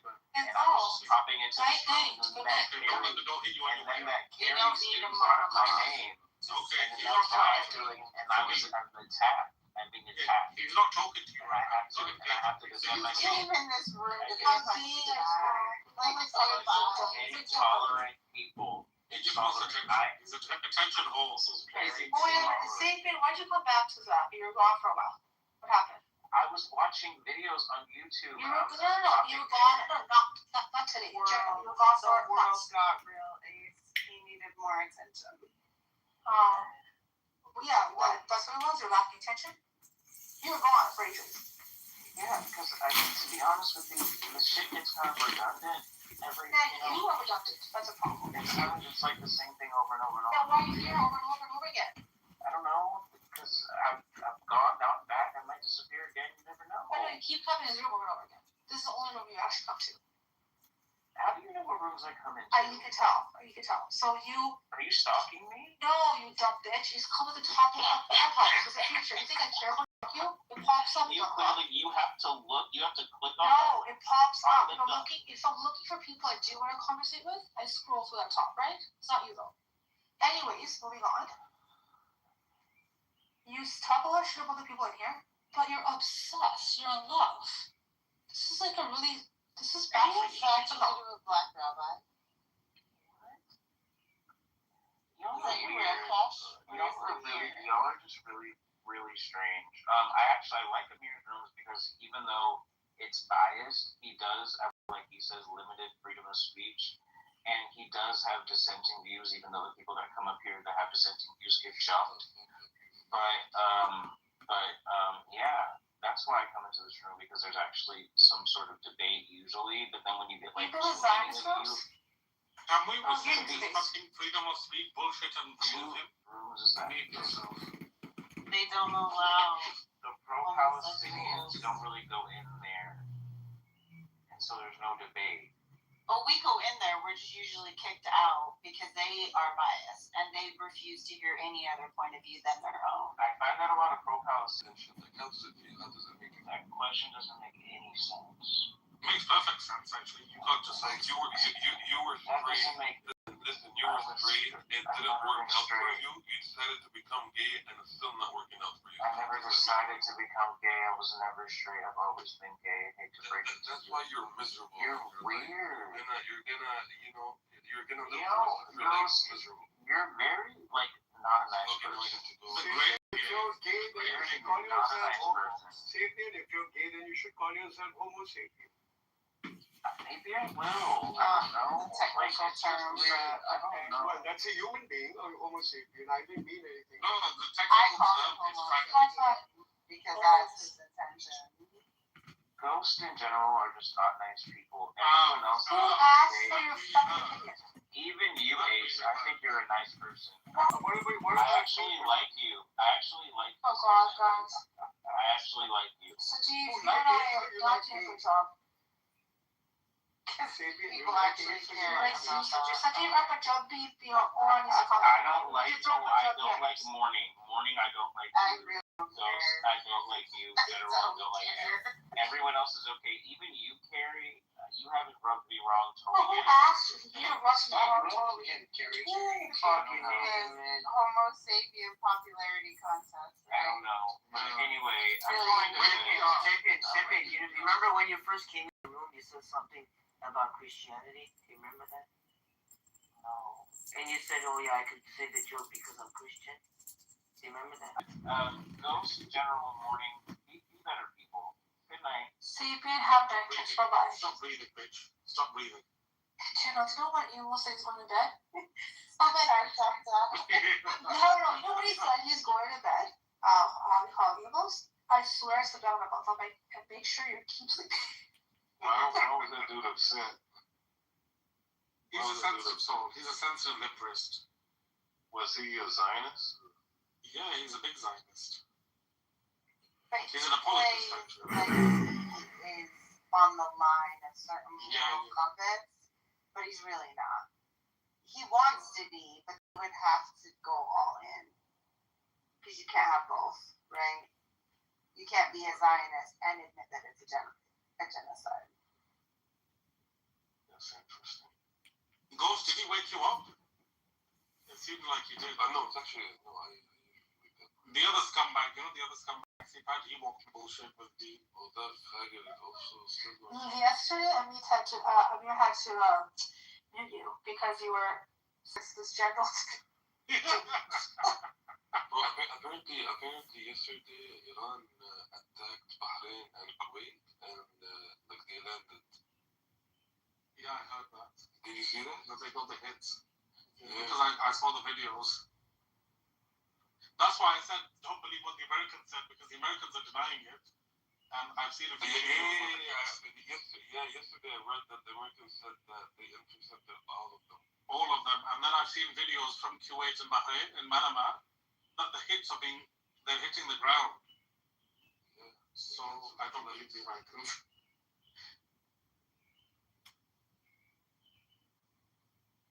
Okay, so it says U.S.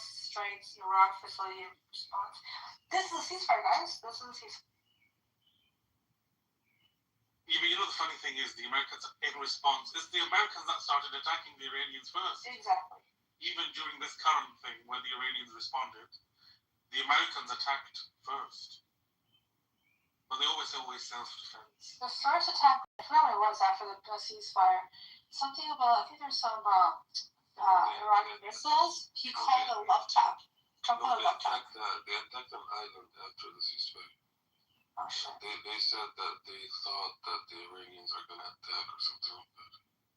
Preemptive? Well, actually, no, it actually started with ships. They started seizing and attacking ships, but then it turned into islands. The one near the strait. Areas that were in. No.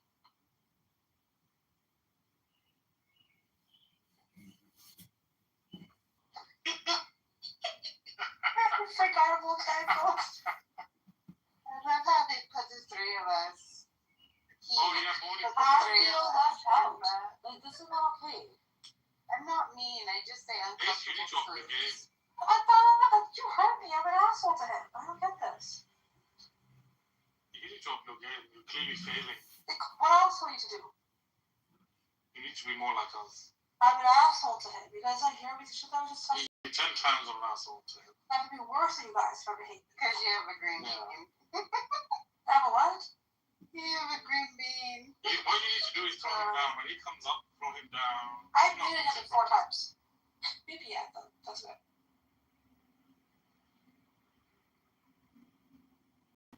He thinks it's biased. You should just show him how biased it really is.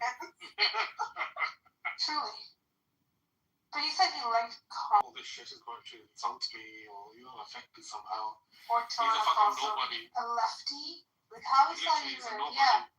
You know what the irony is? He's told us before. His parents have, like, a bunch of rental properties, and he's living in a place that he doesn't pay for anything. Oh, those are dangerous people that don't have to. And he's like, elitist. Listen the fuck up.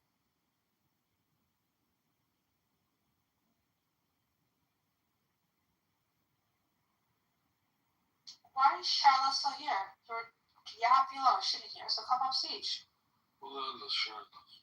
Fucking Niall Sucky. What's her name? Shyla. Shyla or Shayla. I don't see that word. We have to go. It's got a pink ticket at the bottom. Come, Shayla, let me tell you a bit more than what she had to say before I get up now.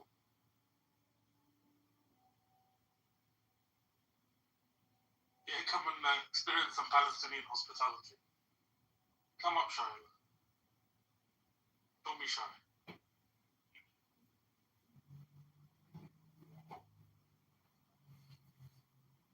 Where's she from?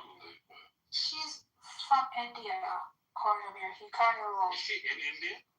I don't know. She's Sunny, that's for sure. All the rules she follows, she probably innocent. No, I think we need to keep up with there's a checklist. If someone's from India and like a Zionist, we have a different checklist that we need to go off. The worst. We need to establish. What? No, honestly, I'm serious. India's out. When you're a Zionist and you're from India, you really are coping with your life. So basically bootlick and then get kicked by the same boot and still say, yes, sir.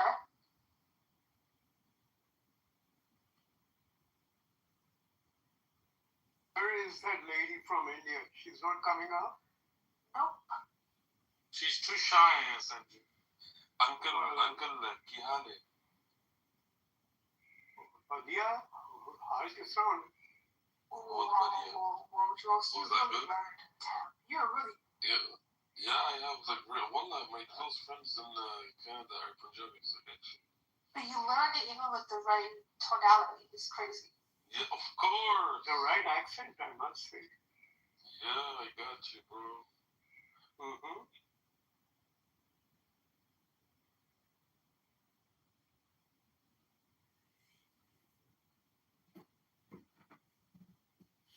Shaila, to be honest with you, you're boring, dude. Like, I don't like your comments. They're boring. They're not exciting.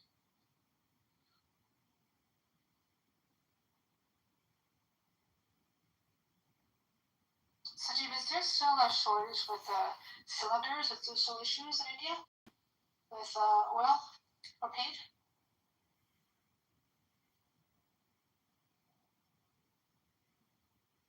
The gas, oil, are they still telling people to sort of ration? No, I mean, maybe in the hinterland perhaps there is some shortage being felt, but I guess it's available now. But the prices have increased, and inflation is a serious worry. That's all over. And to add insult to injury, the monsoon season is going to be below par. So that's going to affect the harvest, and that again leads to food inflation, which actually most Indians are concerned about. And so, yeah, it has the makings of a perfect storm. The Middle East crisis coupled with the monsoon, bad monsoon. Yeah, so that's terrible. But Sanjeev, India had, Modi had he could have avoided all of this because of the relationship India has with Russia. Easily, but had to go and ask for Ambassador Trump's approval. That's the whole problem. That is where I fail to understand why he is so subservient to Trump. It defeats me. I mean, he can't tell a sovereign nation what to do. He can't be bullying us all the time. Oh, it's Modi asking him. Yeah, he's just getting bullied. I mean, stop by. Yes, sir. Start by. All right, sir. what kind of a country are we? Have we become a vassal state? We don't have a backbone of our own. Who the hell is Trump to tell how 1.4 billion people should lead their lives here?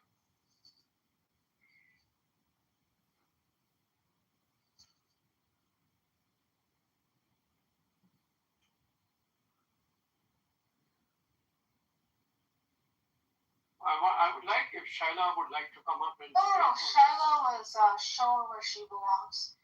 Pretty much a dirty dumpster, so she's been kicked out by me.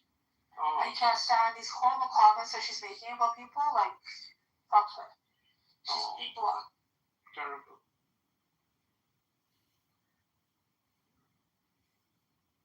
Not exactly the best ambassador for India here. Most times, I think that's you. I think you do a great job. Fayaz says too. Fayaz. Yeah, Fayaz. Wow. No, because you bring a different angle. Sure. Generally, a lot of the Indians that we've had in here have been very problematic is an understatement. I feel girls are Punjabis are not like these Sangis, whatever you want to call them. The other ones. No, but honestly, Sanjeev has been a great thing to come to this room, to be fair. It's a different perspective. Yeah, absolutely. To the core. No, I like this room. It's kind of a good discussion. Amir conducts a fairly good room. I wouldn't compliment Amir too much. He gets to his head, Sanjeev. I mean, he's an Android user. You have to give the devil his due.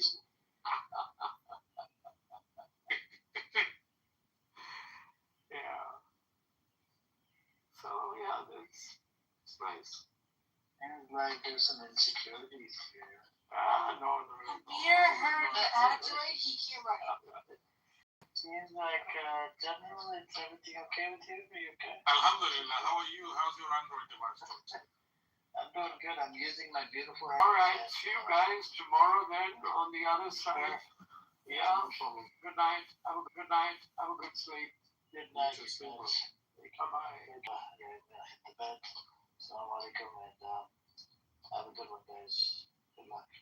We're gonna please you can trouble design the scumbags, so just don't trouble your parents, don't trouble your siblings until tomorrow. Then you can trouble them. Alright? Take care. Walaikum salam.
doesn't know for sure. There is probability of the universe being real.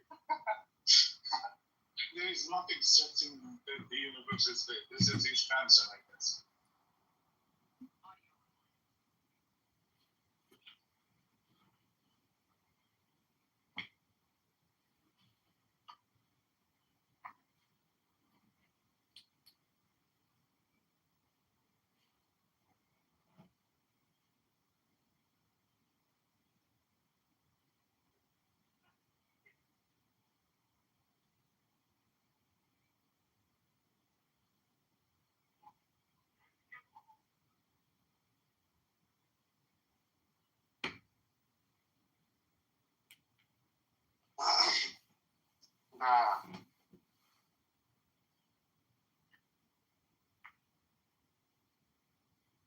It's okay, it's okay.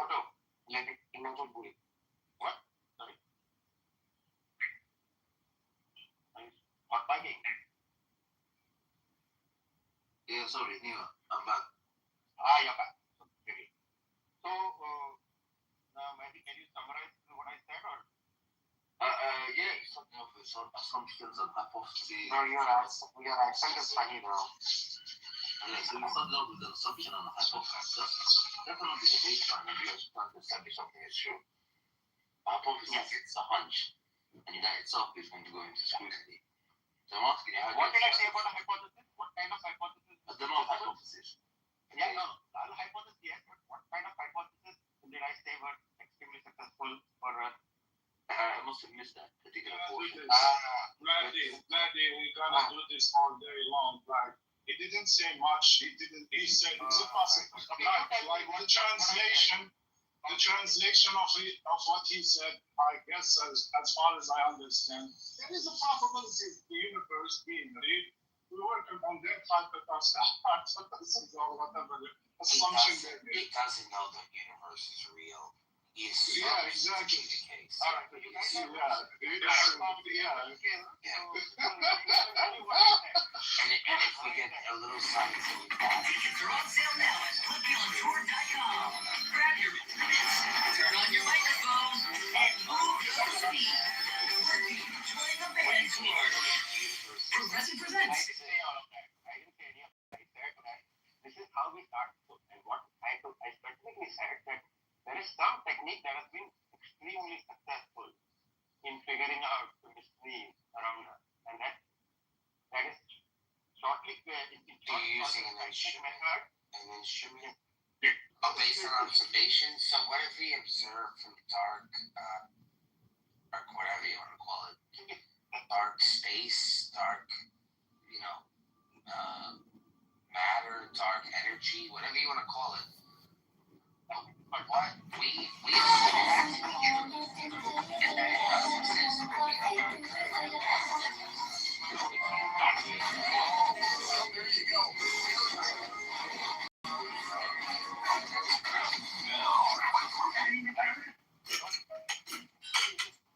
You're breaking up Shaitan has got you.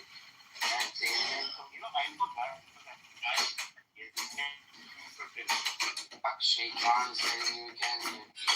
What I was saying was.